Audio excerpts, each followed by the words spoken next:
ਵਾਹਿਗੁਰੂ ਜੀ ਕਾ ਖਾਲਸਾ ਵਾਹਿਗੁਰੂ ਜੀ ਕੀ ਫਤਿਹ। अस्सलाम वालेकुम आदाब वर्ज महा ਤੁਹਾਡੀ ਹੋਸਟ ਨੀਲਮ ਕੌਰ ਤੇ ਮੈਂ ਟੀਵੀ 84 ਸਾਰੇ ਦਰਸ਼ਕਾਂ ਤੇ ਸਰੋਤਿਆਂ ਨੂੰ ਜੀ ਆਇਆਂ ਕਹਿੰਦੀ ਹਾਂ ਪ੍ਰੋਗਰਾਮ ਸੱਚੋ ਸੱਚ ਵਿੱਚ ਜਿਹੜੇ ਇਸ ਪ੍ਰੋਗਰਾਮ ਨਾਲ ਦੇਸ਼ਾਂ ਵਿਦੇਸ਼ਾਂ ਤੋਂ ਜੁੜ ਚੁੱਕੇ ਨੇ। ਖਾਲਸਾ ਅਫੇਅਰ ਸੈਂਟਰ ਦੇ ਸੰਚਾਲਕ ਡਾਕਟਰ ਮਨਜੀਤ ਸਿੰਘ ਜੀ ਸਟੂਡੀਓ 'ਚ ਮੇਰੇ ਨਾਲ ਸ਼ਾਮਲ ਨੇ। ਉਹਨਾਂ ਨਾਲ ਗੱਲਬਾਤ ਕਰਕੇ ਅੱਜ ਦਾ ਮਿਊਜ਼ਿਕ ਉਹਨਾਂ ਤੋਂ ਉਹਨਾਂ ਦਾ ਤਬਸਰਾ ਜਾਣਦੇ ਹਾਂ। ਜੀ ਡਾਕਟਰ ਸਾਹਿਬ ਵਾਹਿਗੁਰੂ ਜੀ ਕਾ ਖਾਲਸਾ ਵਾਹਿਗੁਰੂ ਜੀ ਕੀ ਫਤਿਹ। हाँ जी नीलम कौर जी ਤੁਹਾਨੂੰ ਵੀ ਤੇ ਦੁਨੀਆ ਭਰ 'ਚ ਬੈਠੇ ਸਾਡੇ ਬਹੁਤ ਹੀ ਪਿਆਰੇ ਸੋਹਣੇ ਸਿਆਣੇ ਸੁਨੱਖੇ ਟੀਵੀ 84 ਦੇ ਵਿਊਅਰਸ ਨੂੰ ਵੀ ਵਾਹਿਗੁਰੂ ਜੀ ਕਾ ਖਾਲਸਾ ਵਾਹਿਗੁਰੂ ਜੀ ਕੀ ਫਤਿਹ। ਸਾਡੇ ਬਹੁਤ ਹੀ ਪਿਆਰੇ ਮੁਸਲਮਾਨ ਭੈਣਾਂ ਭਰਾਵਾਂ ਨੂੰ ਅਸਲਾਮ ਅਲੈਕਮ। ਗੰਗਾ ਜਮਨੀ ਤਹਿਜ਼ੀਬ ਦੇ ਹਿੰਦੂ ਧਵੀਆਂ ਨੂੰ ਨਮੋ ਨਮੇ ਤੇ ਬਾਕੀ ਸਭ ਵੀਰਾਂ ਭੈਣਾਂ ਨੂੰ ਆਦਾਬ ਅਰਜ਼। ਜੀ ਡਾਕਟਰ ਸਾਹਿਬ ਜੀ ਆਇਆਂ ਨੂੰ ਪ੍ਰੋਗਰਾਮ ਸੱਚੋ ਸੱਚ ਵਿੱਚ ਬਹੁਤ ਧੰਨਵਾਦ। ਜੀ ਡਾਕਟਰ ਸਾਹਿਬ ਅੱਜ 1 ਅਕਤੂਬਰ 2025 1700 ਨਾਨਕਸ਼ਾਹੀ ਸੰਮਤ 557 ਦਾ ਦਿਨ ਹੈ ਤੇ ਡਾਕਟਰ ਸਾਹਿਬ ਪ੍ਰੋਗਰਾਮ ਸ਼ੁਰੂ ਕਰਨ ਤੋਂ ਪਹਿਲਾਂ ਅਸੀਂ ਆਪਣੇ ਦਰਸ਼ਕਾਂ ਤੇ ਸਰੋਤਿਆਂ ਨੂੰ ਹਮੇਸ਼ਾ ਤਰ੍ਹਾਂ ਦੱਸਿਓ ਵਿਊਅਰਸ ਜੇ ਤੁਸੀਂ ਹੱਕ ਸੱਚ ਇਨਸਾਫ ਤੇ ਪੈਰਾ ਦਿੰਦਾ ਇੱਕੋ ਇੱਕ ਚੈਨਲ ਟੀਵੀ 84 ਨੂੰ ਦੇਖਣਾ ਚਾਹੁੰਦੇ ਹੋ ਤਾਂ ਤੁਸੀਂ ਦੇਖ ਸਕਦੇ ਹੋ ਸਪੈਕਟਰਮ ਕੇਬਲ, ਆਰਸੀਐਨ ਕੇਬਲ, ਬਰਫਨ ਕੈਨੇਡਾ, roku, ਜਾਦੂ ਬਾਕਸ, ਸ਼ਾਵਾ, ਫੇਸਬੁੱਕ ਟੀਵੀ 84 ਦੀ ਐਪ ਰਾਹੀਂ online streaming and IP box ਤੇ ਤੁਸੀਂ ਟੀਵੀ 84 ਨੂੰ ਦੇਖ ਸਕਦੇ ਹੋ। ਵਿਊਅਰਸ ਜੇ ਤੁਸੀਂ ਟੀਵੀ 84 ਨਾਲ ਪ੍ਰੋਗਰਾਮ ਸੱਚੋ ਸੱਚ ਨਾਲ ਫੇਸਬੁੱਕ ਰਾਹੀਂ ਜੁੜੇ ਤਾਂ ਵੱਧ ਲਾਈਕ ਕਰੋ ਤੇ ਸ਼ੇਅਰ ਕਰੋ ਅਤੇ ਨਾਲ ਹੀ YouTube ਤੇ ਸਬਸਕ੍ਰਾਈਬ ਵੀ ਕਰੋ। ਇਹ ਵੀ ਦੱਸੀ ਕਿ ਤੁਸੀਂ ਟੀਵੀ 84 ਦੀ ਐਪ ਨੂੰ ਐਂਡਰੋਇਡ ਐਂਡ ਐਪ ਸਟੋਰ ਤੇ ਡਾਊਨਲੋਡ ਕਰਕੇ ਜੋ ਟੀਵੀ 84 ਦੀ ਲਾਈਵ ਸਟ੍ਰੀਮ ਹੈ ਇਸ ਨੂੰ ਤੁਸੀਂ 24 ਆਵਰਸ ਦੇਖ ਸਕਦੇ ਹੋ। ਸੋ ਵਿਊਅਰਸ ਪ੍ਰੋਗਰਾਮ ਦੀ ਸ਼ੁਰੂਆਤ ਕਰਨ ਜਾ ਰਹੇ ਹਾਂ ਦੀ ਸਪਾਂਸਰਸ਼ਿਪ ਦੇ ਵਾਲੇ ਨਾਲ ਕਿ ਅੱਜ ਦੇ ਪ੍ਰੋਗਰਾਮ ਸੱਚੋ ਸੱਚ ਨੂੰ ਸਪਾਂਸਰ ਕੀਤਾ ਗਿਆ ਹੈ ਗ੍ਰੀਨਵੁੱਡ ਇੰਡੀਆਨਾ ਤੋਂ ਸਰਦਾਰ ਰਮਨਦੀਪ ਸਿੰਘ ਜੀ ਵੱਲੋਂ। ਸੋ ਇਹਨਾਂ ਨੇ ਟੀਵੀ 84 ਦੀ ਵੱਧ ਸਪੋਰਟ ਕਰਨ ਲਈ ਕਿਹਾ ਔਰ ਖਾਲਿਸਤਾਨ ਦੀ ਪ੍ਰਾਪਤੀ ਦੀ ਅਰਦਾਸ ਕੀਤੀ ਹੈ। ਸੋ ਅੱਜ ਦੀ ਸਪਾਂਸਰਸ਼ਿਪ ਲਈ ਅਸੀਂ ਸਰਦਾਰ ਰਮਨਦੀਪ ਸਿੰਘ ਜੀ ਦਾ ਤਹਿ ਦਿਲ ਤੋਂ ਧੰਨਵਾਦ ਕਰਦੇ ਹਾਂ ਔਰ ਤੁਹਾਨੂੰ ਵੀ ਅਪੀਲ ਤੇ ਬੇਨਤੀ ਕਰਦੇ ਹਾਂ ਕਿ ਤੁਸੀਂ ਪ੍ਰੋਗਰਾਮ ਸੱਚੋ ਸੱਚ ਨੂੰ ਵੱਧ ਸਪਾਂਸਰ ਕਰੋ। ਸਪਾਂਸਰਸ਼ਿਪ ਲਈ ਤੁਸੀਂ ਸਾਨੂੰ ਕਾਲ ਕਰ ਸਕਦੇ ਹੋ ਸਾਡੇ ਫੋਨ ਨੰਬਰ ਤੇ 5166619184 ਸੇਮ ਨੰਬਰ ਤੇ WhatsApp ਕਰ ਸਕਦੇ ਹੋ। ਤੁਸੀਂ ਸਾਨੂੰ ਈਮੇਲ ਵੀ ਕਰ ਸਕਦੇ ਹੋ info@tv84.tv ਤੇ। ਸੋ ਵੀਅਰਸ ਪ੍ਰੋਗਰਾਮ ਦੀ ਸ਼ੁਰੂਆਤ ਕਰਾਂਗੇ ਅੱਜ ਦੇ ਜਿਸ ਤਰ੍ਹਾਂ ਕਿ ਪਹਿਲੇ ਟੌਪਿਕ ਦੇ ਨਾਲ ਜਿਸ ਤਰ੍ਹਾਂ ਕਿ 2 ਅਕਤੂਬਰ 2025 ਨੂੰ ਨਾਜ਼ੀ ਪਾਰਟੀ ਦੀ ਤਰਜ਼ ਤੇ ਸਥਾਪਿਤ ਹੋਈ RSS ਨੂੰ 100 ਸਾਲ ਪੂਰੇ ਹੋ ਜਾਣੇ ਹਨ। ਸੋ ਨਫ਼ਰਤ ਦੀ ਬੁਨਿਆਦ ਤੇ ਬਣੀ ਇਹ ਜਮਾਤ ਅੰਗਰੇਜ਼ਾਂ ਦੀ ਚਹੇਤੀ ਰਹੀ ਔਰ ਗਾਂਧੀ ਦੇ ਕਤਲ ਲਈ ਜ਼ਿੰਮੇਵਾਰ ਸੀ। ਸੋ 3 ਵਾਰ ਆਜ਼ਾਦ ਭਾਰਤ ਵਿੱਚ ਇਸ ਤੇ ਪਾਬੰਦੀ ਲੱਗੀ ਪਰ ਪਿਛਲੇ 11 ਸਾਲਾਂ ਤੋਂ ਸਿੱਧੇ ਤੌਰ ਤੇ ਭਾਰਤ ਦੀ ਵਾਗਡੋਰ RSS ਦੇ ਹੱਥ ਵਿੱਚ ਹੈ। ਸੋ ਜਿਸ ਨੂੰ RSS ਦਾ ਪ੍ਰਚਾਰਕ ਨਰਿੰਦਰ ਮੋਦੀ ਚਲਾ ਰਿਹਾ ਹੈ। ਸੋ RSS ਦੇ ਬ੍ਰਿਟਿਸ਼ ਪਾਲਤੂ ਹੋਣ ਤੋਂ ਦਿੱਲੀ ਤਖਤ ਹਾਸਲ ਕਰਨ ਤੱਕ ਤੇ ਜਿਹੜੇ 100 ਸਾਲ ਦੇ ਸਫ਼ਰ ਤੇ ਇੱਕ ਜਿਹੜੀ ਪੰਛੀ ਜਿਹੜੀ ਝਾਤ ਹੈ ਉਹ ਮਾਰਨ ਜਾ ਰਹੇ ਆ। ਸੋ ਅਸੀਂ ਚਾਹਾਂਗੇ ਕਿ ਤੁਸੀਂ ਇਸੇ ਤਰ੍ਹਾਂ ਬਣੇ ਰਹਿਣਾ ਦੇਖਣ ਸੁਣਨ ਲਈ ਤੁਹਾਡਾ ਸਭ ਦਾ ਬਹੁਤ ਬਹੁਤ ਧੰਨਵਾਦ। ਸੋ ਡਾਕਟਰ ਸਾਹਿਬ ਕੀ ਵਿਚਾਰਾਂ ਨੇ? ਸਭ ਤੋਂ ਪਹਿਲਾਂ ਤਾਂ ਅੱਜ ਦੇ ਪ੍ਰੋਗਰਾਮ ਨੂੰ ਸਪਾਂਸਰ ਕਰਨ ਲਈ ਅਸੀਂ ਵੀਰ ਰਮਨਦੀਪ ਸਿੰਘ ਔਰ ਉਹਨਾਂ ਦੇ ਸਮੁੱਚੇ ਪਰਿਵਾਰ ਦਾ ਸ਼ੁਕਰੀਆ ਅਦਾ ਕਰਦੇ ਹਾਂ। ਜੀ ਇਹ ਭਾਈ ਸੰਤੋਖ ਸਿੰਘ ਹੋਰਾਂ ਦੇ ਐਕਸਟੈਂਡਡ ਪਰਿਵਾਰ ਦਾ ਹਿੱਸਾ ਹੈ ਨੌਜਵਾਨ ਔਰ ਮਿਹਨਤ ਦੇ ਨਾਲ ਆਪਣੇ ਕੰਮਕਾਰ ਦੇ ਵਿੱਚ ਵੀ ਸਥਾਪਿਤ ਹੋਇਆ ਔਰ ਸਾਡੇ ਲਈ ਬੇਸ਼ੱਕ ਇਸ ਟ੍ਰਿਪ ਵੇਲੇ ਭਾਈ ਸੰਤੋਖ ਸਿੰਘ ਹਾਜ਼ਰ ਨਹੀਂ ਸਨ ਉੱਥੇ ਲੇਕਿਨ ਇਹ ਹੈ ਕਿ ਉਹਨਾਂ ਦੇ ਪਰਿਵਾਰ ਨਾਲ ਸੰਬੰਧਿਤ ਜਿੰਨੇ ਉਹਨਾਂ ਦੇ ਭਰਾਤਾ ਜਸਵਿੰਦਰ ਸਿੰਘ ਔਰ ਐਕਸਟੈਂਡਡ ਫੈਮਿਲੀ ਇਹ ਮੇਰੇ ਲਈ ਵੀ ਪਰਿਵਾਰ ਵਾਂਗ ਨੇ, ਬਹੁਤ ਪਿਆਰ ਕਰਦੇ ਨੇ ਔਰ ਖਾਲਿਸਤਾਨ ਲਈ ਕਮਿਟਮੈਂਟ ਵਾਲੇ ਸਾਰੇ ਨੌਜਵਾਨ ਨੇ। ਪੂਰਾ ਜਿਵੇਂ ਪਰਿਵਾਰਕ ਇੱਕ ਪਰੰਪਰਾ ਦਾ ਹਿੱਸਾ ਹੁੰਦਾ ਹੈ ਜਦੋਂ ਐਲਡਰਲੀ ਲੋਕ ਇਸ ਪਾਸੇ ਤੁਰਦੇ ਨੇ ਤਾਂ ਜ਼ਾਹਰ ਹੈ ਬੱਚਿਆਂ ਦੇ ਵਿੱਚ ਵੀ ਜਿੱਥੇ ਸਿੱਖੀ ਭਾਵਨਾ ਹੈ ਉੱਥੇ ਖਾਲਿਸਤਾਨ ਪ੍ਰਤੀ ਵੀ ਬਿਲਕੁਲ ਕਲੈਰਿਟੀ ਹੈ ਔਰ ਅਸੀਂ ਵੀਰ ਰਮਨਦੀਪ ਸਿੰਘ ਔਰ ਸਮੁੱਚੇ ਪਰਿਵਾਰ ਦਾ ਸ਼ੁਕਰੀਆ ਅਦਾ ਕਰਦੇ ਹਾਂ। ਅੱਜ ਜਿਹੜੀ ਮੁੱਖ ਚਰਚਾ ਸਾਰੇ ਭਾਰਤੀ ਮੀਡੀਆ 'ਚ ਵੀ ਔਰ ਹੈ ਤਾਂ ਪਿਛਲੇ ਕੁਝ ਦਿਨਾਂ ਤੋਂ ਹੀ ਕਿਉਂਕਿ 2 ਅਕਤੂਬਰ ਆ ਰਿਹਾ 2 ਅਕਤੂਬਰ ਜਿੱਥੇ ਸਾਡੀਆਂ ਯਾਦਾਂ 'ਚ ਕਿਉਂਕਿ ਸਕੂਲਾਂ ਦੇ ਵਿੱਚ ਮੋਸਟਲੀ 2 ਅਕਤੂਬਰ ਨੂੰ ਛੁੱਟੀ ਦਾ ਦਿਨ ਹੁੰਦਾ ਸੀ ਗਾਂਧੀ ਦੇ ਜਨਮ ਦਿਨ ਦੇ ਨਾਲ ਜੁੜਿਆ ਹੋਇਆ। ਫਿਰ ਬਾਅਦ ਦੇ ਵਿੱਚ ਇਹ ਵੀ ਆ ਗਿਆ ਕਿ ਜੀ ਲਾਲ ਬਹਾਦਰ ਸ਼ਾਸਤਰੀ ਦਾ ਜਨਮ ਦਿਨ ਵੀ 2 ਅਕਤੂਬਰ ਹੈ ਪਰ ਉਸ ਗਰੀਬ ਨੂੰ ਤਾਂ ਕੋਈ ਬਹੁਤਾ ਕਦੇ ਪੁੱਛਦਾ ਨਹੀਂ ਸੀ ਜਾਂ ਉਸ ਦੀ ਤਾਂ ਕਦੇ ਚਰਚਾ ਨਹੀਂ ਹੋਈ। ਗਾਂਧੀ ਦੇ ਦੁਆਲੇ ਹੀ ਘੁੰਮਦਾ ਸੀ। ਜਦੋਂ ਤੋਂ 11 ਸਾਲਾਂ ਤੋਂ ਪਾਵਰ ਸਿੱਧੀ RSS ਦੇ ਹੱਥ ਆਈ ਹੈ ਨਰਿੰਦਰ ਮੋਦੀ 2014 'ਚ ਪ੍ਰਾਈਮ ਮਿਨਿਸਟਰ ਬਣਿਆ ਉਦੋਂ ਤੋਂ RSS ਦਾ ਸਥਾਪਨਾ ਦਿਵਸ ਵੀ ਮਨਾਇਆ ਜਾਣ ਲੱਗਾ ਔਰ ਵੱਡੇ ਪੈਮਾਨੇ ਤੇ ਕਿਉਂਕਿ ਉਸ ਦਿਨ ਸਾਰੇ ਕੈਮਰੇ ਔਰ ਸਾਰਾ ਨੈਸ਼ਨਲ ਮੀਡੀਆ ਨਾਗਪੁਰ ਪਹੁੰਚਿਆ ਹੁੰਦਾ ਔਰ ਉਹਨਾਂ ਦਾ ਜਿਹੜਾ ਸਥਾਪਨਾ ਦਿਵਸ ਹੈ ਉਹ ਦੁਸਹਿਰੇ ਨਾਲ ਜੁੜਿਆ ਹੋਇਆ ਹੈ, ਜਿਸ ਨੂੰ ਵਿਜੇ ਦਸ਼ਮੀ ਦਾ ਨਾਂ ਇਹ ਦਿੰਦੇ ਨੇ। ਔਰ ਇਸ ਵਾਰ ਕੁਦਰਤੀ ਜਿਹੜਾ ਵਿਜੇ ਦਸ਼ਮੀ ਦਾ ਦਿਨ ਹੈ, ਔਰ ਜਿਹੜਾ ਦਿਨ ਐਕਚੁਅਲੀ ਇਹਨਾਂ ਦੀ ਸਥਾਪਨਾ ਦਾ ਵੀ ਆਰਐਸਐਸ ਦਾ, ਉਹ ਪੈਂਦਾ ਹੀ 2 ਅਕਤੂਬਰ ਨੂੰ ਹੈ।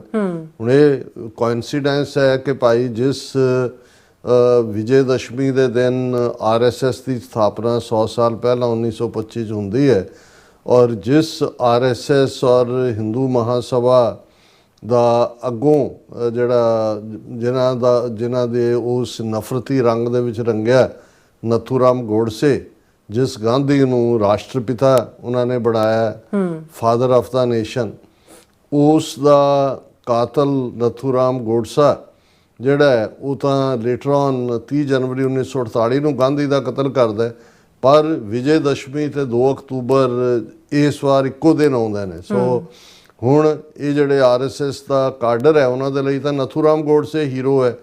ਗਾਂਧੀ ਦਾ ਜ਼ਿਕਰ ਤਾਂ ਉਹ ਪਾਸਿੰਗ, ਕਿਉਂਕਿ ਅਜੇ ਉਸ ਸੰਵਿਧਾਨਕ ਢਾਂਚੇ ਦੇ ਵਿੱਚ ਕਿਤੇ ਨਾ ਕਿਤੇ ਕੁਝ ਚੀਜ਼ਾਂ ਉਹਨਾਂ ਦੀ ਮਜਬੂਰੀ ਬਣੀ ਹੋਈ ਹੈ, ਲੇਕਿਨ ਅੰਦਰ ਜਿਹੜਾ ਹੈ ਉਹ ਕਰਦੇ ਡਰਾਮਾ ਹੀ ਨੇ।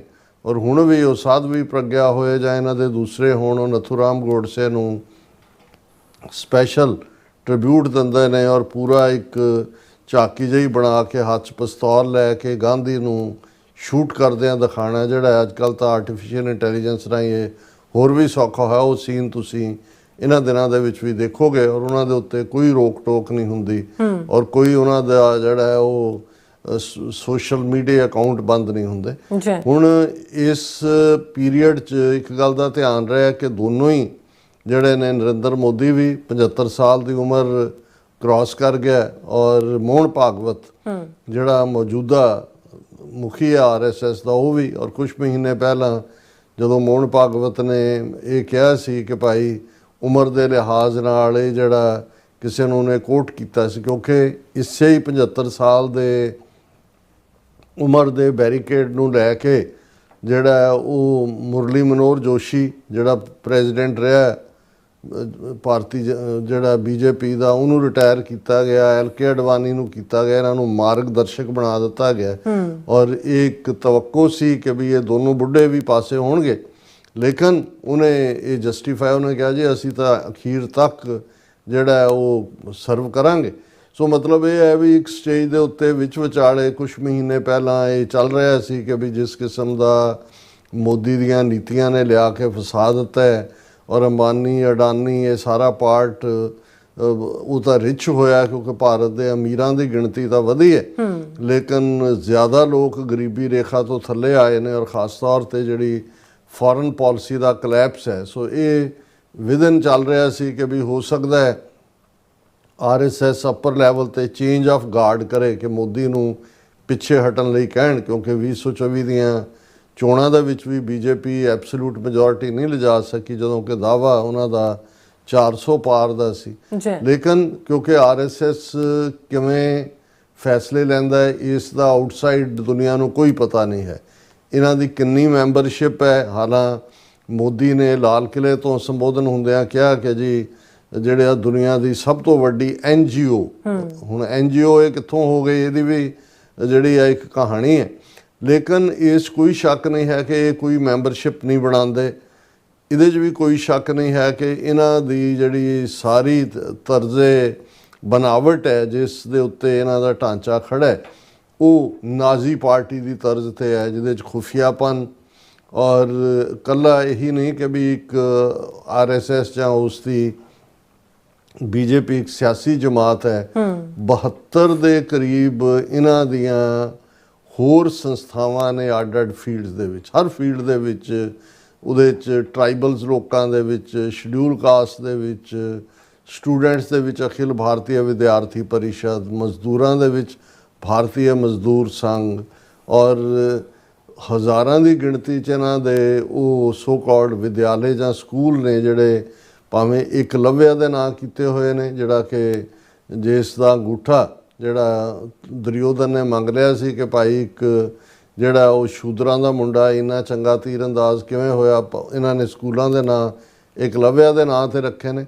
ਪਰ ਹਕੀਕਤ ਇਹ ਹੈ ਕਿ ਉਹ ਨਾਰਥ ਈਸਟ ਦੇ ਟਰਾਈਬਲਸ ਹੋਣ ਮਹਾਰਾਸ਼ਟਰ ਕਰਨਾਟਕਾ ਦੇ ਹੋਣ, ਦੂਸਰੀਆਂ ਥਾਵਾਂ ਦੇ ਹੋਣ, ਜਿਹੜੇ ਆਦੀਵਾਸੀ ਨੇ, ਜਿਨ੍ਹਾਂ ਨੂੰ ਇਹ ਆਦੀਵਾਸੀ ਵੀ ਨਹੀਂ ਕਹਿੰਦੇ, ਉਹਨਾਂ ਨੂੰ ਵਣਵਾਸੀ ਕਹਿੰਦੇ ਨੇ, ਕਿਉਂਕਿ ਜੇ ਆਦ ਦਾ ਮਤਲਬ ਹੁੰਦਾ ਸ਼ੁਰੂ ਤੋਂ। ਬਿਲਕੁਲ। ਜੇ ਇਹ ਮੰਨਿਆ ਜਾਏ ਆਦੀਵਾਸੀ ਹੈ, ਫਿਰ ਤਾਂ ਇਹਨਾਂ ਦੀ ਸਾਰੀ ਥਿਊਰੀ ਡਿੱਗ ਪੈਂਦੀ ਹੈ, ਕਿਉਂਕਿ ਆਪਣੇ ਆਪ ਨੂੰ ਮੂਲ ਨਿਵਾਸੀ ਕਹਿੰਦੇ ਨੇ, ਜਦੋਂ ਕਿ ਆਰੀਅਨ ਨਸਲ, ਬ੍ਰਾਹਮਣ, ਗੌਰ ਵਰਣ ਔਰ ਉਹ ਸਾਰਾ ਜਿਹੜਾ ਉਹਦੇ ਨਾਲ ਜੁੜਿਆ ਹੋਇਆ। ਇਸ ਲਈ ਇਹਨਾਂ ਦੇ ਇਹ ਲਫ਼ਜ਼ ਕਦੇ ਵੀ ਤੁਸੀਂ ਕਿਸੇ ਸੰਗੀ ਨੂੰ ਆਦੀਵਾਸੀ ਨਹੀਂ ਸੁਣੋਗੇ।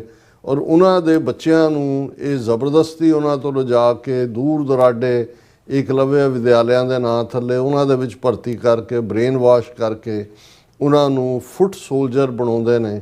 ਠੀਕ ਉਸੇ ਲਾਈਨ ਦੇ ਉੱਤੇ ਜਿਵੇਂ ਕੈਨੇਡਾ ਦੇ ਵਿੱਚ ਵੀ ਸਾਹਮਣੇ ਆਇਆ ਔਰ ਆਸਟ੍ਰੇਲੀਆ ਕਿ ਦੂਜੇ, ਕਿਉਂ ਜਿਹੜੇ ਚਰਚ ਸੀ ਇਹਨਾਂ ਦੇ, ਉਹ ਇੱਥੋਂ ਦੇ ਨੇਟਿਵ ਕੈਨੇਡੀਅਨਸ ਨੂੰ ਜਾਂ ਨੇਟਿਵ ਅਮਰੀਕਨਸ ਨੂੰ ਜਾਂ ਐਬੋਰੀਜਨਲਸ ਨੂੰ ਕਿਵੇਂ ਉਹਨਾਂ ਨੂੰ ਜਿਹੜਾ ਉਹਨਾਂ ਦੇ ਪੇਰੈਂਟਸ ਨਾਲੋਂ ਦੂਰ ਕਰਕੇ ਔਰ ਕਿਸ ਕਿਸਮ ਦਾ ਜਿਹੜਾ ਉਹਨਾਂ ਦੇ ਨਾਲ ਵਰਤਾਰਾ ਕਰਦੇ ਰਹੇ।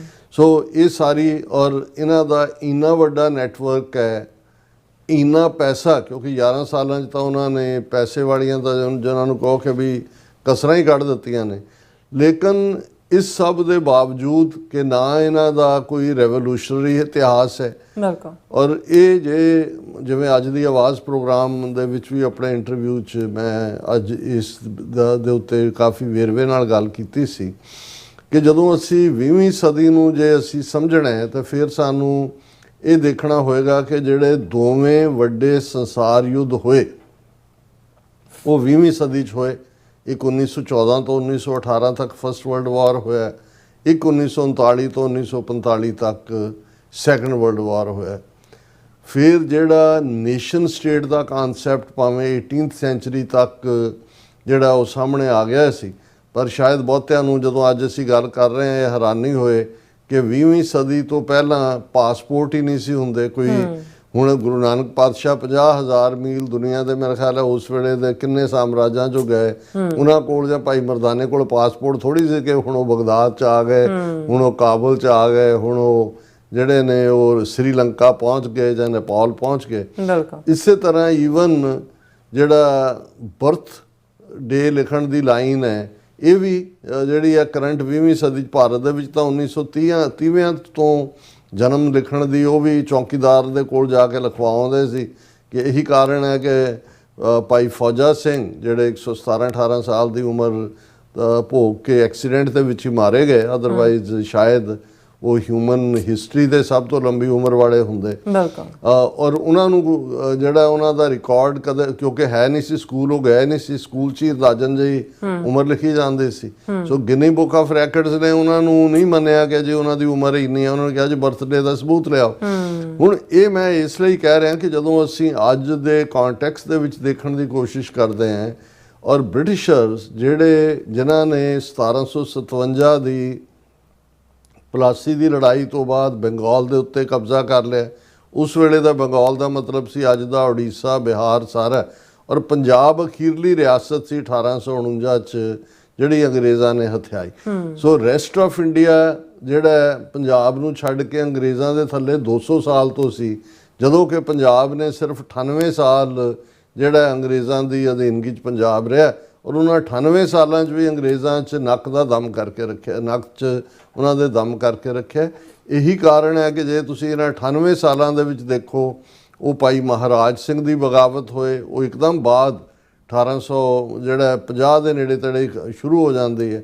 ਫਿਰ ਅਸੀਂ ਕੂਕਾ ਮੂਵਮੈਂਟ ਦੇਖਦੇ ਹਾਂ, ਕਿਵੇਂ ਕਿਸ ਬਹਾਦਰੀ ਨਾਲ ਕੂਕੇ ਜੂਝੇ ਔਰ ਉਹਨਾਂ ਨੇ ਲਾਈਨ ਦਿੱਤੀ, ਰਹਿਣ ਨਾ ਦੇਵੋ ਹਿੰਦ 'ਚ ਰਾਜ ਫਰੰਗੀ ਦਾ, ਤੋਪਾਂ ਦੇ ਸਾਹਮਣੇ ਬੰਨ੍ਹ ਕੇ ਜਿਹੜਾ ਉਡਾਏ ਗਏ। ਫਿਰ ਜਦੋਂ ਤੱਕ ਅਸੀਂ 20ਵੀਂ ਸਦੀ ਤੱਕ ਦੇ ਬਿਗਨਿੰਗ ਤੱਕ ਪਹੁੰਚਦੇ ਹਾਂ, ਫਿਰ ਗਦਰ ਪਾਰਟੀ ਜਿਹੜੀ ਦਰਜਨ ਤੋਂ ਜ਼ਿਆਦਾ ਮੁਲਕਾਂ ਦੇ ਵਿੱਚ ਜਿਨ੍ਹਾਂ ਨੇ ਇਸ ਲੈਵਲ ਦੀ ਪਲੈਨਿੰਗ ਕੀਤੀ ਸੀ, ਔਰ ਜੇ ਅਮਰੀਕਾ ਕੈਨੇਡਾ 'ਚ 8000 ਸਿੱਖ ਸਨ ਤੇ 7000 ਵਾਪਸ ਚਲੇ ਗਏ ਸੀ ਕਿ ਭਾਈ ਅਸੀਂ ਗਦਰ ਬਚਾਉਣਾ। ਇਹ ਉਹ ਪੀਰੀਅਡ ਸੀ ਕਿ ਗਾਂਧੀ ਵਰਗਾ ਬੰਦਾ ਜਿਹਨੂੰ ਹੁਣ ਰਾਸ਼ਟਰਪਿਤਾ ਦੇ ਫਲਾਣਾ ਬਣਾਇਆ, ਇਹ ਅੰਗਰੇਜ਼ਾਂ ਦਾ ਸਾਰਜੈਂਟ ਮੇਜਰ ਬਣ ਕੇ ਸਾਊਥ ਏਸ਼ੀਆ, ਉੱਥੇ ਸਾਊਥ ਅਫਰੀਕਾ ਦੇ ਵਿੱਚ ਨਸਲਵਾਦ ਦੀ ਹਮਾਇਤ ਕਰ ਰਿਹਾ ਸੀ। ਜੇ ਕਦੇ ਦੇਖੋ ਗਾਂਧੀ ਪੱਕਾ ਨਸਲਵਾਦੀ ਸੀ, ਜਿਹੜਾ ਉਹਦੀ ਸਟਰਗਲ ਵੀ 18-19 ਸਾਲ ਦੀ ਸਾਊਥ ਅਫਰੀਕਾ 'ਚ ਸੀ, ਉਹ ਇਹ ਸੀ ਕਿ ਜੀ ਸਾਡੇ ਉੱਤੇ ਤੁਸੀਂ ਕਾਲਿਆਂ ਵਾਲੇ ਕਾਨੂੰਨ ਲਾਗੂ, ਕਿਉਂਕਿ 2 ਸੈਟ ਆਫ ਲਾਜ਼ ਸੀਗੇ ਕਿ ਲਾਗੂ ਕਰਦੇ ਹੋ, ਅਸੀਂ ਤਾਂ ਕਾਲੇ ਨਹੀਂ ਹੈਗੇ, ਸਾਡੇ ਲਈ ਡਿਫਰੈਂਟ ਸੈਟ ਆਫ ਲਾਜ਼, ਕਾਲਿਆਂ ਨੂੰ ਤੁਸੀਂ ਡੀਲ ਕਰੋ, ਉਹ ਘਟੀਆ ਰੇਸ ਹੈ ਨੇ, ਪਰ ਅਸੀਂ ਤਾਂ ਘਟੀਆ ਰੇਸ ਨਹੀਂ ਹੈਗੇ। ਸੋ ਉਹ ਗਾਂਧੀ ਜਦੋਂ ਉੱਥੇ ਉਹਨਾਂ ਦਾ ਸਰਵੈਂਟ ਬਣਿਆ ਹੋਇਆ ਸੀ ਅੰਗਰੇਜ਼ਾਂ ਦਾ, ਉਹਨਾਂ ਦੇ ਬ੍ਰਿਟਿਸ਼ ਫਸਟ ਵਰਲਡ ਵਾਰ ਵੇਲੇ ਵੀ ਉਹਨਾਂ ਦੀ ਐਂਬੂਲੈਂਸ ਔਰ ਦੂਸਰੇ 'ਚ ਕੰਮ ਕਰਦਾ ਸੀ ਵਲੰਟੀਅਰ ਦੇ ਤੌਰ ਤੇ। ਉਸ ਤੋਂ ਕਈ ਵਰੇ ਪਹਿਲਾਂ 1912-13 ਦੇ ਵਿੱਚ ਕਿਵੇਂ ਕਰਤਾਰ ਸਿੰਘ ਸਰਾਭੇ ਵਰਗੇ ਔਰ ਦੂਸਰੇ ਜਿਹੜੇ ਨੇ ਉਹ ਛਾਲਾ ਮਾਰ ਕੇ ਫਾਂਸੀ ਦੇ ਤਖਤਿਆਂ ਤੇ ਜਿਹੜਾ ਚੜ੍ਹਨ ਨੂੰ ਤਿਆਰ ਸੀ ਔਰ ਬਗਾਵਤ ਦਾ ਰਸਤਾ ਉਹਨਾਂ ਨੇ ਦਿੱਤਾ। ਬਿਲਕੁਲ ਇਹ ਗਾਂਧੀ ਜਦੋਂ ਤੱਕ ਪਹੁੰਚਿਆ, ਉਹ ਜਲਿਆਂਵਾਲਾ ਬਾਗ ਦਾ ਤੋਂ ਬਾਅਦ ਹੀ ਇਹਨੇ ਪ੍ਰੋਮੀਨੈਂਸ ਲਈ, ਕਿਉਂਕਿ ਉਹ ਸਾਰੇ ਨੂੰ ਕੁਰਬਾਨੀਆਂ ਸਿੱਖਾਂ ਦੀਆਂ ਪੰਜਾਬ, ਫਿਰ ਅਕਾਲੀ ਲਹਿਰ 1920 ਤੋਂ ਲੈ ਕੇ 1925 ਤੱਕ ਅਕਾਲੀ ਲਹਿਰ ਦੇ ਨਾਲ ਪੈਰਲਲ ਚੱਲ ਰਹੀ ਬੱਬਰ ਅਕਾਲੀ ਲਹਿਰ। ਔਰ ਈਵਨ ਮੈਂ 19ਵੀਂ ਸਦੀ ਦਾ ਜਦੋਂ ਸੈਕੰਡ ਪਾਰਟ ਜਾਂ 20ਵੀਂ ਸਦੀ ਦੀ ਬਿਗਨਿੰਗ ਦੀ ਗੱਲ ਕੀਤੀ ਹੈ, ਗਦਰ ਪਾਰਟੀ ਤੋਂ ਵੀ ਪਹਿਲਾਂ ਜਿਹੜੀਆਂ ਪੰਜਾਬ ਦੀਆਂ 12 ਜਿਨ੍ਹਾਂ ਨੂੰ ਆਬਾਦ ਕਰਕੇ ਜਿਹੜਾ ਉਹ ਲੈਲਪੁਰ ਔਰ ਮਿੰਟਗੁਮਰੀ ਔਰ ਇਹ ਸਾਰੀਆਂ ਇਹਨਾਂ ਨੇ 12 ਆਬਾਦ, ਉਹਦੇ 'ਚ ਜਿਹੜੀ ਇੱਕ ਬੜੀ ਪਾਵਰਫੁਲ ਮੂਵਮੈਂਟ ਜਿਹਨੇ ਅੰਗਰੇਜ਼ਾਂ ਨੂੰ ਹਿਲਾ ਕੇ ਰੱਖ ਦਿੱਤਾ ਸੀ ਔਰ ਜਿਹੜਾ ਵਾਧੂ ਰੈਵਨਿਊ ਉਹਨਾਂ ਨੇ ਲਾਇਆ ਸੀ ਉਹ ਵਾਪਸ ਲੈਣ ਤੇ ਮਜਬੂਰ ਹੋਏ ਸੀ। ਪਗੜੀ ਸੰਭਾਲ ਹੋਏ ਜੱਟਾ, ਇਹ ਉਸ ਵੇਲੇ ਦਾ ਲਿਖਿਆ ਇੱਕ ਗੀਤ ਸੀ ਕਿਸੇ ਦਾ, ਜਿਹਦੇ ਤੋਂ ਇਹ ਮੂਵਮੈਂਟ ਖੜੀ ਹੋਈ ਕਿ ਭਾਈ ਪਗੜੀ ਸੰਭਾਲ ਹੋਏ ਜੱਟਾ, ਪਗੜੀ ਸੰਭਾਲ ਹੋਏ, ਲੁੱਟ ਗਿਆ ਮਾਲ ਤੇਰਾ, ਲੁੱਟ ਗਿਆ ਮਾਲ ਹੋਏ, ਕਿ ਭਾਈ ਤੈਨੂੰ ਲੁੱਟਿਆ ਜਾ ਰਿਹਾ, ਤੂੰ ਮਿਹਨਤ ਕੀਤੀ ਹੈ, ਇਹਨੂੰ ਜ਼ਮੀਨ ਨੂੰ ਆਬਾਦ ਕੀਤਾ ਹੈ। ਔਰ ਉਸ ਮੂਵਮੈਂਟ ਦੇ ਵਿੱਚ ਜ਼ਾਹਰ ਹੈ ਕਿ ਮੈਜੋਰਿਟੀ ਸਿੱਖ ਕਿਸਾਨ, ਮੁਸਲਮਾਨ ਕਿਸਾਨ ਹੀ ਸ਼ਾਮਲ ਸਨ। ਹੁਣ ਔਰ ਅਕਾਲੀ ਲਹਿਰ, ਬੱਬਰ ਅਕਾਲੀ ਲਹਿਰ, ਔਰ ਉਸ ਤੋਂ ਬਾਅਦ ਗਾਂਧੀ ਨੂੰ ਲੱਗਾ ਵੀ ਇਹ ਤਾਂ ਬਹੁਤ ਵਧੀਆ ਰਾ ਮਟੀਰੀਅਲ ਹੈ। ਇੱਧਰ ਸਿੱਖ ਜਿਹੜੇ ਨੇ ਉਹ ਭਾਰਤ ਮਾਤਾ ਦਾ ਝੰਡਾ ਚੁੱਕ ਕੇ ਇੰਡੀਅਨ ਯੂਨਿਟੀ ਦੇ ਲਈ ਤੁਰ ਪਏ, ਤੇ ਇੱਧਰ ਕਿਉਂਕਿ ਫਸਟ ਵਰਲਡ ਵਾਰ ਦੇ ਵਿੱਚ ਜਿਹੜੀ ਡਿਫੀਟ ਜਰਮਨ ਨੂੰ ਹੋਈ, ਜਿਹੜੀ ਸੰਧੀ ਹੋਈ 1918 ਤੋਂ ਬਾਅਦ ਨਾਜ਼ੀਆਂ ਨੂੰ, ਜਿਹੜੀ ਨਾਜ਼ੀ ਪਾਰਟੀ ਦਾ ਬਾਅਦ 'ਚ ਹੋਣ ਚਾਹੁੰਦੀ ਹੈ, ਜਰਮਨ ਦੇ ਵਿੱਚ ਇੱਕ ਸੈਂਸ ਆਫ ਡਿਫੀਟ ਸੀ। ਔਰ ਹਿਟਲਰ ਜਿਹੜਾ ਜਰਮਨ ਆਰਮੀ ਦਾ ਹਿੱਸਾ ਸੀ, ਉਹਨੇ ਉਦੋਂ ਵੀ ਕੋਈ ਕੂ ਕਰਨ ਦੀ ਕੋਸ਼ਿਸ਼ ਕੀਤੀ, ਕੁਛ ਦੇਰ ਬਾਅਦ ਉਹ ਬਾਹਰ ਆਇਆ ਔਰ ਉਹਨੇ ਨਾਜ਼ੀ ਪਾਰਟੀ ਦੀ ਸਥਾਪਨਾ ਕੀਤੀ। ਹੁਣ ਨਾਜ਼ੀ ਪਾਰਟੀ ਦੀ ਤਰਜ਼ ਕੀ ਸੀ ਜਾਂ ਨਾਜ਼ੀ ਪਾਰਟੀ ਦਾ ਬੇਸਿਕ ਪ੍ਰਿੰਸੀਪਲ ਕੀ ਸੀ ਕਿ ਜਿਹੜੀ ਵਾਈਟ ਰੇਸ ਹੈ ਉਹ ਸੁਪੀਰੀਅਰ ਰੇਸ ਹੈ, ਔਰ ਜਿਹੜੀ ਜਰਮਨੀ ਦਾ ਡਾਊਨਫਾਲ ਹੈ, ਡਿਫੀਟ ਹੈ, ਜਾਂ ਸਾਡੇ ਜਿਹੜੇ ਨੈਗੇਟਿਵਿਟੀ ਜੋ ਸਾਡੇ ਨਾਲ ਹੋ ਰਹੀ ਹੈ ਉਹਦਾ ਕਾਰਨ ਯਹੂਦੀ ਨੇ ਔਰ ਦੂਸਰੀਆਂ ਰੇਸਿਸ ਨੇ।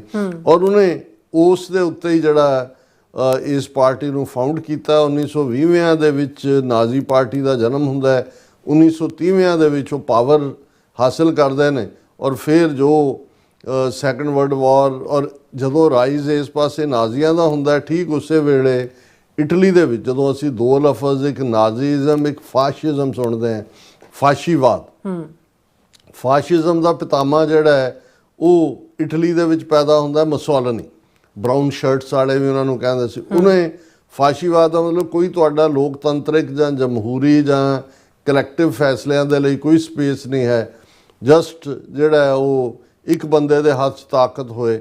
ਔਰ ਇਹ ਜਿਹੜਾ ਦੋਨਾਂ ਦਾ ਕੰਬੀਨੇਸ਼ਨ ਸੀ ਫਿਰ ਨਾਜ਼ੀਜ਼ਮ ਔਰ ਫਾਸ਼ਿਜ਼ਮ ਦਾ, ਇਹਨਾਂ 'ਚੋਂ ਹੀ ਡਾਕਟਰ ਹੈਡਗਵੇਅਰ ਨਾਂ ਦਾ ਬ੍ਰਾਹਮਣ ਮਰਾਠਾ, ਉਹਨੇ 1925 ਦੇ ਵਿੱਚ ਜਿਹੜੀ ਹੈ ਉਹ ਰਾਸ਼ਟਰੀ ਸਵੈਮ ਸੇਵਕ ਸੰਘ, ਜਿਹਦਾ ਨਾਂ RSS ਰੱਖਿਆ ਗਿਆ, ਇਸ ਦੀ ਨਾਗਪੁਰ ਦੇ ਵਿੱਚ ਸਥਾਪਨਾ ਕੀਤੀ।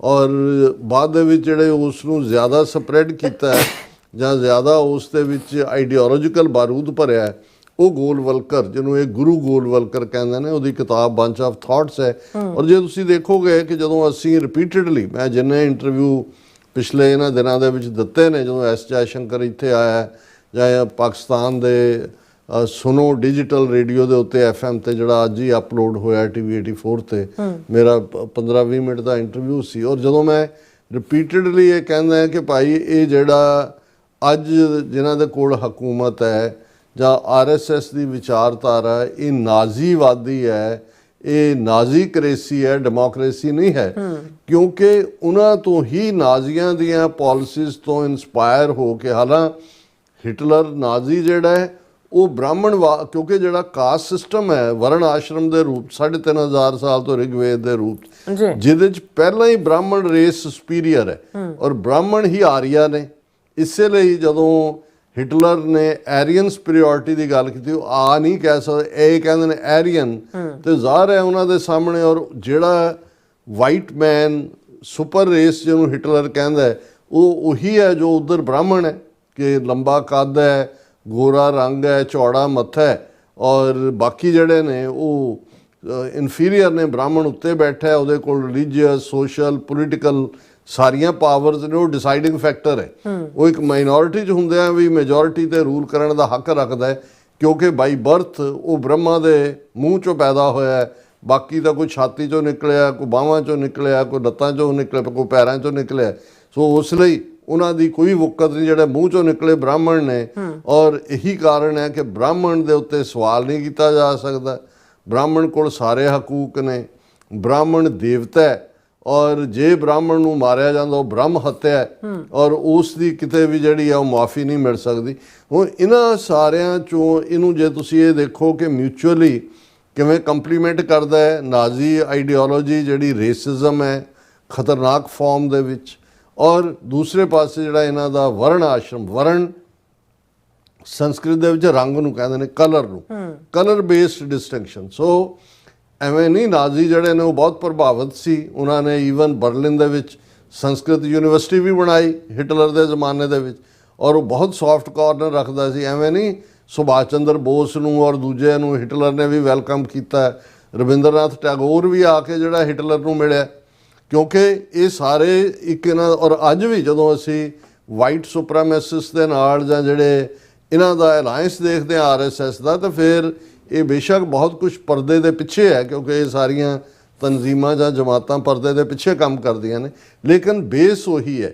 ਔਰ ਇਹ ਗੱਲ ਗੋਲਵਲਕਰ ਨੇ ਕੋਈ ਲੁਕੋ ਕੇ ਨਹੀਂ ਕੀਤੀ। ਬੰਚ ਆਫ ਥਾਟ 'ਚ ਉਹਨੇ ਰਿਪੀਟਡਲੀ ਕਿਹਾ ਵੀ ਜਿਹੜਾ ਹੱਲ ਨਾਜ਼ੀਆਂ ਨੇ ਘੱਟ ਗਿਣਤੀਆਂ ਦਾ ਕੀਤਾ ਹੈ, ਲੱਭਿਆ, ਉਹੀ ਹੱਲ ਇੱਥੇ ਹੈ। ਔਰ ਜੇ ਨਾਜ਼ੀਆਂ ਨੇ one nation, one race, one people, one leader ਦਿੱਤਾ, ਤਾਂ ਇਹਨਾਂ ਨੇ ਵੀ ਕਿਹਾ ਹਿੰਦੁਸਤਾਨ ਵੀ ਇੱਥੇ ਰਹਿਣ ਵਾਲਾ ਹਰ ਕੋਈ ਹਿੰਦੂ ਹੈ, ਜ਼ਬਾਨ ਹਿੰਦੀ ਹੋਏਗੀ, ਔਰ ਤੁਹਾਨੂੰ ਇਹਦੇ 'ਚ ਰਹਿਣਾ ਪਏਗਾ। ਹੁਣ ਔਰ ਤੁਸੀਂ ਬ੍ਰਿਟਿਸ਼ ਪੀਰੀਅਡ 'ਚ ਇਹਨਾਂ ਦੀ ਹਿਸਟਰੀ ਕੱਢ ਕੇ ਦੇਖੋ, ਕੋਈ ਵੀ ਕਿਸੇ ਨੇ ਬ੍ਰਿਟਿਸ਼ ਦੇ ਖਿਲਾਫ ਕੋਈ ਸਟਰਗਲ ਨਹੀਂ ਕੀਤੀ, ਕੋਈ RSS ਦਾ ਜੇਲ੍ਹ ਨਹੀਂ ਗਿਆ, ਕਿਉਂਕਿ ਉਹਨਾਂ ਨੂੰ ਰਾਦਰ ਜੇ ਗਾਂਧੀ ਨੇ ਸੈਕੰਡ ਵਰਲਡ ਵਾਰ ਦੇ ਵੇਲੇ ਅੰਗਰੇਜ਼ੋ ਭਾਰਤ ਛੱਡੋ ਦੀ ਮੁਹਿੰਮ ਸ਼ੁਰੂ ਕੀਤੀ, ਕੁਇਟ ਇੰਡੀਆ ਮੂਵਮੈਂਟ, ਤੇ RSS ਨੇ ਉਸ ਦਾ ਬਿਲਕੁਲ ਵਿਰੋਧ ਕੀਤਾ। ਔਨ ਰੈਕਰਡ ਹੈ। ਰਾਦਰ RSS ਨੇ ਭਰਤੀ ਕਰਵਾਈ ਆਪਣੀ ਬ੍ਰਿਟਿਸ਼ ਫੌਜ ਦੇ ਵਿੱਚ ਵੀ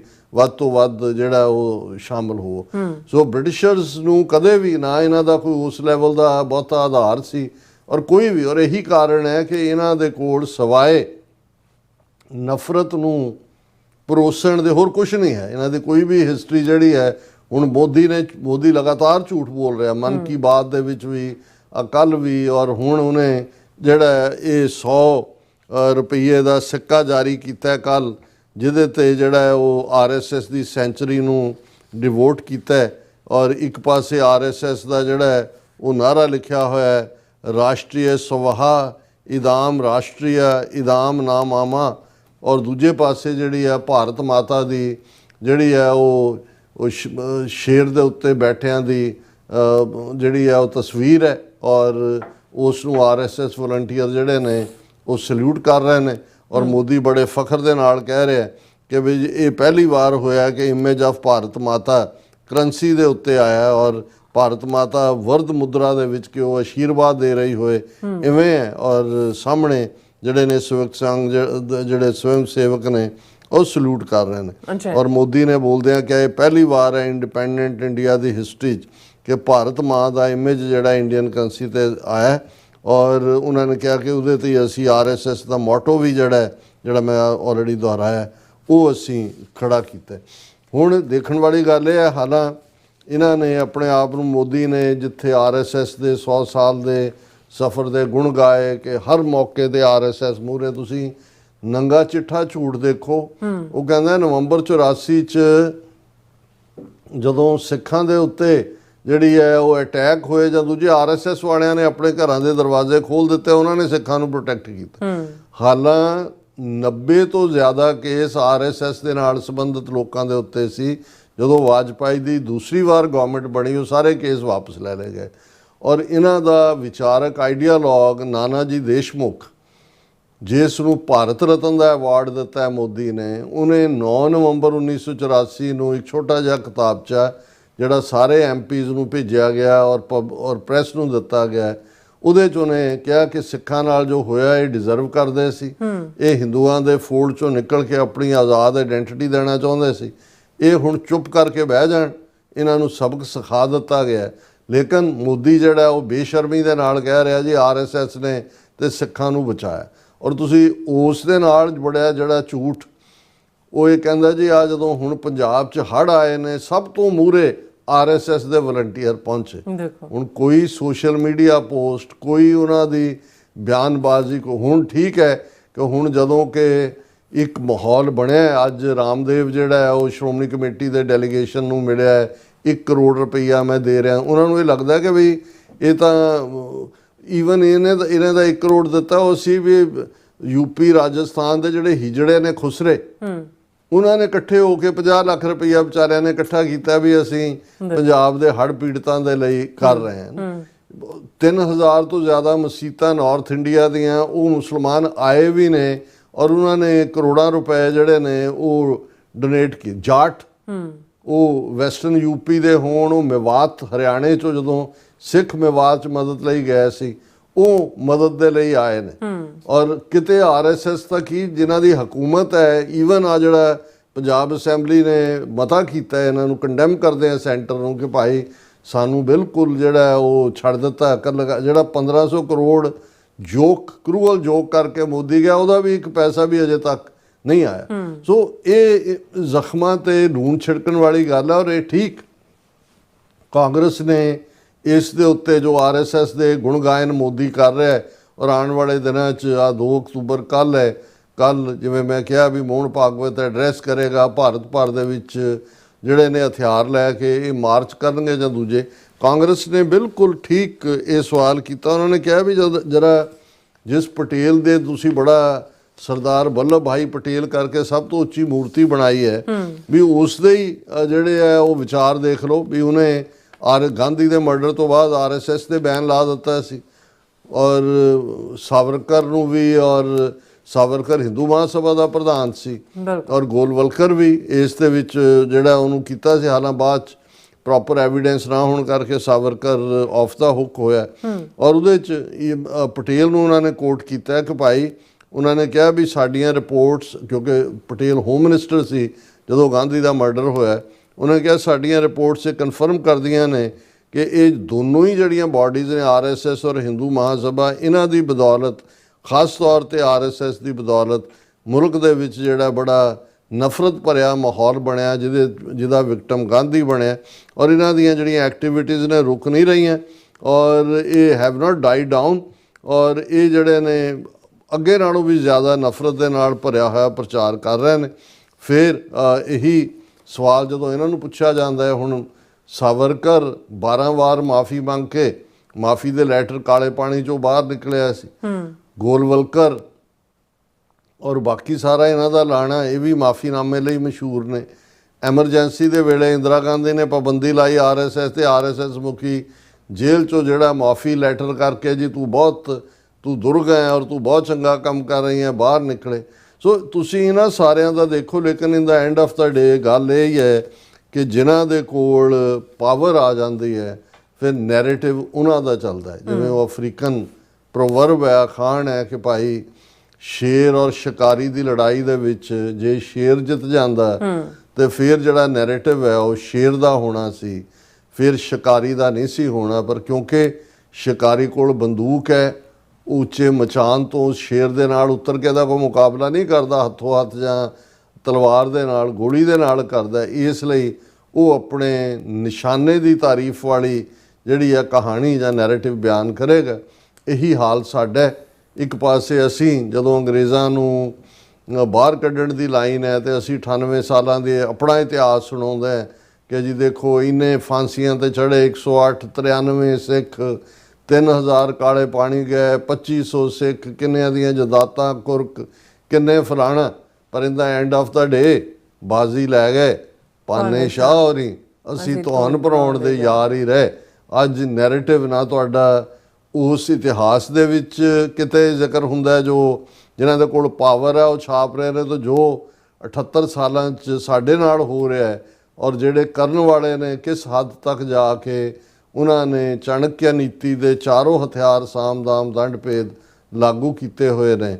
ਔਰ ਅਸੀਂ ਕਿਸੇ ਦਿਨ ਜ਼ਿਕਰ ਕਰਾਂਗੇ ਵੀ ਇੱਕ ਪਾਸੇ ਉਹ ਅਕਾਲੀ ਦਲ ਹੈ ਜਿਹੜਾ ਇਸ RSS ਤੋਂ 5 ਸਾਲ ਪਹਿਲਾਂ ਹੋਂਦ 'ਚ ਆਇਆ 1920 ਦੇ ਵਿੱਚ, ਔਰ ਅੱਜ ਅਕਾਲੀ ਦਲ ਕਿਵੇਂ ਖੇਰੂ ਕਰ ਦਿੱਤਾ ਗਿਆ ਹੈ। ਅੱਜ ਅਸੀਂ ਪੰਜਾਬ ਦੇ ਵਿੱਚ ਹੀ ਆਪਣੀ ਜਿਹੜੀ ਹੈ ਆਪਣੀ ਹੋਂਦ ਨੂੰ ਖਤਰਾ ਮਹਿਸੂਸ ਕਰ ਰਹੇ ਹਾਂ, ਔਰ ਇਹ RSS ਵਰਗੀ ਜਿਹੜੀ ਨਫ਼ਰਤ ਦੀ ਬੁਨਿਆਦ ਦੇ ਉੱਤੇ ਖੜੀ ਸੰਸਥਾ ਅੱਜ 1 ਬਿਲੀਅਨ 400 ਮਿਲੀਅਨ ਲੋਕਾਂ ਦੀ ਕਿਸਮਤ ਦਾ ਫੈਸਲਾ ਕਰਨ ਦਾ ਹੱਕ ਇਹਨਾਂ ਦੇ ਕੋਲ ਹੈ।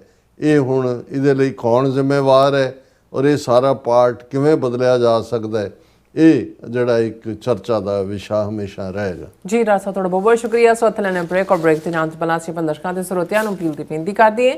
ਵਿਊਅਰਸ, ਜਿਸ ਤਰ੍ਹਾਂ ਤੁਸੀਂ ਜਾਣਦੇ ਹੋ ਕਿ TV 84 ਇੱਕ ਪੰਥਕ ਚੈਨਲ ਹੈ। TV 84 ਚੜ੍ਹਦੀ ਕਲਾ ਲਈ ਵੱਧ ਤੋਂ ਵੱਧ ਡੋਨੇਟ ਕਰੋ। ਡੋਨੇਟ ਕਰਨ ਲਈ ਸਾਡੀ ਵੈਬਸਾਈਟ tv84.tv ਤੇ ਜਾ ਕੇ ਪੇਪਲ ਦੀ ਵਰਤੋਂ ਕਰਕੇ ਵਨ ਟਾਈਮ ਡੋਨੇਟ ਕਰ ਸਕਦੇ ਹੋ, ਮੰਥਲੀ ਡੋਨੇਟ ਵੀ ਕਰ ਸਕਦੇ ਹੋ। ਤੁਸੀਂ TV 84 ਦੇ ਨਾਮ ਤੇ ਚੈੱਕ ਬਣਾ ਕੇ ਸਾਨੂੰ ਮੇਲ ਵੀ ਕਰ ਸਕਦੇ ਹੋ ਸਾਡੇ ਇਸ ਪਤੇ ਤੇ 36-01 37th Avenue, ਲੌਂਗ ਆਈਲੈਂਡ ਸਿਟੀ, ਨਿਊਯਾਰਕ 11101 USA, ਜਾਂ ਫਿਰ ਤੁਸੀਂ ਸਾਨੂੰ ਫੋਨ ਰਾਹੀਂ ਮੇਲ ਸੰਪਰਕ ਕਰ ਸਕਦੇ ਹੋ 5166191984। ਤੁਸੀਂ ਸਾਨੂੰ ਈਮੇਲ ਵੀ ਕਰ ਸਕਦੇ ਹੋ info@tv84.tv ਤੇ। ਅਸੀਂ ਤੁਹਾਡੇ ਤਹਿ ਦਿਲ ਤੋਂ ਸ਼ੁਕਰਗੁਜ਼ਾਰ ਹੋਵਾਂਗੇ। ਸੋ ਉੱਥੇ ਲੈਣੇ ਬ੍ਰੇਕ। ਵਿਊਅਰਸ, ਤੁਸੀਂ ਇਸੇ ਤਰ੍ਹਾਂ ਬਣੇ ਰਹਿਣਾ। ਮਿਲਦੇ ਹਾਂ after this short break.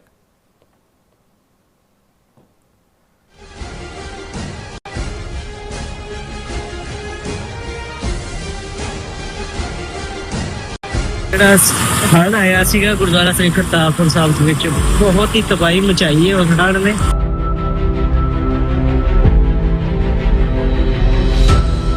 Team United 6 ਇੱਥੇ ਪਿੰਡ ਸਸਰਾਲੀ ਵਿਖੇ ਬੰਦ ਬਣਾਉਣ ਦੀ ਸੇਵਾ ਪਿਛਲੇ 2 ਦਿਨਾਂ ਤੋਂ ਗੁਰੂ ਮਹਾਰਾਜ ਯੂਨਾਈਟਿਡ 6 ਵੱਲੋਂ ਵੀ ਲੈ ਰਹੇ ਹਨ ਜੀ। ਟੀਮ ਯੂਨਾਈਟਿਡ 6 ਇੱਥੇ ਹਰ ਵਕਤ ਹਾਜ਼ਰ ਹੈ ਜੀ। ਜਿਸ ਵੀ ਚੀਜ਼ ਦੀ ਜ਼ਰੂਰਤ ਹੋਵੇਗੀ ਉਸ ਚੀਜ਼ ਦੀ ਜਾਣਕਾਰੀ ਟੀਮ ਯੂਨਾਈਟਿਡ 6 ਤੁਹਾਨੂੰ ਪਹੁੰਚਾਉਂਦੀ ਰਹੇਗੀ ਜੀ। ਪੰਜਾਬ ਵਿੱਚ ਆਏ ਹੜ੍ਹਾਂ ਨੇ ਸਭ ਪਾਸੇ ਤਬਾਹੀ ਮਚਾਈ ਹੋਈ ਹੈ। ਚਾਰੇ ਪਾਸੇ ਪਾਣੀ ਹੀ ਪਾਣੀ ਹੈ। ਜਨ ਜੀਵਨ ਬੁਰੀ ਤਰ੍ਹਾਂ ਪ੍ਰਭਾਵਿਤ ਹੋਇਆ ਹੈ। ਫਸਲਾਂ ਤਬਾਹ ਹੋ ਚੁੱਕੀਆਂ ਹਨ ਤੇ ਲੋਕ ਬੇਘਰ ਹੋ ਗਏ ਹਨ। ਪਰ ਹਮੇਸ਼ਾ ਦੀ ਤਰ੍ਹਾਂ ਇਸ ਮੁਸ਼ਕਿਲ ਦੀ ਘੜੀ ਵਿੱਚ ਵੀ ਇੱਕ ਸੰਸਥਾ ਸਹਾਇਤਾ ਲਈ ਅੱਗੇ ਆਈ ਹੈ, ਯੂਨਾਈਟਿਡ 6। ਮੁਸੀਬਤ ਵਿੱਚ ਫਸੇ ਹਜ਼ਾਰਾਂ ਪਰਿਵਾਰਾਂ ਨੂੰ ਯੂਨਾਈਟਿਡ 6 ਦੇ ਸੇਵਾਦਾਰ ਮੀਲਾਂ ਤੱਕ ਪੈਦਲ ਤੁਰ ਕੇ ਕਿਸ਼ਤੀਆਂ ਰਾਹੀਂ ਹਰ ਸੰਭਵ ਅਸੰਭਵ ਤਰੀਕੇ ਨਾਲ ਉਹਨਾਂ ਨੂੰ ਮਦਦ ਦੇਣ ਲਈ ਪਹੁੰਚ ਕਰ ਰਹੇ ਹਨ। ਪ੍ਰਭਾਵਿਤ ਪਰਿਵਾਰਾਂ ਲਈ ਹਰ ਰੋਜ਼ ਉਹ ਭੋਜਨ, ਸਾਫ਼ ਪਾਣੀ, ਦਵਾਈਆਂ, ਮੱਛਰਦਾਨੀਆਂ, ਪਸ਼ੂਆਂ ਲਈ ਚਾਰਾ ਅਤੇ ਹੋਰ ਜ਼ਰੂਰੀ ਵਸਤਾਂ ਦੀ ਸਪਲਾਈ ਕਰ ਰਹੇ ਹਨ। ਪ੍ਰਭਾਵਿਤ ਪਰਿਵਾਰਾਂ ਨੂੰ ਕੋਈ ਮੁਸ਼ਕਿਲ ਨਾ ਹੋਵੇ, ਇਕੱਲਾਪਣ ਨਾ ਲੱਗੇ, ਇਸ ਲਈ ਸੇਵਾਦਾਰ ਹਰ ਰੋਜ਼ ਉਹਨਾਂ ਲਈ ਤਨਦੇਹੀ ਨਾਲ ਸੇਵਾਵਾਂ ਨਿਭਾ ਰਹੇ ਹਨ। ਤੁਸੀਂ ਵੀ ਯੂਨਾਈਟਿਡ 6 ਜਥੇਬੰਦੀ ਨਾਲ ਜੁੜ ਸਕਦੇ ਹੋ। ਆਪਣਾ ਯੋਗਦਾਨ ਪਾਓ ਅਤੇ ਪੀੜਤਾਂ ਦੀ ਸਹਾਇਤਾ ਕਰੋ। ਵਧੇਰੇ ਜਾਣਕਾਰੀ ਲਈ ਤੁਸੀਂ ਸਕਰੀਨ ਤੇ ਦਿੱਤੇ ਨੰਬਰਾਂ ਤੇ ਸੰਪਰਕ ਕਰ ਸਕਦੇ ਹੋ। ਕੀ ਤੁਸੀਂ ਰੋਜ਼ਾਨਾ ਕੰਮ ਤੇ ਆਪਣਾ ਵਧੇਰੇ ਸਮਾਂ ਬਿਤਾਉਣ ਤੋਂ ਪਰੇਸ਼ਾਨ ਹੋ? ਆਪਣੀ ਪੂੰਜੀ ਨੂੰ ਕੰਮ ਤੇ ਲਗਾਓ, ਸਾਡੇ ਨਾਲ ਇਨਵੈਸਟ ਕਰੋ। ਅਸੀਂ ਤੁਹਾਡੀ ਪੂੰਜੀ ਤੋਂ ਤੁਹਾਡੇ ਲਈ ਵਧੇਰੇ ਪੈਸੇ ਬਣਾ ਸਕਦੇ ਹਾਂ। ਅਸੀਂ ਪ੍ਰਾਈਵੇਟ ਇਕੁਇਟੀ ਇਨਵੈਸਟਮੈਂਟ ਫਰਮ ਹਾਂ ਤੇ ਕਮਰਸ਼ੀਅਲ ਰੀਅਲ ਏਸਟੇਟ ਵਿੱਚ ਮਾਹਿਰ ਹਾਂ। Property management, leasing, asset management, commercial real estate investment ਵਿੱਚ ਸਾਰੀਆਂ ਸੇਵਾਵਾਂ ਲਈ ਅਮਰੀਕਾ ਭਰ ਵਿੱਚੋਂ ਤੁਸੀਂ ਸਾਡੇ ਤੱਕ ਪਹੁੰਚ ਕਰ ਸਕਦੇ ਹੋ। ਆਜ਼ਾਦ ਕਮਰਸ਼ੀਅਲ ਰੀਅਲਟੀ ਸਰਵਿਸਿਜ਼ ਦੇ Azad family trust, 701 North Coast Oak Road, suite number 204, Houston, Texas. ਤੁਸੀਂ ਸਾਨੂੰ ਸਾਡੇ ਫੋਨ ਨੰਬਰ 7136861277 ਤੇ ਵੀ ਸੰਪਰਕ ਕਰ ਸਕਦੇ ਹੋ। Azad commercial realty services.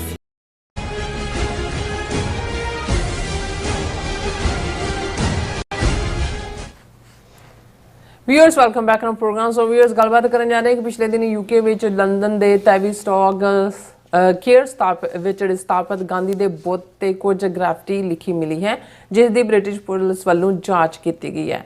ਸੋ ਇਹ ਜਿਹੜੀ ਮੂਰਤੀ ਹੈ 1968 ਵਿੱਚ ਸਥਾਪਿਤ ਕੀਤੀ ਗਈ ਸੀ ਔਰ ਇੰਡੀਅਨ ਏਜੰਸੀ ਰਾਜ ਦੀ ਮੀਡੀਆ ਆਊਟਲੈਟ ANI ਨੇ ਇਸ ਨੂੰ ਫੌਰਨ ਖਾਲਿਸਤਾਨੀਆਂ ਦੇ ਖਾਤੇ ਵਿੱਚ ਪਾਇਆ ਹੈ। ਪਰ ਹਾਲਾਂਕਿ ਹਕੀਕਤ ਵਿੱਚ ਗਾਂਧੀ ਦਾ ਕਤਲ ਕਰਨ ਵਾਲਾ ਨਥੂਰਾਮ ਗੋਡਸੇ ਹੈ, ਜੋ RSS ਦਾ ਅਸਲੀ ਹੀਰੋ ਹੈ। ਸੋ ਇਸ ਬਾਰੇ ਆਪਾਂ ਗੱਲਬਾਤ ਕਰਨ ਜਾ ਰਹੇ ਹਾਂ। ਸੋ ਅਸੀਂ ਚਾਹਾਂਗੇ ਕਿ ਤੁਸੀਂ ਇਸੇ ਤਰ੍ਹਾਂ ਬੜੇ ਰਹਿਣਾ, ਦੇਖਣ ਸੁਣਨੇ ਜਾਂ ਲਿਖਣ ਲਈ ਤੁਹਾਡਾ ਸਭ ਦਾ ਬਹੁਤ ਬਹੁਤ ਧੰਨਵਾਦ ਜੀ। ਡਾਕਟਰ ਸਾਹਿਬ ਕੀ ਕਹਿਣਾ ਚਾਹੋਗੇ?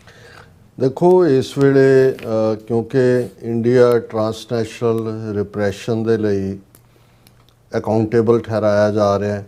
ਅਮਰੀਕਾ ਦੇ ਵਿੱਚ ਅਸੀਂ ਜ਼ਿਕਰ ਕੀਤਾ ਸੀ ਕਿ ਨਿਖਿਲ ਗੁਪਤਾ ਦੇ ਕੇਸ ਦੇ ਮਾਮਲਿਆਂ 'ਚ ਐਡੀਸ਼ਨਲ ਜਿਹੜੀ ਇਨਫੋਰਮੇਸ਼ਨ ਪ੍ਰੋਸੀਕਿਊਟਰਸ ਨੇ ਦਾਖਲ ਕੀਤੀ, ਉਸ ਨੇ ਇਹਨਾਂ ਦੇ ਵੀ ਹੋਸ਼ ਉਡਾ ਦਿੱਤੇ ਵੀ ਕਿਸ ਲੈਵਲ ਦੇ ਉੱਤੇ ਇਹ ਜਿਹੜਾ Nikhil Gupta as a front man use ਹੋ ਰਿਹਾ ਸੀ। ਪਰ ਵਿਕਾਸ ਯਾਦਵ ਜਿਹੜਾ ਰਾਹ ਦਾ ਵੱਡਾ ਆਫਿਸਰ IPS ਰੈਂਕ ਦਾ, ਅਜੀਤ ਡੋਵਲ ਦਾ ਖਾਸਮ ਖਾਸ, ਉਹ ਕਿਵੇਂ ਡਾਇਰੈਕਟ ਕਰ ਰਿਹਾ ਸੀ ਕਿ ਕਿਸ ਲੈਵਲ ਤੇ ਈਵਨ ਕੱਲਾ ਇਹ ਹਾਇਰ ਕੰਟਰੈਕਟ ਨਹੀਂ ਸੀ ਕਿ ਹਾਇਰ ਕੀਤਾ ਕੋਈ ਬੰਦਾ ਮਾਰਨ ਲਈ ਕਿ ਜੀ ਤੁਸੀਂ ਕਿਸੇ ਨੂੰ ਐਲੀਮੀਨੇਟ ਕਰਨਾ ਹੈ। ਇਹ ਕਿਸ ਲੈਵਲ ਦਾ ਆਪਰੇਸ਼ਨ ਕਈ ਸਾਲਾਂ ਤੋਂ ਰਨ ਕਰ ਰਹੇ ਸੀ ਕਿ ਇੱਕ ਪਾਸੇ ਜਿਹੜੀ ਉਹਨਾਂ ਨੇ ਇਨਫੋਰਮੇਸ਼ਨ ਕੱਢੀ ਇਹਨਾਂ ਦੇ ਸਾਰੀ ਕਨਵਰਸੇਸ਼ਨ ਚੋਂ ਕਿ ਭਾਈ ਇਹ ਤਾਂ ਇਸ ਲੈਵਲ ਦੀ ਡੀਲ ਸੀ, ਕੋਲੰਬੀਆ ਉੱਥੋਂ ਕੋਕੇਨ ਦਾ ਜਹਾਜ਼ ਭਰ ਕੇ ਭੇਜਣਾ, ਉੱਥੇ ਵੈਪਨਸ ਦਾ ਜਹਾਜ਼ ਭਰ ਕੇ ਆਉਣਾ, ਔਰ ਫਿਰ ਇਹ ਜਿਹੜਾ ਹਰਦੀਪ ਸਿੰਘ ਨਿੱਜਰ ਦੇ ਮਾਮਲੇ 'ਚ ਤਾਂ ਸਪਸ਼ਟ ਹੋ ਗਿਆ ਕਿ ਭਾਈ ਇਹ ਸਾਰੀ ਜਿਹੜੀ ਪਲੈਨਿੰਗ ਦਾ ਹਿੱਸਾ ਸੀ, ਉਹਦਾ ਕੰਟਰੋਲ ਵਿਕਾਸ ਯਾਦਵ ਜਿਹੜਾ ਅਜੀਤ ਡੋਵਲ ਦਾ ਖਾਸਮ ਖਾਸ ਹੈ, ਔਰ ਉਸ ਰਾਹੀਂ ਨਿਖਿਲ ਗੁਪਤਾ ਜਿਹੜਾ ਲੰਬੇ ਵਕਤ ਤੋਂ ਇਸ ਰਾਹ ਦਾ ਇੱਕ ਫੀਲਾ ਬਣ ਕੇ ਪਾਕਿਸਤਾਨੀ ਪਾਸਪੋਰਟ ਵੀ ਉਹਦੇ ਕੋਲ, ਵਿਆਹ ਵੀ ਪਾਕਿਸਤਾਨ 'ਚ ਕਰਵਾਇਆ ਹੋਇਆ, ਔਰ ਇਸ ਤੋਂ ਇਲਾਵਾ ਉਹਦੇ ਹੋਰ ਬਹੁਤ ਸਾਰੇ ਕਾਲੇ ਕਾਰਨਾਮੇ, ਡਰੱਗ ਦੇ ਵਿੱਚ ਪਹਿਲਾਂ ਇਨਵੋਲਵ ਸੀ ਔਰ ਇਹ ਡੀਲ ਬਣਾਈ ਹੋਈ ਸੀ ਕਿ ਵੀ ਆਹ ਕੇਸ ਤੂੰ ਕਰ ਦੇ ਫਿਰ ਤੇਰਾ ਇਹ ਕੇਸ ਖਤਮ ਕਰ ਦਿੰਦੇ। ਹੁਣ ਇਹ ਸਾਰਾ ਜਿਹੜਾ ਬੈਕਡੋਰ ਦੇ ਵਿੱਚ ਸਾਹਮਣੇ ਆਇਆ, ਔਰ ਜਦੋਂ 3 ਨਵੰਬਰ ਨੂੰ ਜਿਹੜਾ ਕਿ ਆ ਰਿਹਾ ਅਕਤੂਬਰ, ਅੱਜ 1 ਅਕਤੂਬਰ ਅਸੀਂ ਗੱਲ ਕਰ ਰਹੇ ਹਾਂ, ਹੋਰ 4 ਹਫ਼ਤੇ ਬਾਅਦ ਹੋਰ ਵੀ ਬਹੁਤ ਸਾਰੇ ਇੰਕਸ਼ਾਫ ਸਾਹਮਣੇ ਆਉਣਗੇ। ਸੋ ਇਹਦੇ 'ਚ ਜਦੋਂ ਕਿ ਭਾਰਤ ਦੇ ਉੱਤੇ ਇਹ ਪੂਰਾ ਫੋਕਸ ਆਇਆ, ਔਰ ਕੈਨੇਡਾ ਦੇ ਵਿੱਚ ਵੀ ਜਿਹੜੀ ਉਹਨਾਂ ਦੀ ਸੇਫਟੀ ਮਿਨਿਸਟਰ ਹੈ, ਉਸਨੇ ਬਿਸ਼ਨੋਈ ਗੈਂਗ ਨੂੰ ਇੱਕ ਦਹਿਸ਼ਤਗਰਦ ਗਰੁੱਪ ਐਲਾਨਿਆ। 88 ਤੇ ਦਹਿਸ਼ਤਗਰਦ ਆਰਗੇਨਾਈਜੇਸ਼ਨ ਹੈ। ਹਾਲਾਂਕਿ ਜਿਵੇਂ ਅਸੀਂ ਇਹ ਕਿਹਾ ਸੀ ਕਿ ਭਾਈ ਇਹ ਉਹਦੀ ਪ੍ਰਾਈਮ ਮਿਨਿਸਟਰ ਕੌਨੀ ਦੀ ਗਵਰਨਮੈਂਟ ਜਿਹੜੀ ਹੈ ਉਹ ਕੌਣ ਗਵਰਨਮੈਂਟ ਹੀ ਨਜ਼ਰ ਆ ਰਹੀ ਹੈ, ਕਿਉਂਕਿ ਇੱਕ ਪਾਸੇ ਇਹ ਹੈ ਔਰ ਹੁਣ ਇਹ ਵੀ ਸਾਹਮਣੇ ਆਇਆ ਕਿ 13-14 ਅਕਤੂਬਰ ਨੂੰ ਕੈਨੇਡਾ ਦੀ ਫੋਰਨ ਮਿਨਿਸਟਰ ਅਨੀਤਾ ਆਨੰਦ ਜਿਹੜੀ ਹੈ ਉਹ ਭਾਰਤ ਜਾ ਰਹੀ ਹੈ। ਸੋ ਸਾਨੂੰ ਇਸ ਗੱਲ ਤੋਂ ਜਿਹੜੀ ਹੈ ਇਹ ਅੰਦਾਜ਼ਾ ਲਾ ਲੈਣਾ ਚਾਹੀਦਾ ਹੈ ਕਿ ਭਾਈ ਇਹ ਕੈਨੇਡਾ ਗਵਰਨਮੈਂਟ ਕੋਈ ਸੀਰੀਅਸ ਨਹੀਂ ਹੈ ਇਸ ਮੁੱਦੇ 'ਤੇ।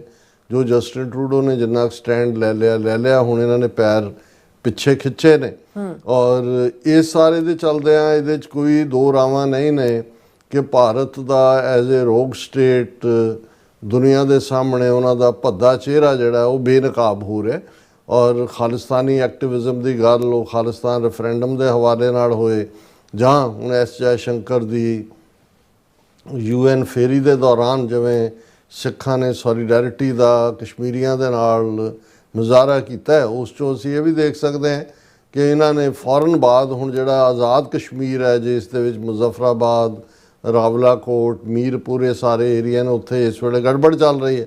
ਔਰ ਕਿਉਂਕਿ ਕੁਛ ਦੇਰ ਪਹਿਲਾਂ ਹੀ ਇਹ ਰਾਜਨਾਥ ਸਿੰਘ ਇਹ ਕਹਿ ਕੇ ਹਟਿਆ ਸੀ ਕਿ ਜੀ ਜਿਹੜਾ ਪਾਕਿਸਤਾਨ ਆਕੂਪਾਈਡ ਕਸ਼ਮੀਰ ਹੈ ਉਹ ਬਹੁਤ ਜਲਦੀ ਸਾਡਾ ਹਿੱਸਾ ਬਣੇਗਾ, ਦੇ ਦੈਮਸੈਲਵਸ ਵਿਲ ਆਸਕ ਫॉर ਇਟ। ਹੁਣ ਇਹ ਗੱਲ ਸਮਝਣ ਤੋਂ ਜਿਹੜੀ ਹੈ ਉਹ ਆਮ ਬੰਦਾ ਨਾਕਸ ਸੀ ਕਿ ਵੀ ਆਜ਼ਾਦ ਕਸ਼ਮੀਰ ਦੇ ਵਿੱਚ ਤਾਂ ਕਦੇ ਵੀ ਪਿਛਲੇ 77 ਸਾਲਾਂ 'ਚ ਕੋਈ ਮੂਵਮੈਂਟ ਐਸੀ ਨਹੀਂ ਚੱਲੀ ਜਿਹਦੇ 'ਚ ਉਹ ਹੋਏ ਕਿ ਜੀ ਅਸੀਂ ਪਾਕਿਸਤਾਨ ਦੇ ਥੱਲੇ ਜਾਂ ਨਾਲ ਨਹੀਂ ਰਹਿਣਾ ਚਾਹੁੰਦੇ, ਅਸੀਂ ਭਾਰਤ ਨੂੰ ਜੁਆਇਨ ਕਰਨਾ ਚਾਹੁੰਦੇ ਹਾਂ, ਜਾਂ ਅਸੀਂ ਆਜ਼ਾਦ ਹੋਣਾ ਚਾਹੁੰਦੇ। ਇਸ ਕਿਸਮ ਦਾ ਉਹਨਾਂ ਦੇ ਥੋੜ੍ਹੇ ਬਹੁਤ ਏਜੰਟ ਬਾਹਰ-ਬੂਰ ਜਿਹੜੇ ਨੇ ਇਸ ਕਿਸਮ ਦਾ ਰੌਲਾ ਪਾਉਂਦੇ ਰਹਿੰਦੇ ਨੇ ਜਿਵੇਂ ਬਲੋਚਿਸਤਾਨ ਲਿਬਰੇਸ਼ਨ ਆਰਮੀ ਦੇ ਥੱਲੇ ਜਾਂ ਜੀਏ ਸਿੰਧ ਮੂਵਮੈਂਟ ਦੇ ਥੱਲੇ। ਪਰ ਆਲ ਆਫ ਏ ਸਡਨ ਜਿਵੇਂ ਇੱਕ ਕੋਆਰਡੀਨੇਟਡ ਪਾਰਟ, ਹਾਲਾਂਕਿ ਇਹ ਨਹੀਂ ਹੈ ਵੀ ਉਹਨਾਂ ਦੇ ਕੋਈ ਜੈਨੂਇਨ ਕੰਸਰਨ ਨਹੀਂ ਹੋਣਗੇ, ਬਿਲਕੁਲ ਜੈਨੂਇਨ ਕੰਸਰਨ ਹੋਣਗੇ। ਔਰ ਬਹੁਤ ਵਾਰ ਜਿਹੜੇ ਸੱਤਾ ਦੀ ਉੱਤਰਲੀ ਪੌੜੀ ਤੇ ਬੈਠੇ ਹੁੰਦੇ ਨੇ ਉਹ ਆਮ ਲੋਕਾਂ ਦੇ ਵਿੱਚ ਕੀ ਚੱਲ ਰਿਹਾ ਉਸ ਦੀ ਪਰਵਾਹ ਨਹੀਂ ਕਰਦੇ। ਜਿਵੇਂ ਲਦਾਖ ਦੇ ਵਿੱਚ ਜੋ ਸੋਨਮ ਵਾਂਗਚੁਕ ਉਹਨੂੰ ਹੁਣ ਦਹਿਸ਼ਤਗਰਦ ਬਣਾਇਆ ਹੋਇਆ, NSA ਲਾਤਾ ਹੈ ਉਹਦੇ ਤੇ, ਉਹਦੀਆਂ ਵੀਡੀਓ ਕੱਢ ਰਹੇ ਨੇ ਕਿ ਜੀ ਉਹਨੇ ਫਲਾਣੀ ਥਾਂ ਇਹ ਕਿਹਾ, ਗੱਦਾਰੀ ਤੇ ਇਹ ਸਭ ਜਿਹੜਾ ਕੂੜ ਪ੍ਰਚਾਰ ਹੈ। ਕਿਉਂਕਿ ਇਹ ਅੰਦਾਜ਼ਾ ਉਹਨਾਂ ਨੂੰ ਵੀ ਨਹੀਂ ਸੀ ਕਿ ਵੀ ਲਦਾਖ ਵਰਗੇ, ਉਹਨਾਂ ਨੇ ਕਿਹਾ ਵੀ ਲੱਗੇ ਸੀ ਵਿਚਾਰੇ ਪਿਛਲੇ 5 ਸਾਲ ਤੋਂ ਪੀਸਫੁਲ ਧਰਨੇ ਦੇ, ਉੱਥੋਂ ਜਲੂਸ ਕੱਢਿਆ ਲਦਾਖ ਤੋਂ ਦਿੱਲੀ ਤੱਕ, ਭੁੱਖ ਹੜਤਾਲ ਤੇ ਬਹਿ ਗਿਆ, ਉਹਨਾਂ ਨੇ ਕਿਹਾ ਬੈਠੇ ਰਹੋ। ਲੇਕਿਨ ਜਿਉਂ ਹੀ ਉਹ ਨੌਜਵਾਨਾਂ ਦੀ ਜਿਹੜੀ ਹੈ ਭੀੜ ਔਰ ਉਹਦੇ ਤੇ ਇਹਨਾਂ ਨੇ ਗੋਲੀ ਚਲਾਈ, ਲਦਾਖ 'ਚ ਵਾਇਲੈਂਟ ਹੋਏ, BJP ਦਾ ਦਫ਼ਤਰ ਸਾੜਤਾ ਉਹਨਾਂ ਨੇ, ਦੂਜੀਆਂ ਗੱਡੀਆਂ ਗੁੱਡੀਆਂ ਨੂੰ ਅੱਗਾਂ ਲਾਈਆਂ, ਗੋਲੀ 'ਚ 4 ਮਾਰਤੇ ਉਹਨਾਂ ਨੇ। ਹੁਣ ਉੱਥੇ ਬਿਲਕੁਲ ਉਹਦਾ ਸਾਰਾ ਭਾਂਡਾ ਜਿਹੜਾ ਸੋਨਮ ਵਾਂਗਚੁਕ ਤੇ ਭੰਨੇ। ਸੋ ਇਸੇ ਤਰ੍ਹਾਂ ਜਿਹੜਾ ਆਜ਼ਾਦ ਕਸ਼ਮੀਰ ਜਾਂ ਜਿਹੜੇ ਮੈਂ ਕਈਆਂ ਨੇ ਟਾਊਨਸ਼ਿਪ ਜਿੱਥੇ ਇਸ ਵੇਲੇ ਪੂਰਾ ਇੱਕ ਤਣਾਅ ਬਣਿਆ ਹੋਇਆ ਔਰ ਇੰਡੀਅਨ ਮੀਡੀਆ ਉਹਨਾਂ ਖਬਰਾਂ ਦੇ ਨਾਲ ਭਰਿਆ ਹੋਇਆ, ਲੇਕਿਨ ਕਿਤੇ ਨਾ ਕਿਤੇ ਆਮ ਲੋਕ ਆਪਣੀਆਂ ਜੈਨੂਇਨ ਗ੍ਰੀਵੈਂਸਿਸ ਦੇ ਲਈ ਗੱਲ ਕਰ ਰਹੇ ਹੋਣਗੇ, ਪਰ ਕੁਛ ਨਾ ਕੁਛ ਐਸਾ ਕਿਤੇ ਨਾ, ਕਿਉਂਕਿ ਜੇ ਤੁਸੀਂ ਰਾਜਨਾਥ ਸਿੰਘ ਦੇ ਬਿਆਨ ਨਾਲ, ਜਿਵੇਂ ਜਦੋਂ ਅਸੀਂ ਇਹ ਕਹਿੰਦੇ ਹਾਂ ਵੀ ਪੰਜਾਬ ਦੇ ਵਿੱਚ water as a weapon use ਕੀਤਾ ਗਿਆ, ਉਹਦੇ ਲਈ ਤੁਹਾਡੇ ਕੋਲ ਇੱਕ ਇੰਡੀਕੇਸ਼ਨ ਹੁੰਦੀ ਹੈ ਕਿ ਵੀ 2 ਮਹੀਨੇ ਪਹਿਲਾਂ ਆਪਰੇਸ਼ਨ ਸੋ ਕਾਲਡ ਸੰਦੂਰ ਤੋਂ ਬਾਅਦ ਜਿਹੜਾ ਲੈਫਟੀਨੈਂਟ ਜਨਰਲ ਢਿੱਲੋਂ ਝੂਠ ਬੋਲਣ ਲਈ ਜਿਹੜੇ ਗੰਦੇ 2 ਚਿਹਰੇ ਸਾਹਮਣੇ ਰੱਖੇ ਹੋਏ ਨੇ, ਉਹਨਾਂ 'ਚੋਂ ਇੱਕ ਹੈ ਉਹ ਇਹ ਕਹਿ ਰਿਹਾ ਵੀ ਹੁਣ ਤਾਂ ਇੰਡਸ ਵਾਟਰ ਟ੍ਰੀਟੀ ਵੀ ਖਤਮ ਹੋ ਗਈ, ਵਾਟਰ ਅਸੀਂ ਭਰ ਲਾਂਗੇ, ਸਮਰ ਦੇ ਮਹੀਨਿਆਂ ਦੇ ਵਿੱਚ, ਬਰਸਾਤਾਂ ਦੇ ਵਿੱਚ ਅੱਧੀ ਰਾਤ ਨੂੰ ਛੱਡ ਦਿਆਂਗੇ। ਹੁਣ ਜਿਹੜਾ ਉਹਨੂੰ ਇੰਟਰਵਿਊ ਕਰ ਰਿਹਾ ਉਹਨੇ ਨਹੀਂ ਪੁੱਛਿਆ ਕਿ ਜੀ ਵਾਟਰ ਜਿਹੜਾ ਹੈ ਉਹ ਤੁਸੀਂ ਹਵਾਈ ਜਹਾਜ਼ ਰਾਹੀਂ ਲਾਹੌਰ ਸੁੱਟੋਗੇ ਜਾਂ ਕਰਤਾਰਪੁਰ ਸਾਹਿਬ ਜਾਏਗਾ ਤਾਂ ਸਾਡੇ ਪੰਜਾਬ 'ਚੋਂ, ਜੇ ਤੁਸੀਂ ਉਹਨੂੰ ਛੱਡੋਗੇ ਤੇ ਸਾਡਾ ਪੰਜਾਬ ਪਹਿਲਾਂ ਫਲੱਡਡ ਹੋਏਗਾ ਹੋਣ ਤੋਂ। ਲੇਕਿਨ ਜੋ ਕੁਝ ਹੋਇਆ ਫਿਰ ਉਸ ਤੋਂ ਇਹ ਸਾਬਤ ਹੋਇਆ ਵੀ ਆਲਰੇਡੀ ਉਹ ਐਵੇਂ ਨਹੀਂ ਸੀ ਬੋਲ ਰਿਹਾ ਉਹਨਾਂ ਨੇ। ਔਰ ਇਹ ਜਿਹੜਾ ਲਫ਼ਜ਼, ਹਾਲਾਂ ਮੈਨੂੰ ਕਿਸੇ ਨੇ ਲਿਖਿਆ ਜੀ ਕਿ ਤੁਸੀਂ ਵਾਟਰ ਐਜ਼ ਏ ਵੈਪਨ ਕਿਹਾ, ਇਹਨੂੰ water as a terrorist weapon. ਹੁਣ ਹਰ ਗੱਲ ਨੂੰ, ਕਿਉਂਕਿ ਇਹ ਲਫ਼ਜ਼ ਵੀ ਉਹ ਲੈਫਟੀਨੈਂਟ ਜਨਰਲ ਢਿੱਲੋਂ ਜਿਹੜਾ ਉਹ ਵਾਟਰ ਐਜ਼ ਏ ਵੈਪਨ ਕਹਿੰਦਾ ਅਸੀਂ ਯੂਜ਼ ਕਰਾਂਗੇ। ਸੋ ਇੰਡੀਕੇਸ਼ਨ ਸਾਹਮਣੇ ਆ ਗਈ। ਔਰ ਜਿਵੇਂ ਉਹਨਾਂ ਨੇ ਕਰੂਅਲ ਜੋਕ ਕੀਤਾ, ਕੋਈ ਨੇੜੇ ਨਹੀਂ ਲੱਗਿਆ, ਕੋਈ ਇਹ ਤਾਂ ਪੰਜਾਬ ਦੇ ਜਾਂ ਸਿੱਖਾਂ ਦੀ ਡਿਫਾਇੰਸ ਸੀ ਕਿ ਉਹਨਾਂ ਨੇ ਦਰਿਆ ਤੇ ਬੰਨ ਮਾਰ ਕੇ ਸਤਲੁਜ ਤੇ ਜਿਹੜੀ ਹੈ ਅੱਗੋਂ ਬਰਬਾਦੀ ਨੂੰ ਰੋਕਿਆ। ਸੋ ਇਸੇ ਅੰਦਾਜ਼ 'ਚ ਮੈਂ ਦੇਖਦਾ ਕਿ ਜਿਹੜਾ ਰਾਜਨਾਥ ਸਿੰਘ ਦਾ ਇਹ ਕਹਿਣਾ ਸੀ ਕਿ ਜੀ ਉਹ ਜਿਹੜੇ ਆਜ਼ਾਦ ਕਸ਼ਮੀਰ ਵਾਲੇ ਨੇ, ਜਿਹਨੂੰ ਉਹ ਇੰਡੀਆ ਪਾਕਿਸਤਾਨ ਆਕੂਪਾਈਡ ਕਸ਼ਮੀਰ ਕਹਿੰਦੇ ਨੇ, ਕਿ ਉਹ ਤਾਂ ਜੀ ਖੁਦ ਜੁਆਇਨ ਕਰਨਗੇ। ਸੋ ਯਾਨੀ ਆਲਰੇਡੀ ਇਹਨਾਂ ਨੇ ਉਸ ਖਿੱਤੇ ਦੇ ਵਿੱਚ ਗੜਬੜ ਦਾ, ਔਰ ਉੱਥੇ ਵੀ ਗੋਲੀ ਚਲਾਈ ਔਰ ਰੇਂਜਰਸ ਨੇ, ਔਰ ਦੂਸਰੇ 2 ਬੰਦੇ ਮਰ ਗਏ। ਔਰ ਜਦੋਂ ਕਿਸੇ ਕਾਜ਼ ਦੇ ਲਈ ਜਾਂ ਕਿਸੇ ਮੂਵਮੈਂਟ 'ਚ ਕੋਈ ਮਰਦਾ ਹੈ, ਉਹ ਮੂਵਮੈਂਟ ਖਤਮ ਨਹੀਂ ਹੁੰਦੀ, ਰਾਦਰ ਉਸ ਮੂਵਮੈਂਟ ਦਾ ਉਹ ਸ਼ਹੀਦ ਬਣ ਜਾਂਦਾ। ਸੋ ਅਸੀਂ ਇਹ ਜਿਹੜੇ ਵੀ ਡਿਸੀਜਨ ਮੇਕਰ ਨੇ ਪਾਕਿਸਤਾਨ ਦੇ ਵਿੱਚ ਜਾਂ ਆਜ਼ਾਦ ਕਸ਼ਮੀਰ ਦੇ, ਕਿ ਭਾਈ ਇਸ ਵੇਲੇ ਜਦੋਂ ਕਿ ਹਾਈਲਾਈਟ ਹੋ ਰਿਹਾ ਇਸ਼ੂ ਦੁਨੀਆ ਭਰ ਦੇ ਵਿੱਚ ਕਸ਼ਮੀਰੀਆਂ ਦੇ ਉੱਤੇ ਜ਼ੁਲਮਾਂ ਦਾ, ਤੁਸੀਂ ਇਹ ਕਿਹੜਾ ਨਵਾਂ ਚੈਪਟਰ ਖੋਲ੍ਹ ਲਿਆ ਹੈ, ਇਸ ਨੂੰ ਰਿਜ਼ੋਲਵ ਕਰੋ। ਜੋ ਉਹਨਾਂ ਦੀਆਂ ਜੈਨੂਇਨ ਮੰਗਾਂ ਨੇ ਉਹਨਾਂ ਨੂੰ ਮੰਨੋ, ਔਰ ਜਿਹੜਾ ਇਸ ਨੂੰ ਜਿਹੜਾ ਸ਼ਾਂਤ ਕਰੋ ਸਾਰੇ ਮਾਹੌਲ ਨੂੰ। ਨਹੀਂ ਤਾਂ ਇਹ ਇੰਡੀਅਨ ਏਜੰਸੀਆਂ ਦਾ ਹੀ ਅਲਟੀਮੇਟਲੀ ਫਿਰ ਜਿਹੜੀ ਹੈ ਹੱਥਾਂ ਦੇ ਵਿੱਚ ਤੁਸੀਂ ਵੀ ਖੇਡ ਰਹੇ ਹੋਵੋਗੇ ਜੇ ਤੁਸੀਂ ਬਲਦੀ ਦੇ ਉੱਤੇ ਤੇਲ ਪਾਉਣ ਦਾ ਕੰਮ ਕਰਦੇ। ਹੁਣ ਇਸੇ ਕੰਟੈਕਸਟ ਦੇ ਵਿੱਚ ਮੈਂ ਇਸ ਖਬਰ ਨੂੰ ਦੇਖਦਾ ਜਿਹਨੂੰ ਅਸੀਂ ਡਿਸਕਸ ਕਰ ਰਹੇ ਹਾਂ ਕਿ 2 ਅਕਤੂਬਰ ਗਾਂਧੀ ਦੀ ਜਿਹੜੀ ਹੈ ਉਹ ਜਯੰਤੀ ਉਹਨੂੰ ਕਹਿੰਦੇ ਨੇ, ਜਨਮ ਦਿਨ ਹੈ। ਔਰ ਯੂਨਾਈਟਿਡ ਨੇਸ਼ਨਸ ਰਾਹੀਂ ਉਹਨਾਂ ਨੇ ਇਸ ਦਿਨ ਨੂੰ ਜਿਹੜਾ international day of non violence ਵੀ ਡਿਕਲੇਅਰ ਕਰਵਾਇਆ ਹੈ। ਜ਼ਾਹਰ ਹੈ ਵੀ ਜਿਨ੍ਹਾਂ ਦੇ ਕੋਲ ਅੱਜ ਹੱਥ 'ਚ ਪਾਵਰ ਹੈ ਉਹ ਤਾਂ ਕਾਤਲ ਨੇ ਗਾਂਧੀ ਦੇ, ਉਹਨਾਂ ਦੇ ਲਈ ਤਾਂ ਗਾਂਧੀ ਨੂੰ ਕਤਲ ਕਰਨ ਵਾਲਾ ਨਥੂਰਾਮ ਗੋਡਸੇ ਉਹਨਾਂ ਦਾ ਹੀਰੋ ਹੈ।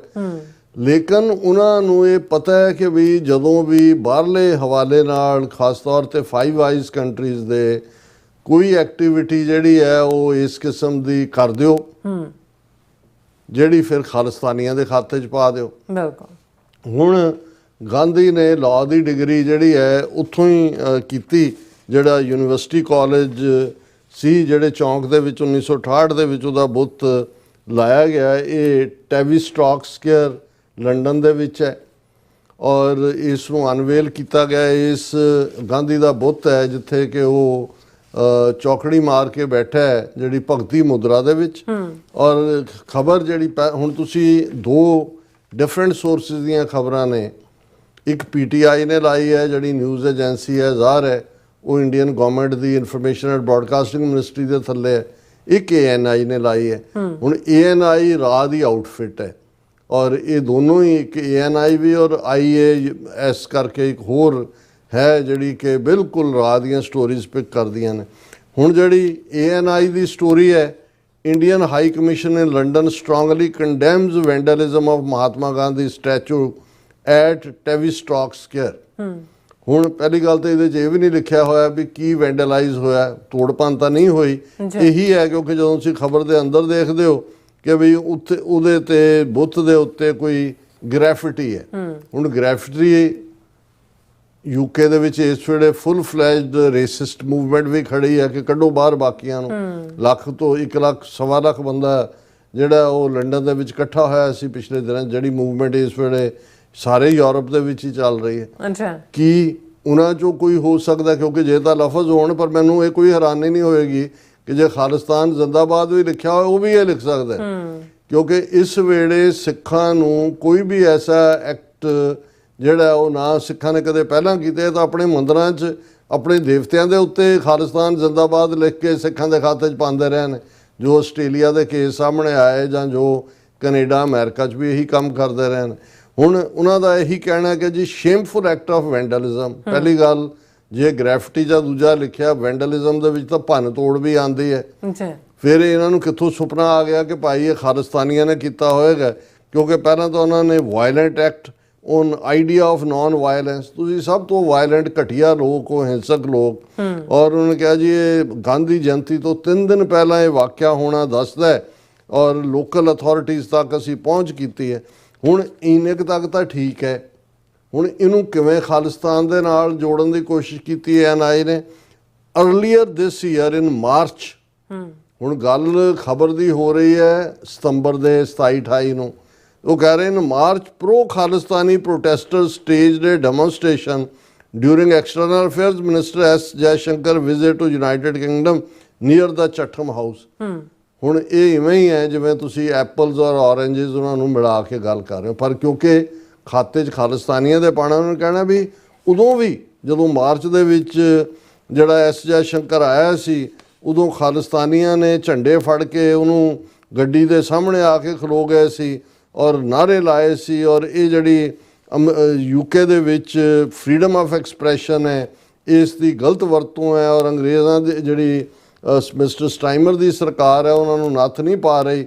ਔਰ ਅਸੀਂ ਪ੍ਰੋਵੋਕੇਟਿਵ ਐਕਟੀਵਿਟੀਜ਼ ਜਿਹੜੀਆਂ ਇਹਨਾਂ ਸੈਪਰੇਟਿਸਟ ਔਰ ਐਕਸਟਰੀਮਿਸਟ ਦੀਆਂ ਨੇ ਉਹਨਾਂ ਨੂੰ ਅਸੀਂ ਕੰਡੈਮ ਕਰਦੇ ਹਾਂ। ਇਹ ਮਿਸਯੂਜ਼ ਹੈ ਡੈਮੋਕ੍ਰੈਟਿਕ ਫਰੀडम्स ਦਾ by such elements and expect the host government to fully live up to their diplomatic obligation in such case.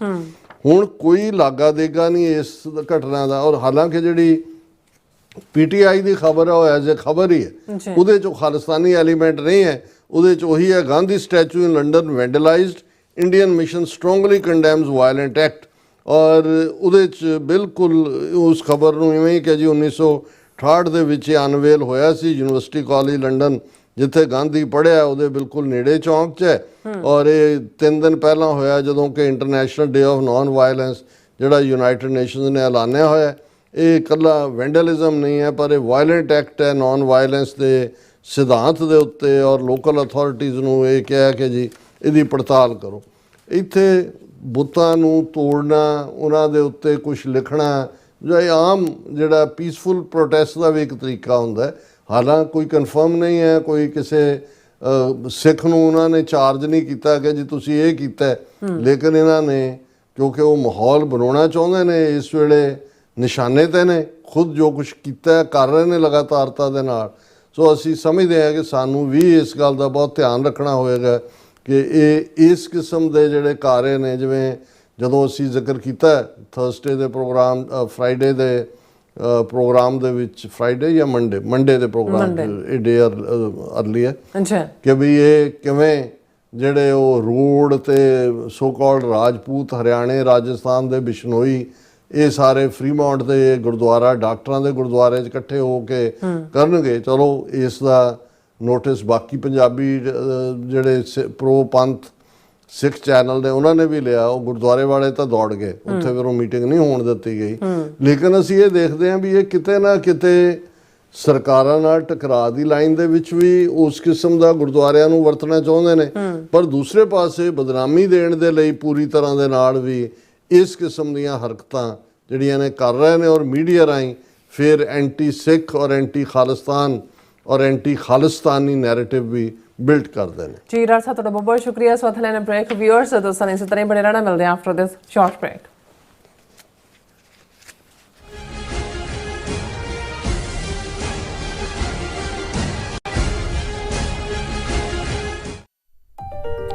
FBI ਤੋਂ ਮੈਂ ਹਾਂ ਸੁਖਵੀਰ ਕੌਰ ਤੇ ਹੁਣ ਸੁਣੋ FBI ਵੱਲੋਂ ਜ਼ਰੂਰੀ ਜਾਣਕਾਰੀ।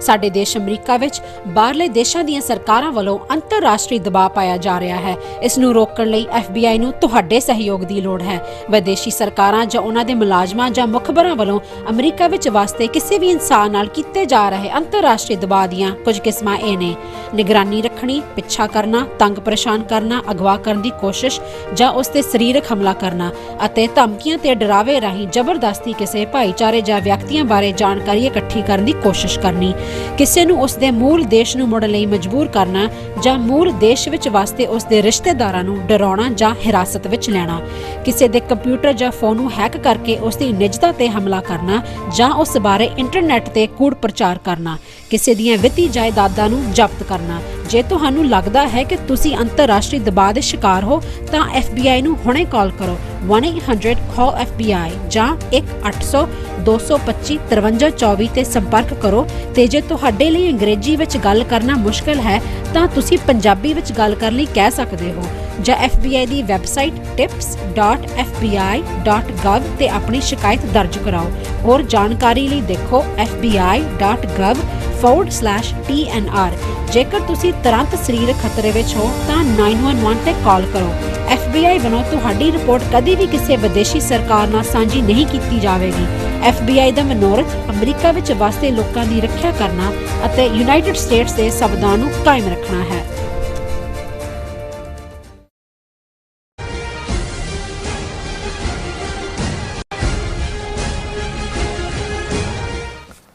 ਦਰਸ਼ਕੋ, ਬ੍ਰੇਕ ਤੋਂ ਬਾਅਦ ਤੁਹਾਡਾ ਸਭ ਦਾ ਭਰਪੂਰ ਸਵਾਗਤ ਹੈ। ਸੋ ਇਸ ਗੱਲਬਾਤ ਕਰਨ ਜਾ ਰਹੇ ਹਾਂ ਕਿ ਪਿਛਲੇ ਦਿਨੀ ਪ੍ਰੈਜ਼ੀਡੈਂਟ ਟਰੰਪ ਨੇ ਵਾਸ਼ਿੰਗਟਨ DC ਵਿਖੇ ਅਮਰੀਕਨ ਫੌਜ ਦੇ ਮੁੱਖ ਮਿਲਟਰੀ ਕਮਾਂਡਰਜ਼ ਨੂੰ ਸੰਬੋਧਨ ਕੀਤਾ। ਇਸ ਦੌਰਾਨ ਉਹਨਾਂ ਨੇ ਬਹੁਤ ਸਾਰੀਆਂ ਜੰਗਾਂ ਰੁਕਵਾਉਣ ਦਾ ਦਾਅਵਾ ਕੀਤਾ ਔਰ ਵਿਸ਼ੇਸ਼ਕਰ ਉਹਨਾਂ ਨੇ ਭਾਰਤ ਪਾਕਿਸਤਾਨ ਵਿਚਕਾਰ 7 ਮਈ ਤੋਂ 10 ਮਈ ਤੱਕ ਹੋਈ 4 ਰੋਜ਼ਾ ਜੰਗ ਦਾ ਜ਼ਿਕਰ ਕੀਤਾ। ਸੋ ਉਹਨਾਂ ਨੇ ਪਾਕਿਸਤਾਨ ਦੇ ਫੌਜੀ ਮੁਖੀ ਫੀਲਡ ਮਾਰਸ਼ਲ ਆਸਿਫ ਮਨੀਰ ਦੀ ਬਹੁਤ ਤਾਰੀਫ ਕੀਤੀ। ਟਰੰਪ ਨੇ ਕਿਹਾ, ਮਨੀਰ ਨੇ ਲੱਖਾਂ ਜ਼ਿੰਦਗੀਆਂ ਬਚਾਉਣ ਲਈ ਮੇਰਾ ਸ਼ੁਕਰੀਆ ਅਦਾ ਕੀਤਾ। ਸੋ ਇਸ ਬਾਰੇ ਆਪਾਂ ਗੱਲਬਾਤ ਕਰਨ ਜਾ ਰਹੇ ਹਾਂ। ਸੋ ਅਸੀਂ ਚਾਹਾਂਗੇ ਕਿ ਤੁਸੀਂ ਇਸੇ ਤਰ੍ਹਾਂ ਬਣੇ ਰਹਿਣਾ। ਦੇਖਣ ਸੁਣਨ ਲਈ ਜਾਂ ਲਿਖਣ ਲਈ ਤੁਹਾਡਾ ਸਭ ਦਾ ਬਹੁਤ ਬਹੁਤ ਧੰਨਵਾਦ। ਜੀ ਰਾਜ ਸਾਹਿਬ, ਕੀ ਕਹਿਣਾ ਚਾਹੋਗੇ? ਦੇਖੋ, ਅਮਰੀਕਨ ਪਾਲਿਸੀ ਮੇਕਿੰਗ ਦੇ ਵਿੱਚ ਅੱਜ ਕੱਲ੍ਹ ਬਹੁਤ ਕੁਝ ਐਸਾ ਚੱਲ ਰਿਹਾ ਹੈ, ਇੰਨੀ ਤੇਜ਼ੀ ਨਾਲ ਕੁਝ ਡਿਵੈਲਪਮੈਂਟਸ ਹੋ ਰਹੀਆਂ, ਕੁਝ ਜਿਹੜਾ ਚੀਜ਼ ਅਨਫੋਲਡ ਹੋ ਰਹੀਆਂ ਕਿ ਇੱਕ ਹਲਕੇ 'ਚ ਤਾਂ ਪੈਨਿਕ ਵੀ ਹੈ। ਵੈਸੇ ਤਾਂ ਇਸ ਵੇਲੇ ਜਦੋਂ ਅੱਜ ਅਸੀਂ ਗੱਲ ਕਰ ਰਹੇ ਹਾਂ, ਅਮਰੀਕਾ ਦੀ Washington DC government, federal government shut down ਹੈ, ਕਿਉਂਕਿ ਬਜਟ ਨੂੰ ਲੈ ਕੇ ਜਿਹੜੀ ਕੰਸੈਂਸਸ ਹੁੰਦੀ ਹੈ ਡੈਮੋਕ੍ਰੈਟ ਔਰ ਸੈਨੇਟਰਸ ਦੀ, ਉਹ ਨਹੀਂ ਬਣ ਸਕੀ। ਤੇ ਸ਼ਟ ਡਾਊਨ ਦਾ ਮਤਲਬ ਹੁੰਦਾ ਹੈ ਕਿ ਵੀ ਹਕੂਮਤ ਬਿਲਕੁਲ ਸਟੈਂਡ ਸਟਿਲ ਤੇ ਆ ਗਈ। ਔਰ ਆਲਰੇਡੀ ਟਰੰਪ ਐਡਮਿਨਿਸਟ੍ਰੇਸ਼ਨ ਨੇ ਜਿਹੜਾ ਉਹ 2 ਦਿਨ ਪਹਿਲਾਂ ਹੀ ਇਹ ਧਮਕੀ ਵੀ ਦਿੱਤੀ ਸੀ ਕਿ ਜੇ ਗਵਰਨਮੈਂਟ ਸ਼ਟ ਡਾਊਨ ਹੋਇਆ ਤੇ ਅਸੀਂ ਜਿਹੜਾ ਹਜ਼ਾਰਾਂ ਜਿਹੜੇ ਫੈਡਰਲ EMPLOYE ਨੇ ਉਹਨਾਂ ਨੂੰ ਫਾਇਰ ਕਰ ਦਿਆਂਗੇ। ਔਰ ਆਲਰੇਡੀ ਹੁਣ ਅਗਲੇ 24 ਘੰਟੇ 'ਚ ਕੀ ਹੋਏਗਾ, ਲੇਕਿਨ ਬੜੀ ਅਨਸਰਟਨਟੀ ਹੈ ਕਿ ਹਾਲਾਂ ਹੁੰਦਾ ਵੀ ਇਨਰ ਨੈਗੋਸ਼ੀਏਸ਼ਨ ਵੀ ਚੱਲ ਰਹੀ ਹੁੰਦੀ ਹੈ, ਕੋਈ ਨਾ ਕੋਈ ਕੰਸੈਂਸਸ ਦੇ ਉੱਤੇ ਪਹੁੰਚਿਆ ਜਾਂਦਾ ਹੈ। ਲੇਕਿਨ ਜੇ ਸ਼ਟ ਡਾਊਨ ਹੁੰਦਾ ਫਿਰ ਉਹ ਵਿਦਆਊਟ ਪੇ ਜਿਹੜਾ ਹੈ ਉਹ ਕਈ ਹੋ ਜਾਂਦੇ ਨੇ, ਕਈਆਂ ਦੀ ਨੌਕਰੀ ਵੀ ਜਾ ਸਕਦੀ ਹੈ, ਕਿਉਂਕਿ ਪ੍ਰੈਜ਼ੀਡੈਂਟ ਟਰੰਪ ਦਾ ਐਡਮਿਨਿਸਟ੍ਰੇਸ਼ਨ ਕਿਸ ਰੁਖ ਨੂੰ ਕਰਦਾ। ਹਾਲਾਂ ਜਦੋਂ ਯੂਜੂਅਲੀ ਸ਼ਟ ਡਾਊਨ ਹੁੰਦੀ ਹੈ ਗਵਰਨਮੈਂਟ ਤੇ ਜਿਹੜੀਆਂ ਫੈਡਰਲ ਕੋਰਟਸ ਨੇ ਉਹ ਵੀ ਬੰਦ ਹੁੰਦੀਆਂ, ਲੇਕਿਨ ਅੱਜ ਹੀ ਇੱਕ ਵਕੀਲ ਦੇ ਨਾਲ ਸਵੇਰੇ ਗੱਲ ਹੋਈ, ਉਹਨਾਂ ਨੇ ਕਿਹਾ ਕਿ ਜੀ ਈਵਨ ਜੱਜਾਂ ਨੂੰ ਵੀ 8 ਵਜੇ ਤੱਕ ਪਤਾ ਨਹੀਂ ਸੀ ਵੀ ਅੱਜ ਕੇਸ ਲੱਗਣੇ ਨੇ ਕਿ ਨਹੀਂ।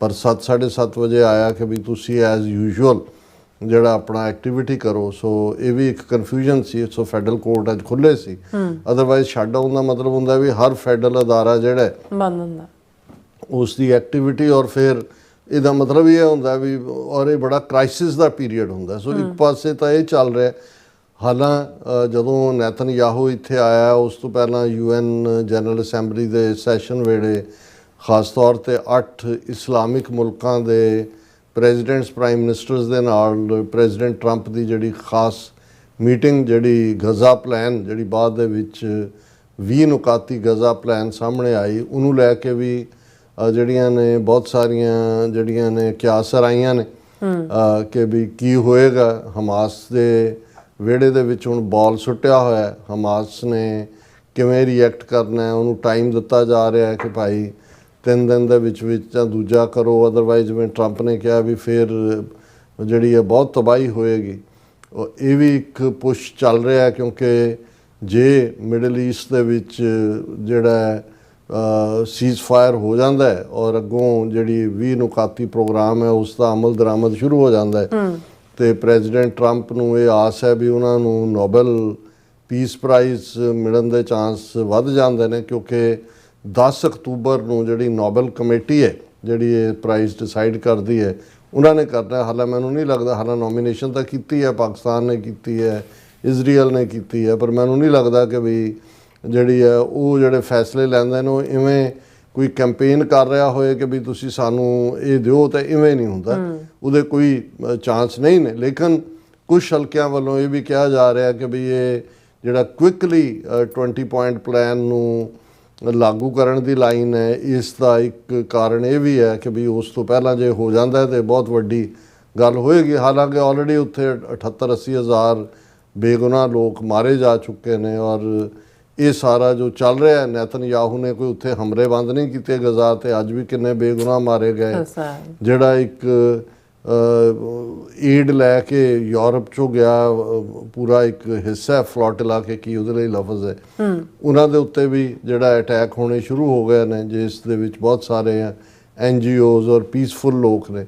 ਸੋ ਜਿਸ ਕਿਸਮ ਦਾ ਮਾਹੌਲ ਬਣਿਆ ਹੋਇਆ ਔਰ ਜਿਵੇਂ ਬੇਲਗਾਮ ਘੋੜੇ ਵਾਂਗ ਜਿਹੜਾ ਨੈਤਨਯਾਹੂ ਦਾ ਬਿਹੇਵੀਅਰ ਹੈ ਉਸ ਤੋਂ ਮੈਨੂੰ ਨਹੀਂ ਲੱਗਦਾ, ਹਾਲਾਂ ਸਾਨੂੰ ਬਹੁਤ ਸਾਰਿਆਂ ਨੇ ਪੁੱਛਿਆ ਵੀ ਹੈ ਵੀ ਤੁਹਾਡਾ ਕੀ ਖਿਆਲ ਹੈ ਇਸ ਦੇ ਉੱਤੇ। ਸਾਡਾ ਤਾਂ ਇਹ ਹੈ ਕਿ ਭਾਈ ਇਨਸਾਨੀ ਜ਼ਿੰਦਗੀਆਂ ਬਚ ਜਾਣ, ਇੱਕ ਵੀ ਜਿਹੜਾ ਲਾਸ ਆਫ ਲਾਈਫ ਹੈ ਉਹ ਜਿਹੜਾ ਉਹ ਦੁੱਖ ਦਿੰਦਾ ਹੈ, ਪਰ ਜਿਹਨਾਂ ਹਾਲਾਤਾਂ 'ਚ ਜਿਸ ਤਰੀਕੇ ਦੇ ਨਾਲ ਇਹ ਸਾਰਾ ਪਾਰਟ ਚੱਲ ਰਿਹਾ ਹੈ ਮੈਨੂੰ ਲੱਗਦਾ ਨਹੀਂ ਕਿ ਕੋਈ ਲੌਂਗ ਟਰਮ, ਪਰ ਇਹ ਵੀ ਇੱਕ ਪਾਰਟ। ਔਰ ਇੱਕ ਐਕਸ਼ਨ ਜਿਹੜਾ ਪ੍ਰੈਜ਼ੀਡੈਂਟ ਟਰੰਪ ਨੇ ਇਹਨਾਂ ਦਿਨਾਂ 'ਚ ਹੀ 800 ਦੇ ਕਰੀਬ ਅਮਰੀਕਾ ਦੇ ਫੌਜੀ ਬੇਸ ਨੇ ਦੁਨੀਆ ਦੇ ਅੱਡ-ਅੱਡ ਕਾਰਨਰ ਦੇ ਵਿੱਚ 800 ਔਰ ਬਹੁਤ ਸਾਰਿਆਂ 'ਚ ਤਾਂ ਉਹਨਾਂ ਦੀ ਅਮਰੀਕਾ ਦੀ ਫੌਜ ਵੱਡੀ ਗਿਣਤੀ 'ਚ ਤਾਇਨਾਤ ਹੈ, ਜਿਵੇਂ ਜਾਪਾਨ ਦੇ ਵਿੱਚ ਹੈ, ਜਿਵੇਂ ਸਾਊਥ ਕੋਰੀਆ ਦੇ ਵਿੱਚ ਹੈ, ਔਰ ਇਹ ਸਾਰਾ ਪਰ 800 ਬੇਸ। ਔਰ ਕੁਛ ਦਿਨ ਪਹਿਲਾਂ ਇਹ ਸਪੈਸ਼ਲ ਆਰਡਰ ਜਿਹੜਾ ਹੈ ਵਾਈਟ ਹਾਊਸ ਵੱਲੋਂ ਆ ਗਿਆ ਕਿ ਜਿੰਨੇ ਟੌਪ ਕਮਾਂਡਰ ਨੇ, ਜਿੰਨੇ ਉਹਨਾਂ ਦੇ 4 ਸਟਾਰ ਜਨਰਲ ਦੂਜੇ, ਉਹਨਾਂ ਸਾਰਿਆਂ ਨੂੰ ਕਿਹਾ ਕਿ ਫੌਰਨ ਵਾਸ਼ਿੰਗਟਨ ਪਹੁੰਚੋ। ਔਰ ਇਸ ਗੱਲ ਨੇ ਵੀ ਕੀਤਾ ਵੀ ਕੀ ਹੈ, ਕੋਈ ਜੰਗ ਦੀ ਤਿਆਰੀ ਹੈ, ਕੋਈ ਰਸ਼ੀਆ ਦੇ ਖਿਲਾਫ ਹੈ, ਕੋਈ ਅਦਰਵਾਈਜ਼ ਹੈ, ਕੀ ਹੈ। ਹੁਣ ਉਸ ਸਾਰੇ ਦੇ ਵਿੱਚ ਜ਼ਾਹਰ ਹੈ ਕਿ ਵੀ ਇਸ ਨੂੰ ਲੈ ਕੇ ਜਿਹੜਾ ਕੁਛ ਚੀਜ਼ਾਂ ਤਾਂ ਅੰਦਰੂਨੀ ਡਿਸੀਜਨ ਮੇਕਿੰਗ ਹੋਏਗੀ। ਕੁਛ ਨੂੰ ਇਹ ਵੀ ਹੋਇਆ ਕਿ ਭਾਈ ਚਾਈਨਾ ਦਾ ਜਿਹੜਾ ਵੱਧਦਾ ਕਰਾਊਟ ਹੈ, ਉਹਨਾਂ ਨੇ ਆਪਣੀਆਂ ਪਾਵਰਫੁਲ ਮਿਸਾਈਲਾਂ ਇੰਟਰਕੰਟੀਨੈਂਟਲ ਕੋਈ ਹੋਰ ਜਿਹੜੀਆਂ ਨੇ ਉਹ ਡਿਕਲੇਅਰ ਉਹਨੂੰ ਕਰਨ ਲਈ ਹੈ। ਪਰ ਚਲੋ ਇਹ ਅਜੇ ਤੱਕ ਕਲੀਅਰ ਨਹੀਂ ਹੈ ਕਿ ਵੀ ਇਹ ਵੀ ਹੈ ਵੀ ਸ਼ਾਇਦ ਜਿਹੜਾ ਉਹ ਫੌਜ ਦੀ ਵੀ ਛਾਂਟੀ ਕੀਤੀ ਜਾਏ। ਜਨਰਲ ਸੈਕੰਡ ਵਰਲਡ ਵਾਰ ਤੋਂ ਹੁਣ ਤੱਕ ਉਦੋਂ ਕਈ ਮਿਲੀਅਨ ਅਮਰੀਕਨ ਫੌਜ ਸੀ, ਹੁਣ 1.1 ਮਿਲੀਅਨ ਹੈ, ਤੇ ਜ਼ਿਆਦਾ ਜਿਹੜੇ ਨੇ ਪਲੰਪ ਪੋਸਟਾਂ ਦੇ ਉੱਤੇ ਉਹ ਬੈਠੇ ਹੋਏ ਨੇ। ਹਾਲਾਂ ਜਿਹਨੂੰ ਇੰਚਾਰਜ ਬਣਾਇਆ ਉਹਨੇ ਜਨਰਲਾਂ ਨੂੰ ਕਿਹਾ ਵੀ ਤੁਸੀਂ ਵੀ ਕਮਾਂਡੋਆਂ ਵਾਂਗੂ ਫਿੱਟ ਹੋਣੇ ਚਾਹੀਦੇ ਹੋ, ਗੋਗੜਾਂ ਛੱਡੀਆਂ, ਇਹ ਕੰਮ ਠੀਕ ਨਹੀਂ ਹੈ। ਸੋ ਇਹ ਪਾਰਟ ਹੈ ਜਾਂ ਇਨਰ ਕੀ ਹੈ, ਜਾਂ ਉਹਨਾਂ ਨੂੰ ਇਹ ਦੱਸਣਾ ਫੌਜ ਨੂੰ ਵੀ ਪਾਵਰ ਕੀ ਹੈ, ਕਿਉਂਕਿ ਵਿਦਨ ਅਮਰੀਕਨ ਸਿਟੀਜ਼ ਵੀ ਜਿਹੜੀ ਐਡਮਿਨਿਸਟ੍ਰੇਸ਼ਨ ਨੂੰ ਲੈਣਾ, ਜਿਵੇਂ ਵਾਸ਼ਿੰਗਟਨ DC 'ਚ ਹੋਇਆ, ਜਿਹੜਾ ਸ਼ਿਕਾਗੋ 'ਚ ਹੋਇਆ, ਸੀਐਟਲ 'ਚ ਹੋਣ ਜਾ ਰਿਹਾ, ਹੋਰ LA 'ਚ ਹੋਇਆ। ਸੋ ਉਹ ਵੀ ਇੱਕ ਉਹਦੇ ਲਈ ਵੀ ਕੋਈ ਸੈਕੰਡ ਫੇਜ਼ ਤਿਆਰ ਹੋ ਰਿਹਾ। ਲੇਕਿਨ ਜਿਹੜੀ ਗੱਲ ਕਰਕੇ ਅਸੀਂ ਇਸ ਨੂੰ ਡਿਸਕਸ ਕਰ ਰਹੇ ਹਾਂ ਕਿ ਉਹ ਜਿਹੜੇ ਟੌਪ ਆਰਮੀ ਕਮਾਂਡਰਸ ਇਨ ਹੰਡਰਡਸ ਜਿਹੜੇ ਇਕੱਠੇ ਸੀ, ਉਹਨਾਂ ਦਾ ਜਿਹੜਾ ਇਕੱਠ ਹੈ ਉਹ ਕੁਐਂਟੀਕੋ ਦੇ ਵਿੱਚ ਸੀ, ਜਿਹੜਾ ਮੈਰੀਨ ਕਾਰਪਸ ਬੇਸ ਹੈ ਕੁਐਂਟੀਕੋ ਦੇ ਵਿੱਚ। ਉੱਥੇ ਪ੍ਰੈਜ਼ੀਡੈਂਟ ਟਰੰਪ ਨੇ ਐਡਰੈਸ ਕੀਤਾ ਉਹਨਾਂ ਨੂੰ, ਜਿਹਦੇ 'ਚ ਉਹਨਾਂ ਨੇ ਵਰਲਡ ਸਿਚੁਏਸ਼ਨ ਦਾ ਜ਼ਿਕਰ ਔਰ ਕਿ ਭਾਈ ਮੈਂ ਕਿਵੇਂ 7-8 ਜੰਗਾਂ ਜਿਹੜੀਆਂ ਨੇ ਉਹ ਰੁਕਵਾਈਆਂ ਨੇ, ਵਰਲਡ ਕਿਵੇਂ ਵੋਲੇਟਾਈਲ ਹੈ, ਅਮਰੀਕਾ ਦੇ ਸਾਹਮਣੇ ਕੀ ਕੀ ਚੈਲੰਜਸ ਨੇ। ਔਰ ਇਸ 'ਚ ਉਹਨਾਂ ਨੇ ਖਾਸ ਤੌਰ 'ਤੇ ਜ਼ਿਕਰ ਕੀਤਾ ਵੀ ਜਿਹੜਾ 7, 8, 9, 10 ਮਈ ਨੂੰ ਇੰਡੀਆ ਔਰ ਪਾਕਿਸਤਾਨ ਦੇ ਵਿੱਚ ਵੈਰੀ ਬਿਗ ਕਨਫਲਿਕਟ, ਇਹ ਲਫ਼ਜ਼ ਉਹਨਾਂ ਨੇ ਇਸਤੇਮਾਲ ਕੀਤੇ।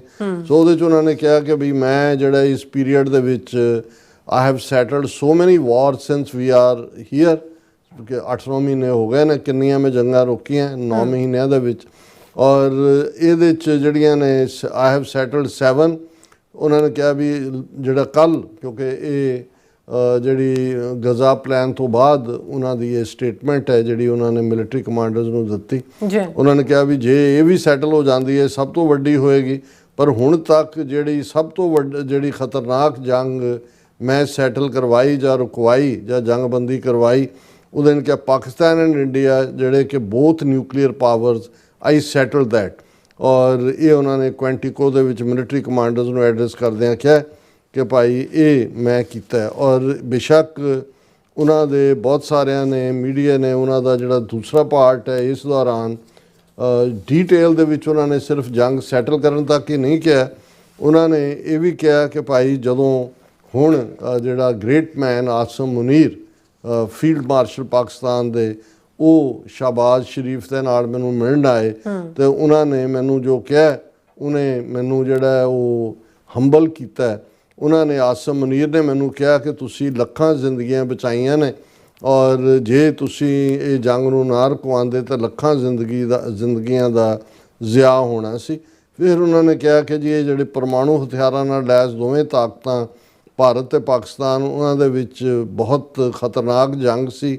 ਔਰ ਉਹਨਾਂ ਨੇ ਫਿਰ ਪਾਕਿਸਤਾਨ ਆਰਮੀ ਚੀਫ ਦੀ ਤਾਰੀਫ ਕਰਦਿਆਂ ਕਿਹਾ ਕਿ ਵੀ ਉਹਨਾਂ ਨਾਲ ਗੱਲ ਕਰਕੇ ਮੈਂ ਆਪਣੇ ਆਪ ਨੂੰ ਸਨਮਾਨਿਤ ਮਹਿਸੂਸ ਕੀਤਾ ਮੇਰੀ। ਔਰ ਉਹਨਾਂ ਨੇ ਕਿਹਾ ਕਿ ਵੀ ਇਹ ਜਿਹੜਾ ਪਹਿਲਗਾਮ ਤੋਂ ਬਾਅਦ ਇਹ ਜਿਹੜਾ ਝਗੜਾ ਸੀ, ਇਹਦੇ ਵਿੱਚ ਦੋਨਾਂ ਜਿਹੜੀਆਂ ਸਾਈਡਸ ਨੂੰ ਸਹਿਮਤ ਕਰਾਉਣ ਦੇ ਲਈ ਮੈਨੂੰ ਇਹਨਾਂ ਨੂੰ ਕਹਿਣਾ ਪਿਆ ਕਿ ਮੈਂ ਤੁਹਾਡੇ ਨਾਲ ਵਪਾਰਕ ਸੰਬੰਧ ਜਿਹੜਾ ਹੈ ਉਹ ਖਤਮ ਕਰ ਦਿਆਂਗਾ। ਕਹਿੰਦੇ ਜੀ ਉਹਨਾਂ ਨੇ ਕਿਹਾ ਵੀ ਇਹ ਤੁਸੀਂ ਕਿਵੇਂ ਕਰੋਗੇ? ਉਹਨੇ ਕਿਹਾ ਜੀ ਨਹੀਂ, ਮੈਂ ਦੋਨਾਂ ਨੂੰ ਫ਼ੋਨ ਕੀਤਾ ਔਰ ਉਹਦੇ ਮਾਮਲੇ 'ਚ ਮੈਂ ਟ੍ਰੇਡ ਦਾ ਇਸਤੇਮਾਲ ਕੀਤਾ। ਔਰ ਉਹਨਾਂ ਨੇ ਕਿਹਾ ਕਿ ਅਸੀਂ ਤੁਹਾਡੇ ਨਾਲ ਵਪਾਰ ਕਰਨ ਵਾਲੇ ਨਹੀਂ ਹੈ। ਉਹਨਾਂ ਨੇ ਫਿਰ ਦੋਨਾਂ ਦੇਸ਼ਾਂ ਨੇ ਜਵਾਬ ਦਿੱਤਾ ਨਹੀਂ ਨਹੀਂ ਤੁਸੀਂ ਇਵੇਂ ਨਹੀਂ ਕਰ ਸਕਦੇ। ਮੈਂ ਕਿਹਾ ਹਾਂ ਮੈਂ ਕਰ ਸਕਦਾ, ਜੇ ਤੁਸੀਂ ਲੋਕ ਇਸ ਪਾਗਲਪਨ ਭਰੇ ਜੰਗ ਦੇ ਵਿੱਚ ਉਤਰਦੇ ਹੋ ਜਿਸ ਬਾਰੇ ਮੈਂ ਬੜੀਆਂ ਖਤਰਨਾਕ ਖਬਰਾਂ ਸੁਣ ਰਹੇ। ਫਿਰ ਉਹਨਾਂ ਨੇ ਜਿਹੜਾ ਅਗੇਨ ਕਿਹਾ ਕਿ ਇਸ ਖਤਰਨਾਕ ਜੰਗ ਦੇ ਵਿੱਚ 7 ਜਹਾਜ਼ ਡਿੱਗੇ। ਇਹ ਨਹੀਂ ਉਹਨਾਂ ਨੇ ਕਿਹਾ ਵੀ ਕਿਸ ਸਾਈਡ 'ਤੇ ਡਿੱਗੇ, ਉਹ ਤਾਂ ਜ਼ਾਹਰ ਹੈ ਕਿਤੇ ਡਿੱਗੇ ਨੇ। ਔਰ ਉਹਨਾਂ ਨੇ ਕਿਹਾ ਕਿ ਇਹ ਜਿਹੜਾ ਯੁੱਧ ਚੱਲ ਰਿਹਾ ਸੀ ਬੜਾ ਖ਼ਰਾਬ ਮਾਹੌਲ ਸੀ ਔਰ ਮੇਰੇ ਇਸ ਕਹਿਣ ਤੋਂ ਬਾਅਦ ਜਿਹੜਾ ਉਹ ਜੰਗ ਰੁਕਿਆ। ਔਰ ਉਹਨਾਂ ਨੇ ਕਿਹਾ ਕਿ ਭਾਈ ਆ ਪਾਕਿਸਤਾਨ ਦੇ ਆਰਮੀ ਚੀਫ ਮੁਨੀਰ ਨੇ ਜਦੋਂ ਮੈਨੂੰ ਮਿਲਣ ਆਏ, ਜਿਹੜਾ ਇੱਕ ਹੀ ਇਜ਼ ਅ ਯੂਨੀਕ ਮੈਨ, ਔਰ ਉਹਦੇ 'ਚ ਉਹਨਾਂ ਨੇ ਇੱਥੇ ਆਏ, ਪਾਕਿਸਤਾਨ ਦਾ ਪ੍ਰਧਾਨ ਮੰਤਰੀ ਵੀ ਉਹਨਾਂ ਦੇ ਨਾਲ ਸੀ। ਜਿਹੜੇ ਮੁਨੀਰ ਨੇ ਪਾਕਿਸਤਾਨ 'ਚ ਬਹੁਤ ਅਹਿਮ ਸ਼ਖਸ ਨੇ, 3 ਦਿਨ ਪਹਿਲਾਂ ਹੀ ਇੱਥੇ ਆਏ।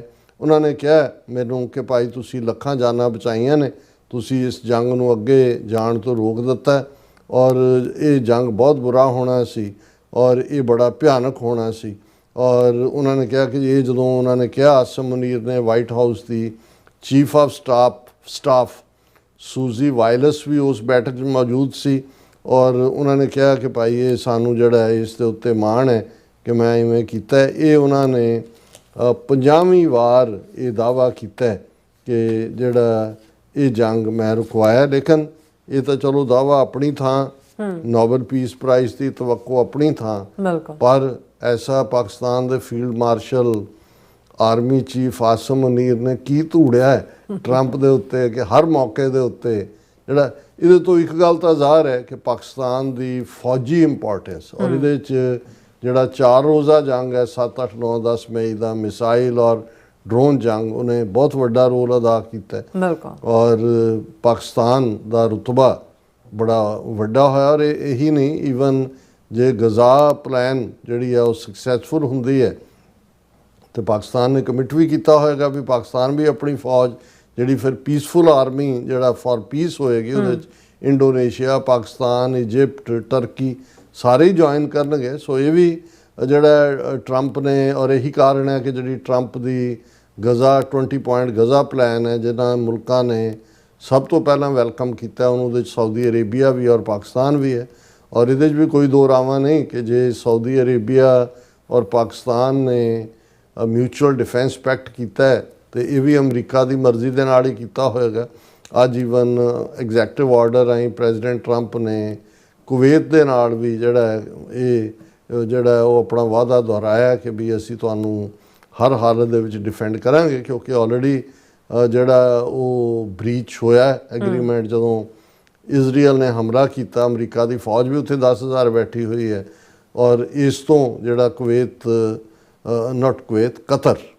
ਕਤਰ ਦੇ ਨਾਲ ਜਿਹੜਾ ਉਹ ਐਗਰੀਮੈਂਟ ਕੀਤਾ ਵੀ ਅਸੀਂ, ਕਿਉਂਕਿ ਕਤਰ ਹੀ ਮੀਡੀਏਸ਼ਨ ਵੀ ਕਰ ਰਿਹਾ ਸੀ ਹਮਾਸ ਵਾਲਿਆਂ ਦੇ ਨਾਲ, ਹਮਾਸ ਔਰ ਇਜ਼ਰਾਈਲ ਦੀ। ਸੋ ਇਹ ਜਿੱਥੇ ਨੈਤਨਯਾਹੂ ਤੋਂ ਮਾਫੀ ਮੰਗਵਾਈ ਟਰੰਪ ਨੇ ਕੋਲ ਬਿਠਾ ਕੇ ਕਿ ਭਾਈ ਕਤਰ ਦੇ ਪ੍ਰਾਈਮ ਮਿਨਿਸਟਰ ਨੂੰ ਕਾਲ ਕਰ, ਉੱਥੇ ਕਤਰ ਨੂੰ ਇੱਕ ਵਾਰ ਫਿਰ ਅਮਰੀਕਾ ਨੇ ਅਸ਼ੋਰ ਕੀਤਾ ਕਿ ਅਸੀਂ ਉਵੇਂ ਹੀ ਹੈ ਜਿਵੇਂ ਪਹਿਲਾਂ ਸੀ, ਅਸੀਂ ਯਾਰ ਹੈ, ਅਸੀਂ ਤੁਹਾਨੂੰ ਡਿਫੈਂਡ ਕਰਾਂਗੇ। ਤੁਹਾਡਾ ਜਹਾਜ਼ 500 ਮਿਲੀਅਨ ਦਾ ਇਹਦੇ 'ਚ ਜਿਹੜਾ ਮੈਂ ਹੂਟੇ ਲੈਣਾ, ਲੇਕਿਨ ਹੁਣ ਜੋ ਪਿਛਲਾ ਹੋਇਆ ਉਸ ਨੂੰ ਭੁੱਲ ਜਾਓ ਔਰ ਅਸੀਂ ਤੁਹਾਡੇ ਨਾਲ ਖੜੇ ਹਾਂ, ਤੁਹਾਨੂੰ ਅਸੀਂ ਡਿਫੈਂਡ ਕਰਾਂਗੇ। ਹੁਣ ਦੇਖੋ ਕਿ ਇਹਦਾ ਕੀ ਅਸਰ ਹੁੰਦਾ। ਪਰ ਗੱਲ ਜਿਹੜੀ ਫੀਲਡ ਮਾਰਸ਼ਲ ਆਸਮ ਮੁਨੀਰ ਦੇ ਹਵਾਲੇ ਨਾਲ ਹੈ, ਉਸ ਤੋਂ ਇਹ ਹੈ ਕਿ ਪਾਕਿਸਤਾਨ ਇਸ ਵੇਲੇ ਅਮਰੀਕਾ ਦੀਆਂ ਗੁੱਡ ਬੁੱਕਸ ਦੇ ਵਿੱਚ। ਜੀ ਡਾਕਟਰ ਸਾਹਿਬ, ਤੁਹਾਡਾ ਬਹੁਤ ਸ਼ੁਕਰੀਆ। ਸੋ ਥਲੈਂਡ ਬ੍ਰੇਕ ਵਿਊਅਰਸ, ਤੁਸੀਂ ਇਸੇ ਤਰ੍ਹਾਂ ਬਣੇ ਰਹਿਣਾ। ਮਿਲਦੇ ਹਾਂ ਛੋਟੇ ਜਿਹੇ ਬ੍ਰੇਕ ਤੋਂ ਬਾਅਦ।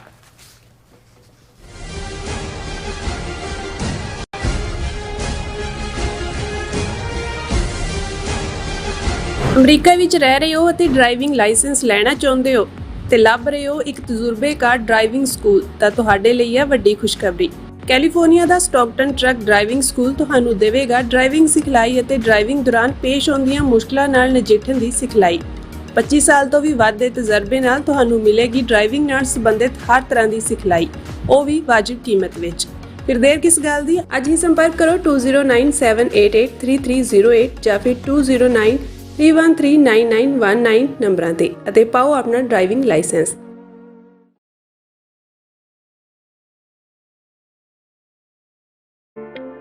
ਸਿਗਨੇਚਰ ਟਰੱਕ ਸਰਵਿਸ ਰਾਊਟ 81 ਉੱਤੇ ਐਗਜ਼ਿਟ 235 ਤੇ ਟਰੱਕਰ ਵੀਰਾਂ ਲਈ 24 ਘੰਟੇ ਰੋਡ ਸਰਵਿਸ ਦੀ ਸੁਵਿਧਾ ਮੌਜੂਦ।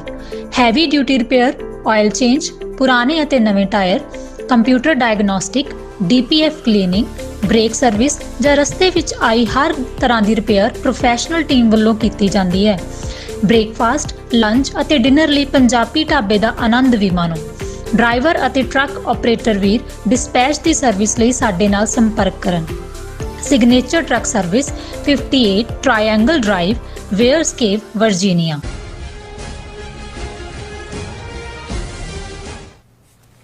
Viewers, welcome back to programme. So viewers, ਗੱਲਬਾਤ ਕਰਨ ਜਾ ਰਹੇ ਹਾਂ ਕਿ ਮੀਡੀਆ ਰਿਪੋਰਟਾਂ ਅਨੁਸਾਰ ਭਾਰਤ ਦੀ ਕੇਂਦਰ ਸਰਕਾਰ ਨੇ ਪੰਜਾਬ ਵਿੱਚ BSF ਦੀਆਂ 50 ਕੰਪਨੀਆਂ ਤਾਇਨਾਤ ਕੀਤੀਆਂ ਨੇ। ਸੋ ਕੀ ਪੰਜਾਬ ਵਿੱਚ ਅਗਲੀ ਸਿੱਖ ਨਸਲਕੁਸ਼ੀ ਲਈ ਤਿਆਰੀਆਂ ਕੀਤੀਆਂ ਜਾ ਰਹੀਆਂ ਨੇ?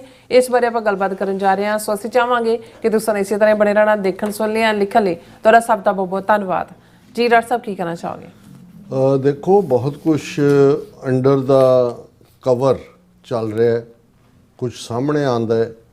ਸਾਹਮਣੇ ਤੋਂ ਤੁਸੀਂ ਦੇਖ ਸਕਦੇ ਹੋ ਕਿ ਵੀ ਜਿਹੜਾ ਅੰਡਰ ਦਾ ਕਵਰ ਹੈ ਉਹ ਕਿਸ ਨੌਈਅਤ ਦਾ ਹੋ ਸਕਦਾ ਹੈ, ਕਿੰਨਾ ਖਤਰਨਾਕ ਹੋ ਸਕਦਾ ਹੈ।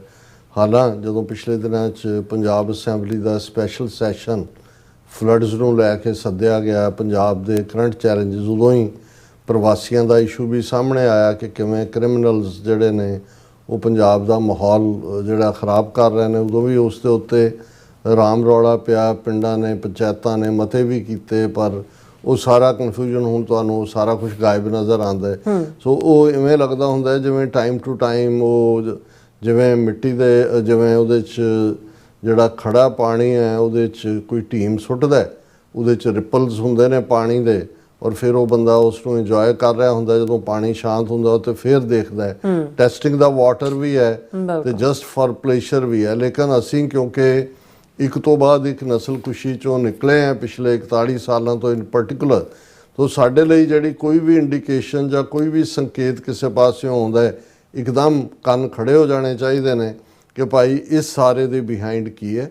ਔਰ ਇਹ ਗੱਲ ਚਲੋ ਪੋਜ਼ਿਟਿਵ ਹੈ ਕਿ ਪੰਜਾਬ ਅਸੈਂਬਲੀ ਨੇ ਜਿਹੜਾ ਮਤਾ ਕੀਤਾ, ਉਹਨਾਂ ਨੇ ਇਨ ਦਾ ਐਂਡ ਸੈਂਟਰ ਗਵਰਨਮੈਂਟ ਨੂੰ ਪੂਰਾ ਕੰਡੈਮ ਕੀਤਾ। Punjab slam centre over flood relief ਔਰ 20,000 ਕਰੋੜ ਦਾ ਪੈਕੇਜ ਮੰਗਿਆ। ਅੱਜ ਜਦੋਂ ਅਸੀਂ ਗੱਲਬਾਤ ਕਰ ਰਹੇ ਹਾਂ, ਭਗਵੰਤ ਮਾਨ ਅਮਿਤ ਸ਼ਾਹ ਦੇ ਨਾਲ ਵੀ ਮਿਲਿਆ, ਪਰ ਮਿਲਣਾ ਮੁਲਣਾ ਕੀ ਹੈ, ਇਹ ਜਿਹੜੀ ਜਿਹਨੂੰ ਕਹਿੰਦੇ ਨੇ ਕਿ ਬਈ ਆਈ ਵਾਸ਼ ਹੀ ਹੁੰਦਾ ਲੈ ਦੇ ਕੇ। ਜੇ ਮੋਦੀ ਆਪਣੇ ਨੇਸ਼ਨ ਨੂੰ ਮੈਸੇਜ ਇਹ ਕਹਿ ਸਕਦਾ ਕਿ ਦੇਖੋ RSS 100 ਸਾਲ ਤੋਂ ਹਮੇਸ਼ਾ ਸਭ ਤੋਂ ਮੂਹਰੇ ਰਹੀ ਆ, ਦੇਖੋ ਪੰਜਾਬ 'ਚ ਫਲੱਡ ਆਏ ਸਭ ਤੋਂ ਮੂਹਰੇ RSS ਦੇ ਵਾਰੰਟੀ ਸੀ। ਹੁਣ ਜੇ ਇਸ ਲੈਵਲ ਦਾ ਝੂਠ ਬੋਲ ਸਕਦੇ ਨੇ, ਤੇ ਜੇ 1500 ਕਰੋੜ ਦਾ ਕਰੂਅਲ ਜੋਕ ਕਰਦਾ ਔਰ ਚੀਫ ਮਿਨਿਸਟਰ ਪੰਜਾਬ ਦਾ ਅਸੈਂਬਲੀ 'ਚ ਖਲੋ ਕੇ ਕਹਿੰਦਾ ਵੀ 1500 ਕਰੋੜ 'ਚੋਂ ਇੱਕ ਪੈਨੀ ਵੀ ਅਜੇ ਤੱਕ ਨਹੀਂ ਆਈ, ਤੇ ਤੁਸੀਂ ਅੰਦਾਜ਼ਾ ਲਾ ਸਕਦੇ ਹੋ ਕਿ ਗੱਲ ਕਿੱਧਰ ਨੂੰ ਜਾ ਰਹੀ। ਹਾਂ, ਇਹ ਖਬਰ ਜ਼ਰੂਰ ਆਈ ਕਿ ਪੰਜਾਬ ਦੇ ਵਿੱਚ ਐਡੀਸ਼ਨਲ BSF ਦੀਆਂ 50 ਕੰਪਨੀਆਂ ਹੋਰ ਭੇਜੀਆਂ ਜਾ ਰਹੀਆਂ। ਆਲਰੇਡੀ ਅੱਧਾ ਪੰਜਾਬ ਜਿਹੜਾ ਹੈ ਇਹਨਾਂ ਨੇ BSF ਦੇ ਹਵਾਲੇ ਕੀਤਾ ਹੋਇਆ। ਪਹਿਲਾਂ ਉਹ ਪਤਾ ਨਹੀਂ ਕਿੰਨੇ ਸੌ ਕਿਲੋਮੀਟਰ ਤੱਕ ਸੀ, ਫਿਰ ਉਹਨੂੰ ਦੁੱਗਣਾ ਕਰ ਦਿੱਤਾ ਗਿਆ ਜੀ ਡਰੱਗਸ। ਔਰ ਆਲਰੇਡੀ ਪੰਜਾਬ ਦੇ ਵਿੱਚ ਵੈਸੇ ਵੀ ਪੰਜਾਬ 'ਚ Jalandhar cantonment, Ludhiana cantonment, Bathinda cantonment, Suransi cantonment, Punjab ਦੇ ਵਿੱਚ ਵੈਸੇ ਹੀ ਬਾਰਡਰ ਦੇ ਨਾਂ ਦੇ ਥੱਲੇ ਉਹਨਾਂ ਨੇ 2-3 ਲੱਖ ਫੌਜ ਤਾਂ ਵੈਸੇ ਹੀ ਬਿਠਾਈ ਹੋਈ ਹੈ ਇਨ ਐਕਟਿਵ ਡਿਊਟੀ ਜਦੋਂ ਤਾਇਨਾਤ ਕਰਨਾ ਹੈ। ਔਰ ਜੇ ਹੁਣ 50 ਕੰਪਨੀਆਂ BSF ਦੀਆਂ ਹੋਰ ਲਿਆਉਣ ਦੀ ਲਾਈਨ ਹੈ, ਔਰ ਇੱਕ ਪਾਸੇ ਸੁਪਰੀਮ ਕੋਰਟ ਇਹ ਕਹਿ ਰਿਹਾ ਕਿ ਬਲਵੰਤ ਸਿੰਘ ਰਾਜੋਆਣਾ ਨੇ ਇਹਨੂੰ ਫਾਇ ਕਿਉਂ ਨਹੀਂ ਲਾਇਆ, ਉਹਨੂੰ ਮੁਕਾਓ, ਗੱਲ ਮੁਕਾਓ। ਔਰ ਦੂਸਰੇ ਪਾਸੇ ਇੰਨੇ ਇਸ਼ੂ ਜਿਹੜਾ ਇੱਕਦਮ ਖੜੇ ਹੁੰਦੇ ਨੇ, ਇੱਕਦਮ ਬਿਠਾ ਦਿੱਤੇ ਜਾਂਦੇ ਨੇ। ਸੋ ਸਾਡੇ ਵੀਰ ਆਬਜ਼ਰਵੇਸ਼ਨ ਸੈਂਟਰ ਦੀ ID ਤੋਂ ਉਹ ਲਿਖਦੇ ਨੇ, ਔਰ ਉਹਨਾਂ ਦੀਆਂ 2 ਬਰੀਫ ਲਿਖਤਾਂ ਜਿਹੜੀਆਂ ਇਸ ਵੀਕ ਸਾਨੂੰ ਮਿਲੀਆਂ, ਉਹਨਾਂ ਨੂੰ ਮੈਂ ਜ਼ਰੂਰ ਸ਼ੇਅਰ ਕਰਨਾ ਚਾਹੁੰਦਾ, ਕਿਉਂਕਿ ਇਸ ਗੱਲ ਦੀ ਮੈਨੂੰ ਖੁਸ਼ੀ ਵੀ ਹੁੰਦੀ ਹੈ ਕਿ ਭਾਈ ਸਾਡੇ ਹੁਣ ਇਸ ਲੈਵਲ ਦੇ ਵੀਰ ਭੈਣਾਂ ਨੇ ਜਿਹੜੇ ਇਹਨਾਂ ਡੇਂਜਰਸ ਨੂੰ ਦੇਖਦੇ ਨੇ, ਮਹਿਸੂਸ ਕਰਦੇ ਨੇ। ਪਹਿਲੇ 'ਚ ਉਹਨਾਂ ਦੀ ਲਿਖਤ ਸੀ ਕੋਲਡ ਹਾਰਟਡ ਡਿਸਪਲਿਨ, ਕਿ ਜਿਹਨੂੰ ਅਸੀਂ ਕਹਿੰਦੇ ਸਖਤ ਜਿਹੜਾ ਹੈ ਉਹ ਡਿਸਪਲਿਨ ਸਾਨੂੰ ਲਾਗੂ ਕਰਨਾ ਹੋਏਗਾ। ਇਹ cold hearted discipline must be maintained amongst Panthic ranks as our goals comes closer. There is no space for any distractions at the moment, and no matter who does it, if anyone wants to distract COM at this vital point in history, needs to be sidelined, because the opportunity might just be a whisker that still needs to be caught onto, because even these slight chances take decades or centuries to come. ਕਿ ਜੋ ਹਾਲਾਤ ਨੇ, ਭਾਵੇਂ ਸਾਨੂੰ ਉਸ ਚੋਂ positivity ਦਾ ਜਿਹੜਾ ਉਹ ਮਾੜਾ ਮੋਟਾ ਇਸ਼ਾਰਾ ਹੀ ਮਿਲ ਰਿਹਾ, ਔਰ ਇਸ ਕਿਸਮ ਦੇ ਇਸ਼ਾਰੇ ਵੀ ਜਾਂ ਮੂਮੈਂਟਸ ਵੀ ਕਈ ਵਾਰ ਸੈਂਚਰੀਜ਼ ਦੀ ਸਟਰਗਲ ਤੋਂ ਬਾਅਦ ਪੈਦਾ ਹੁੰਦੇ ਨੇ, ਔਰ ਸਾਨੂੰ ਇਹਨੂੰ ਕਿਸੇ ਹੋਰ ਬਹਿਸ ਦੇ ਵਿੱਚ ਉਲਝਾ ਕੇ ਇਸ ਮੌਕੇ ਨੂੰ ਹੱਥੋਂ ਜਾਣ ਨਹੀਂ ਦੇਣਾ ਚਾਹੀਦਾ। ਦੇयर इज़ नो स्पेस फॉर मर्यादा बेस्ड कल्चर वार्स। ਇਹ ਬਹੁਤ ਖੂਬਸੂਰਤ ਲਫ਼ਜ਼ ਉਹਨਾਂ ਨੇ ਕਿਹਾ ਕਿ ਭਾਈ ਅਸੀਂ ਮਰਿਆਦਾ ਦੀਆਂ ਲੜਾਈਆਂ 'ਚ ਫਸ ਜਾਈਏ। There is no space for maryada based culture wars, there is no space for selfish interests, there is no space for deviants, there is no space for anything other than kicking Brahmins onto other sides of Yamuna। ਕਿ ਇੱਕ point agenda ਕਿ ਬ੍ਰਾਹਮਣਵਾਦੀਆਂ ਨੂੰ ਅਸੀਂ ਜਮਨਾ ਪਾਰ ਧੱਕਣਾ, ਇਸ ਤੋਂ ਇਲਾਵਾ ਕਿਸੇ ਹੋਰ ਗੱਲ ਦੇ ਲਈ ਵਕਤ ਜ਼ਾਇਆ ਕਰਨਾ ਜਾਂ ਸਾਧਨ ਜ਼ਾਇਆ ਕਰਨਾ ਇਹ ਬਿਲਕੁਲ ਨਹੀਂ ਹੋਣਾ ਚਾਹੀਦਾ। But we have space for seva, santokh, संघर्ष, पंथ, पातशाही and so on. May Vaheguru bless us with wisdom and courage to keep walking on this path and achieve our goal of Khalistan, where Patshahi reaches all those whom Guru Sahib has promised to uplift from yokes of caste-based Brahminical slavery and finish the unfinished business from the last time Sikhs were in power for a short period. It is incumbent upon every Sikh that they work towards establishment of Begumpura. ਉਹਨਾਂ ਨੇ ਕਿਹਾ ਕਿ ਭਾਈ ਇਹ ਜਿਹੜਾ ਸਾਡੇ ਲਈ ਜਿਹੜਾ ਕੰਮ ਹੈ ਉਹ ਅਸੀਂ ਸੇਵਾ ਦੇ ਵਿੱਚ ਸੰਤੋਖ ਸੰਘਰਸ਼ ਪੰਥ ਪਾਤਸ਼ਾਹੀ ਔਰ ਇਹਨਾਂ ਦੇ ਉੱਤੇ ਹੀ ਅਸੀਂ ਰਹੀਏ ਵਾਹਿਗੁਰੂ ਦੇ ਨਾਲ ਜੁੜ ਕੇ ਔਰ ਇਸ ਲਈ ਕੰਮ ਕਰੀਏ ਤਾਂ ਕਿ ਆਜ਼ਾਦੀ ਮਿਲੇ ਖਾਲਿਸਤਾਨ ਮਿਲੇ। ਇਹ ਜਿਹੜਾ ਪੰਜਾਲੀ ਕਾਸਟ ਬੇਸ ਬ੍ਰਾਹਮਣਿਕਲ ਸਲੇਵਰੀ ਨੇ ਸਾਡੇ ਤੇ ਪਾਈ ਹੋਈ ਹੈ ਜਿਹੜਾ ਮੌਕਾ ਅਸੀਂ ਗਵਾਇਆ ਹੋਇਆ ਪਹਿਲਾਂ ਦਾ ਜਾਂ ਸ਼ਾਰਟ ਲਿਵਡ ਸਾਡਾ ਰਾਜ ਸੀ ਪਰ ਅਸੀਂ ਅਲਟੀਮੇਟਲੀ ਸਾਡਾ ਜਿਹੜਾ ਬੇਸਿਕ ਨੁਕਤਾ ਹੈ ਉਹ ਐਸਟੈਬਲਿਸ਼ਮੈਂਟ ਆਫ ਬੇਗਮਪੁਰਾ ਕਿ ਉਹ ਜਿਹਨੂੰ ਹਲੀਮੀ ਰਾਜ ਵੀ ਗੁਰੂ ਪੰਜਮ ਪਾਤਸ਼ਾਹ ਨੇ ਫਰਮਾਇਆ ਬੇਗਮਪੁਰਾ ਭਗਤ ਰਵਿਦਾਸ ਜੀ ਨੇ ਲਫ਼ਜ਼ ਵਰਤੇ ਅਸੀਂ ਉਹਦੇ ਲਈ ਕੰਮ ਕਰੀਏ।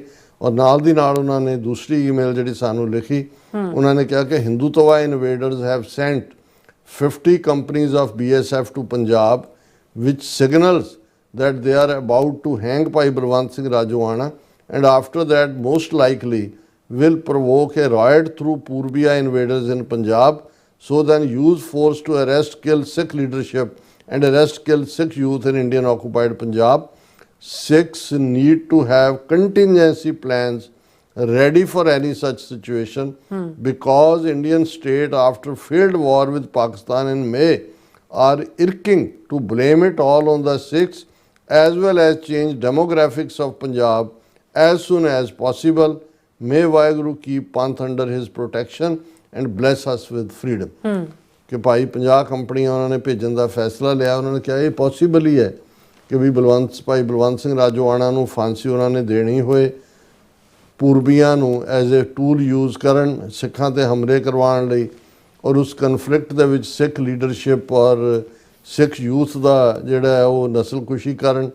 ਸਾਡੇ ਕੋਲ ਜਿਹੜੀ ਹੈ ਕੰਟੀਨਜੈਂਸੀ ਕੋਈ ਪਲਾਨ ਹੋਣੀ ਚਾਹੀਦੀ ਹੈ ਕਿਸੇ ਵੀ ਐਸੀ ਸਿਚੁਏਸ਼ਨ ਦੇ ਲਈ ਕਿਉਂਕਿ ਭਾਰਤੀ ਸਟੇਟ ਇਸ ਵੇਲੇ ਖਿਜੀ ਹੋਈ ਹੈ ਬਿਲਕੁਲ ਕਿਉਂਕਿ ਉਹਨਾਂ ਦੀ ਪਾਕਿਸਤਾਨ ਦੇ ਨਾਲ ਜੰਗ ਦੇ ਵਿੱਚ ਬਹੁਤ ਬੁਰੀ ਤਰ੍ਹਾਂ ਹਿੱਠੀ ਹੋਈ ਔਰ ਕਿਉਂਕਿ ਸਿੱਖਾਂ ਨੇ ਸਾਥ ਨਹੀਂ ਦਿੱਤਾ ਇਸ ਲਈ ਉਹ ਸਿੱਖਾਂ 'ਤੇ ਰਿਵੈਂਜ ਵੀ ਲੈਣਾ ਚਾਹੁੰਦੇ ਨੇ। ਨਾਲ ਦੀ ਨਾਲ ਪੰਜਾਬ ਦਾ ਜਿਹੜੀ ਡੈਮੋਗ੍ਰਾਫੀ ਹੈ ਆਬਾਦੀ ਦਾ ਤਵਾਜ਼ਨ ਉਹਨੂੰ ਵੀ ਖਰਾਬ ਕਰ ਰਹੇ ਨੇ ਔਰ ਉਹਨਾਂ ਨੇ ਅਖੀਰ 'ਚ ਅਰਦਾਸ ਕੀਤੀ ਕਿ ਮਹਾਰਾਜ ਪੰਥ ਨੂੰ ਆਪਣੀ ਸੁਰੱਖਿਆ ਦੇ ਥੱਲੇ ਰੱਖੇ ਸੇਫ ਰੱਖੇ ਔਰ ਸਾਨੂੰ ਆਜ਼ਾਦੀ ਬਖਸ਼ੇ। ਸੋ ਅਸੀਂ ਆਬਜ਼ਰਵੇਸ਼ਨ ਸੈਂਟਰ ਵਾਕਈ ਤੁਸੀਂ ਠੀਕ ਆਬਜ਼ਰਵ ਕਰਦੇ ਹੋ ਔਰ ਸਾਨੂੰ ਖੁਸ਼ੀ ਹੁੰਦੀ ਹੈ ਕਿ ਸਾਡੇ ਵੀਰ ਭੈਣਾਂ ਇਸ ਲੈਵਲ 'ਤੇ ਸੋਚਦੇ ਨੇ ਔਰ ਕੰਟੀਨਜੈਂਸੀ ਪਲਾਨ ਤਾਂ ਪਤਾ ਨਹੀਂ ਕਿਹਨੇ ਕਦੋਂ ਕੀ ਬਣਾਉਣੀ ਹੈ ਲੇਕਿਨ ਜੇ ਇੱਕ ਤਬਕੇ ਦੇ ਵਿੱਚ ਅਵੇਅਰਨੈਸ ਹੀ ਹੋਏ ਔਰ ਇਸ ਅਵੇਅਰਨੈਸ ਦਾ ਹੀ ਇਸ ਵਾਰ ਨਤੀਜਾ ਸੀ ਕਿ 4 ਰੋਜ਼ਾ ਜੰਗ ਜਿਹੜੀ ਭਾਰਤ ਨੇ ਵਿੱਢੀ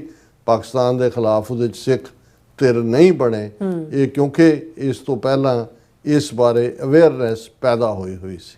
ਬਿਲਕੁਲ ਡਾਕਟਰ ਸਾਹਿਬ ਤੁਹਾਡਾ ਬਹੁਤ ਬਹੁਤ ਧੰਨਵਾਦ। ਸੋ ਥੈਲੈਂਡ ਬ੍ਰੇਕ ਵਿਊਅਰਸ ਤੁਸੀਂ ਕਿਤੇ ਨਹੀਂ ਜਾਣਾ ਮਿਲਦੇ ਹਾਂ ਛੋਟੇ ਜਿਹੇ ਵਕਫੇ ਤੋਂ ਬਾਅਦ।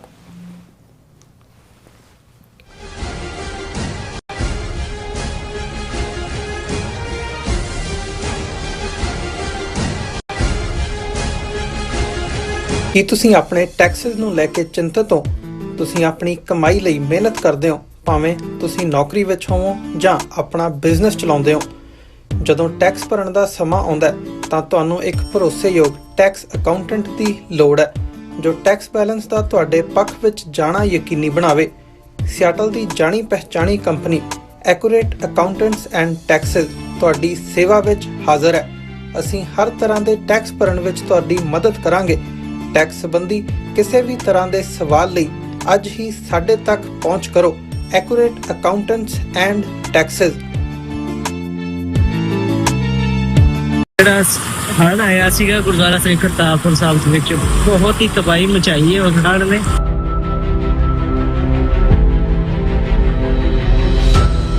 ਟੀਮ ਯੂਨਾਈਟਿਡ ਸਿੱਖਸ ਇੱਥੇ ਪਿੰਡ ਸਸਰਾਲੀ ਵਿਖੇ ਬੰਦ ਬਣਾਉਣ ਦੀ ਸੇਵਾ ਪਿਛਲੇ 2 ਦਿਨਾਂ ਤੋਂ ਗੁਰੂ ਮਹਾਰਾਜ ਯੂਨਾਈਟਿਡ ਸਿੱਖਸ ਵੱਲੋਂ ਵੀ ਲੈ ਰਹੇ ਹਨ ਜੀ। ਟੀਮ ਯੂਨਾਈਟਿਡ ਸਿੱਖਸ ਇੱਥੇ ਹਰ ਵਕਤ ਹਾਜ਼ਰ ਹੈ ਜੀ। ਜਿਸ ਵੀ ਚੀਜ਼ ਦੀ ਜ਼ਰੂਰਤ ਹੋਵੇਗੀ ਉਸ ਚੀਜ਼ ਦੀ ਜਾਣਕਾਰੀ ਟੀਮ ਯੂਨਾਈਟਿਡ ਸਿੱਖਸ ਤੁਹਾਨੂੰ ਪਹੁੰਚਾਉਂਦੀ ਰਹੇਗੀ ਜੀ।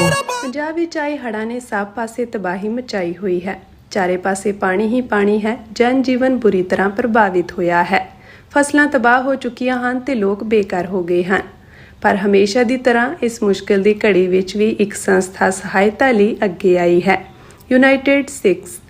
ਮੁਸੀਬਤ ਵਿੱਚ ਫਸੇ ਹਜ਼ਾਰਾਂ ਪਰਿਵਾਰਾਂ ਨੂੰ ਯੂਨਾਈਟਿਡ ਸਿਕਸ ਦੇ ਸੇਵਾਦਾਰ ਮੀਲਾਂ ਤੱਕ ਪੈਦਲ ਤੁਰ ਕੇ ਕਿਸ਼ਤੀਆਂ ਰਾਹੀਂ ਹਰ ਸੰਭਵ ਅਸੰਭਵ ਤਰੀਕੇ ਨਾਲ ਉਹਨਾਂ ਨੂੰ ਮਦਦ ਦੇਣ ਲਈ ਪਹੁੰਚ ਕਰ ਰਹੇ ਹਨ।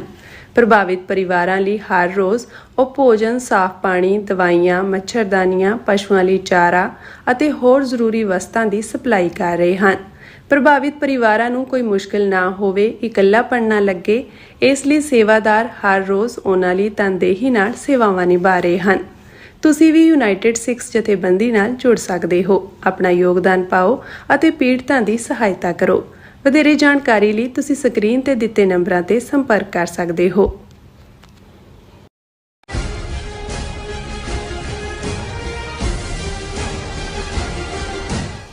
ਦਰਸ਼ਕੋ, ਬ੍ਰੇਕ ਤੋਂ ਬਾਅਦ ਤੁਹਾਡਾ ਸਭ ਦਾ ਭਰਪੂਰ ਸਵਾਗਤ ਹੈ। ਸੋ ਵੀਅਰਸ, ਐਂਡ ਸੈਕਸ਼ਨ ਵਿੱਚ ਆਪਾਂ ਗੱਲਬਾਤ ਕਰਨ ਜਾ ਰਹੇ ਹਾਂ ਕਿ ਪ੍ਰੈਜ਼ੀਡੈਂਟ ਟਰੰਪ ਦੀ ਇਮੀਗ੍ਰੇਸ਼ਨ ਨੀਤੀ ਅਤੇ ਟਰਾਂਸਪੋਰਟੇਸ਼ਨ ਨੀਤੀ ਨੂੰ ਲੈ ਕੇ ਇਸ ਵੇਲੇ ਕਾਫੀ ਘਬਰਾਹਟ ਵਾਲਾ ਜਿਹੜਾ ਮਾਹੌਲ ਹੈ ਉਹ ਹੈ।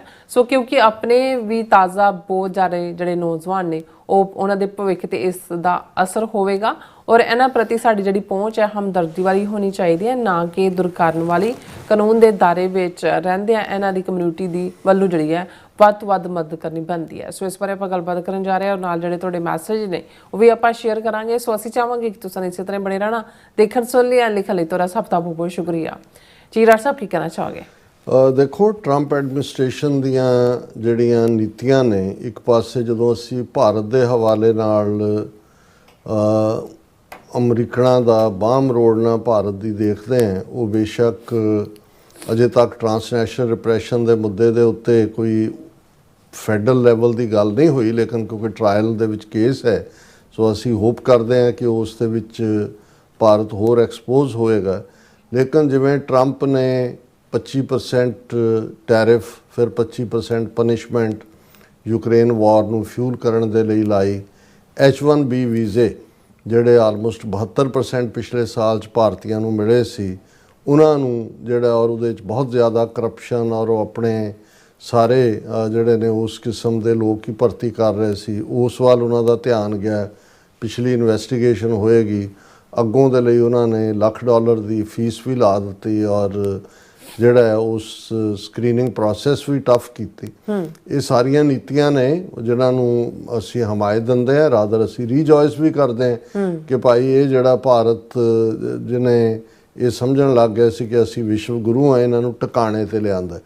ਔਰ ਜ਼ਾਹਰ ਹੈ ਵੀ ਇਹਨਾਂ ਦੋਨਾਂ ਤਿੰਨਾਂ ਦੇ ਵਿੱਚ ਕੋਈ ਸਿੱਧੇ ਤੌਰ 'ਤੇ ਸਾਡੇ ਲੋਕ ਪੰਜਾਬ ਦੇ ਜਾਂ ਸਿੱਖ ਜਿਹੜੇ ਨੇ ਉਹ ਬਹੁਤੇ ਪ੍ਰਭਾਵਿਤ ਨਹੀਂ ਹੁੰਦੇ, ਇਸ ਲਈ ਇਹ ਜਿਹੜਾ ਇਹਦਾ ਅਲਟੀਮੇਟ ਖਮਿਆਜ਼ਾ ਜਿਹਨੂੰ ਭੁਗਤਣਾ ਪੈਂਦਾ ਉਹਨਾਂ ਨੂੰ ਭੁਗਤਣਾ ਚਾਹੀਦਾ।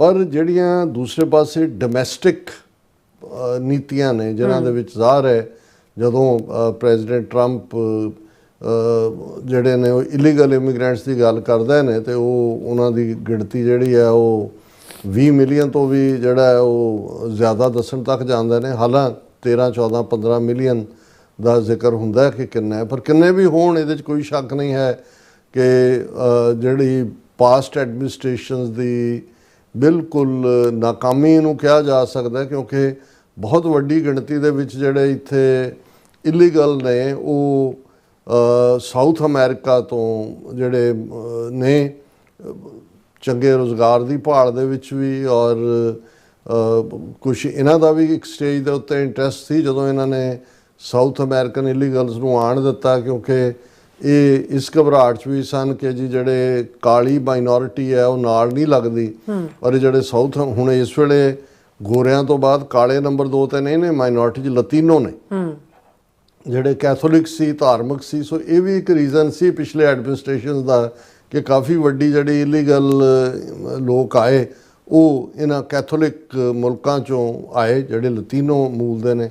ਕਾਲੇ ਤਾਂ ਪਿੱਛੇ ਚਲੇ ਗਏ, ਹੁਣ ਨੰਬਰ ਉਹਨਾਂ ਤੋਂ ਬਾਅਦ ਕਾਲਿਆਂ ਦੀ ਪਾਪੂਲੇਸ਼ਨ ਹੈ। ਲੇਕਿਨ ਇਸ 'ਚ ਜ਼ਾਹਰ ਹੈ ਵੀ ਪੰਜਾਬ ਵੀ ਜਿਹੜੀ ਵੱਡੀ ਗਿਣਤੀ ਦੇ ਵਿੱਚ ਜਿਹੜੇ ਨੇ ਪੰਜਾਬ ਤੋਂ ਵੀ ਨੌਜਵਾਨ ਨਿਕਲੇ, ਕਿਉਂਕਿ ਉਹਨਾਂ ਨੂੰ ਇਹ ਨਜ਼ਰ ਆਉਂਦਾ ਸੀ ਵੀ ਸਾਡਾ ਫਿਊਚਰ ਹੋਪ ਕੈਨੇਡਾ 'ਚ ਤਾਂ ਚਲੋ ਐਜੂਕੇਸ਼ਨ ਦੇ ਹਵਾਲੇ ਨਾਲ, ਕਿਉਂਕਿ ਜਸਟਿਨ ਟਰੂਡੋ ਦੀਆਂ ਪਾਲਿਸੀਜ਼ ਨੇ ਉਹਨਾਂ ਨੂੰ ਥੋੜ੍ਹੀ ਰਾਹਤ ਦਿੱਤੀ ਹੈ, ਸਟੂਡੈਂਟ ਵੀਜ਼ੇ 'ਤੇ ਆਇਆ। ਦੇਖੋ, to go for the green pasture, ਔਰ ਸਿੱਖ ਤਾਂ ਵੈਸੇ ਹੀ ਵਿਕਟਮ ਨੇ, ਉਹਨਾਂ ਦੇ ਲਈ ਪੰਜਾਬ 'ਚ ਸਾਰੇ ਦਰਵਾਜ਼ੇ, ਕੋਈ ਇੰਡਸਟਰੀ ਨਹੀਂ, ਐਗਰੀਕਲਚਰ ਦਾ ਬੇੜਾ ਗਰਕ ਕੀਤਾ ਹੋਇਆ, ਹੁਣ ਫਲੱਡ ਲਿਆਂਦੇ ਹੋਏ ਨੇ। ਸੋ ਉਹਨਾਂ ਹਾਲਾਤਾਂ 'ਚ ਬਹੁਤ ਸਾਰੇ ਸਿੱਖ ਪਰਿਵਾਰਾਂ ਦੇ ਬੱਚੇ, ਮੁੰਡੇ, ਕੁੜੀਆਂ 50 ਲੱਖ, 55 ਲੱਖ, 60 ਲੱਖ ਏਜੰਟਾਂ ਨੂੰ ਦੇ ਕੇ ਆਏ। ਔਰ ਦੂਸਰੇ ਹੁਣ ਜਿਹੜੀਆਂ ਦੋ ਨੀਤੀਆਂ ਇਸ ਪੀਰੀਅਡ 'ਚ, ਇੱਕ ਤਾਂ ਇਲੀਗਲ ਇਮੀਗ੍ਰੈਂਟਸ ਦੇ ਉੱਤੇ ਜਿਨ੍ਹਾਂ ਕੋਲ ਕਾਗਜ਼ ਪੱਤਰ ਨਹੀਂ, ਉਹਨਾਂ ਨੂੰ ਡਿਪੋਰਟ ਕਰਨ ਦੀ ਲਾਈਨ ਹੈ। ਉਹਨੂੰ ਤੁਸੀਂ ਕਿਸੇ ਹੱਦ ਤੱਕ ਜਿਹੜਾ ਉਹ ਡਿਫੈਂਡ ਵੀ ਨਹੀਂ ਕਰ ਸਕਦੇ ਇਲੀਗਲਸ ਨੂੰ। ਤੁਸੀਂ ਉਹਨਾਂ ਦੇ ਨਾਲ ਹਿਊਮੈਨੀਟੇਰੀਅਨ ਸਲੂਕ ਦੀ ਗੱਲ ਤਾਂ ਕਰ ਸਕਦੇ ਹੋ ਕਿ ਭਾਈ ਤੁਸੀਂ ਬੇੜੀਆਂ ਜਾਂ ਹੱਥਕੜੀਆਂ 'ਚ ਉਹਨਾਂ ਨੂੰ ਮਤ ਭੇਜੋ, ਲੇਕਿਨ ਉਹ ਜਿਸ ਗਵਰਨਮੈਂਟ ਨੇ ਕਰਨਾ ਉਹ ਤਾਂ ਉਹਨਾਂ ਨੂੰ ਤਾਂ ਕੋਈ ਇਸ ਨਾਲ ਨਹੀਂ। ਹਾਂ, ਜੇ B1 ਦੇ ਉੱਤੇ ਉਹਨਾਂ ਨੇ H1B ਦੇ ਉੱਤੇ ਪਾਬੰਦੀ ਲਾਈ ਤੇ ਇੱਕਦਮ ਉਹਨਾਂ ਦੀ ਐਕਸਟਰਨਲ ਅਫੇਅਰਸ ਮਿਨਿਸਟਰੀ ਨੇ ਕਿਹਾ ਕਿ ਜੀ ਦੇਅਰ ਇਜ਼ ਐਨ ਹਿਊਮੈਨੀਟੇਰੀਅਨ ਕ੍ਰਾਈਸਿਸ। ਉਦੋਂ ਉਹਨਾਂ ਨੂੰ ਹਿਊਮੈਨੀਟੇਰੀਅਨ ਨਜ਼ਰ ਆਇਆ ਜਦੋਂ ਅੰਮ੍ਰਿਤਸਰ ਏਅਰਪੋਰਟ ਤੇ ਬੇੜੀਆਂ ਹੱਥਕੜੀਆਂ ਜਾਂ 73 ਸਾਲਾਂ ਦੀ ਮਾਤਾ ਹਰਜੀਤ ਕੌਰ, ਉਹਨੂੰ ਵੀ ਜਿਹੜਾ ਉਹਨੇ ਕਿਹਾ ਜਹਾਜ਼ 'ਚ ਇੱਕ ਚੰਗਾ ਅਫਸਰ ਸੀ ਉਹਨੇ ਨਹੀਂ ਲਾਈ, ਬਾਕੀ ਸਭ ਦੇ ਲਾਈਆਂ ਹੋਈਆਂ। ਇਹਦੇ ਤੇ ਕਦੇ ਉਹਨਾਂ ਨੇ ਪ੍ਰੋਟੈਸਟ ਕੀਤਾ ਕਿਉਂਕਿ ਉਹਨਾਂ ਨੂੰ ਫਰਕ ਨਹੀਂ ਪੈਂਦਾ, ਉਹ ਤਾਂ ਚਾਹੁੰਦੇ ਨੇ ਵੀ ਤੁਸੀਂ ਰੋਲੋ। ਹੁਣ ਇਹਦੇ 'ਚ ਕੋਈ ਸ਼ੱਕ ਨਹੀਂ ਹੈ ਕਿ ਜਿਹੜੇ ਵੱਡੀ ਗਿਣਤੀ ਦੇ ਵਿੱਚ ਇੱਥੇ ਆਏ ਉਹ ਭਾਵੇਂ ਪੰਜਾਬ ਦੇ ਨੌਜਵਾਨ ਨੇ ਜਾਂ ਜਿਵੇਂ ਅਸੀਂ ਕਿਹਾ ਵੀ ਏਜੰਸੀਆਂ, ਸੈਂਟਰਲ ਏਜੰਸੀਆਂ ਨੇ ਵੀ ਪੈਰਲਲ, ਜੇ ਹੁਣ ਬਿਸ਼ਨੋਈ ਗੈਂਗ ਤੇ ਕੋਈ ਗੋਲਡੀ ਬਰਾੜ ਤੇ ਕੋਈ ਫਲਾਣਾ ਤੇ ਢਿਮਕਾ, ਉਹ ਸਾਰੇ ਵੀ ਇਸ ਕੈਟਾਗਰੀ 'ਚ ਇਹਨਾਂ ਨੇ ਵਾੜੇ। ਇਸ ਤੋਂ ਇਲਾਵਾ ਹਰਿਆਣੇ 'ਚੋਂ ਪਹਿਲੀ ਵਾਰ ਸੀ, ਖਾਸ ਤੌਰ 'ਤੇ ਕਿਸਾਨ ਮੂਵਮੈਂਟ ਤੋਂ ਬਾਅਦ, ਮੈਂ ਕਿਸੇ ਨੂੰ ਪੁੱਛਿਆ, ਮੈਂ ਕਿਹਾ ਹਰਿਆਣੇ ਵਾਲਿਆਂ ਦਾ ਹੁਣ ਏਡੀ ਆਮਦ ਕਿਉਂ ਹੋਈ? ਕਹਿੰਦੇ ਜੀ ਕਿਸਾਨ ਮੂਵਮੈਂਟ, ਕਹਿੰਦਾ ਉੱਥੇ ਬੈਠੇ ਰਹੇ ਜਾ ਕੇ ਦਿੱਲੀ ਵੀ ਉਹਨਾਂ ਕੋਲ, ਉਹਨਾਂ ਨੂੰ ਨਜ਼ਰ ਆਇਆ ਵੀ ਇਹ ਬਾਹਰ ਹੈ। ਚਲੋ ਇੱਕ, ਲੇਕਿਨ ਉਹਨਾਂ 'ਚ ਜਿਹੜੀਆਂ ਕਮਿਊਨਿਟੀਜ਼ ਖਾਸ ਤੌਰ 'ਤੇ ਬਿਸ਼ਨੋਈ, ਰੋਡ ਤੇ ਰਾਜਪੂਤ ਜਿਹੜੇ ਹਿੰਦੂ ਤੋਂ ਵੀ ਵੱਡੀ ਗਿਣਤੀ 'ਚ, ਮੈਨੂੰ ਨਹੀਂ ਸੀ ਪਤਾ ਵੀ ਫਰੈਜ਼ਨੋ ਸੈਂਟਰਲ ਵੈਲੀ ਦੇ ਵਿੱਚ ਬਹੁਤ ਵੱਡਾ ਨੰਬਰ ਰੋਡ ਵਾਲਿਆਂ ਦਾ ਹੈ, ਕਿਉਂਕਿ ਜਿਨ੍ਹਾਂ ਨੇ ਜਦੋਂ ਸਿੱਖ ਪ੍ਰੋਟੈਸਟ ਕਰ ਰਹੇ ਸੀ ਬਰੈਂਪਟਨ ਦੇ ਉਸ ਮੰਦਰ ਦੇ ਬਾਹਰ ਜਿੱਥੇ ਇੰਡੀਅਨ ਕੌਂਸੂਲੇਟ ਆਇਆ, ਤੇ ਜਿਨ੍ਹਾਂ ਨੇ ਹਮਲਾ ਕੀਤਾ ਜਾਂ ਜਿਹੜੀ ਫਿਰ ਇੱਕ ਕਰਾਊਡ ਡਿਕਸੀ ਉਹਦੇ ਤੇ ਮਾਲਟਨ ਗੁਰਦੁਆਰੇ ਤੇ ਹਮਲਾਵਰ ਹੋਈ, ਉਹ ਰੋਡ ਸੀ। ਇਹ ਕੋਈ ਵੱਖਰਾ ਰੇਸ਼ੀਅਲ ਗਰੁੱਪ ਹੈ ਜਿਹੜੇ ਹਿੰਦੂ ਤਵੀ ਨੇ। ਹੁਣ ਇੱਕ ਪਾਸੇ ਤਾਂ ਉਹ ਕਰਾਊਡ ਹੈ ਜਿਨ੍ਹਾਂ ਨੇ ਗੁਰਦੁਆਰੇ ਨੂੰ ਇਸਤੇਮਾਲ ਕਰਨਾ ਚਾਹਿਆ ਫਰੈਜ਼ਨੋ ਦੇ ਨੂੰ।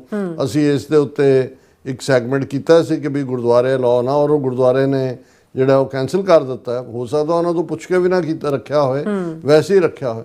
ਪਰ ਹੁਣ ਦੂਸਰਾ ਪੱਖ ਇਹ ਹੈ ਕਿ ਵੀ ਜਿਵੇਂ ਹੁਣ ਸਟੇਟਾਂ ਇੱਥੇ ਇੰਡੀਪੈਂਡੈਂਟ ਨੇ, ਇਸ ਲਈ ਡਰਾਈਵਿੰਗ ਲਾਇਸੈਂਸ ਹਰ ਸਟੇਟ ਦਾ ਹੁੰਦਾ, ਫੈਡਰਲ ਤਾਂ ਨਹੀਂ ਹੁੰਦਾ ਸੀ। ਹੁਣ ਚਲੋ ਫੈਡਰਲ ID ਉਹਦੇ ਨਾਲ ਜੋੜ ਦਿੱਤੀ ਗਈ ਹੈ। ਫਿਰ ਸਟੇਟਾਂ ਦੇ ਆਪਣੇ, ਜਦੋਂ ਉਹਨਾਂ ਨੇ ਡਰਾਈਵਰ ਲਾਇਸੈਂਸ ਤੋਂ ਬਾਅਦ ਤੁਹਾਡਾ ਜਿਹੜਾ CDN ਕਰਨਾ ਹੈ, ਜਿਹਨੂੰ ਜਿਹੜਾ ਕਮਰਸ਼ੀਅਲ ਲਾਇਸੈਂਸ ਬਣਾਉਣਾ ਹੈ, ਉਹ ਸਟੇਟ ਦਾ ਪਰਵਿਊ ਹੈ। ਸਟੇਟ ਹੀ ਉਹਦੇ ਨਿਯਮ ਤੈਅ ਕਰਦਾ ਹੈ, ਐਗਜ਼ਾਮ ਜਾਂ ਦੂਜੇ ਤੁਹਾਨੂੰ ਹੱਕ ਦਿੰਦਾ।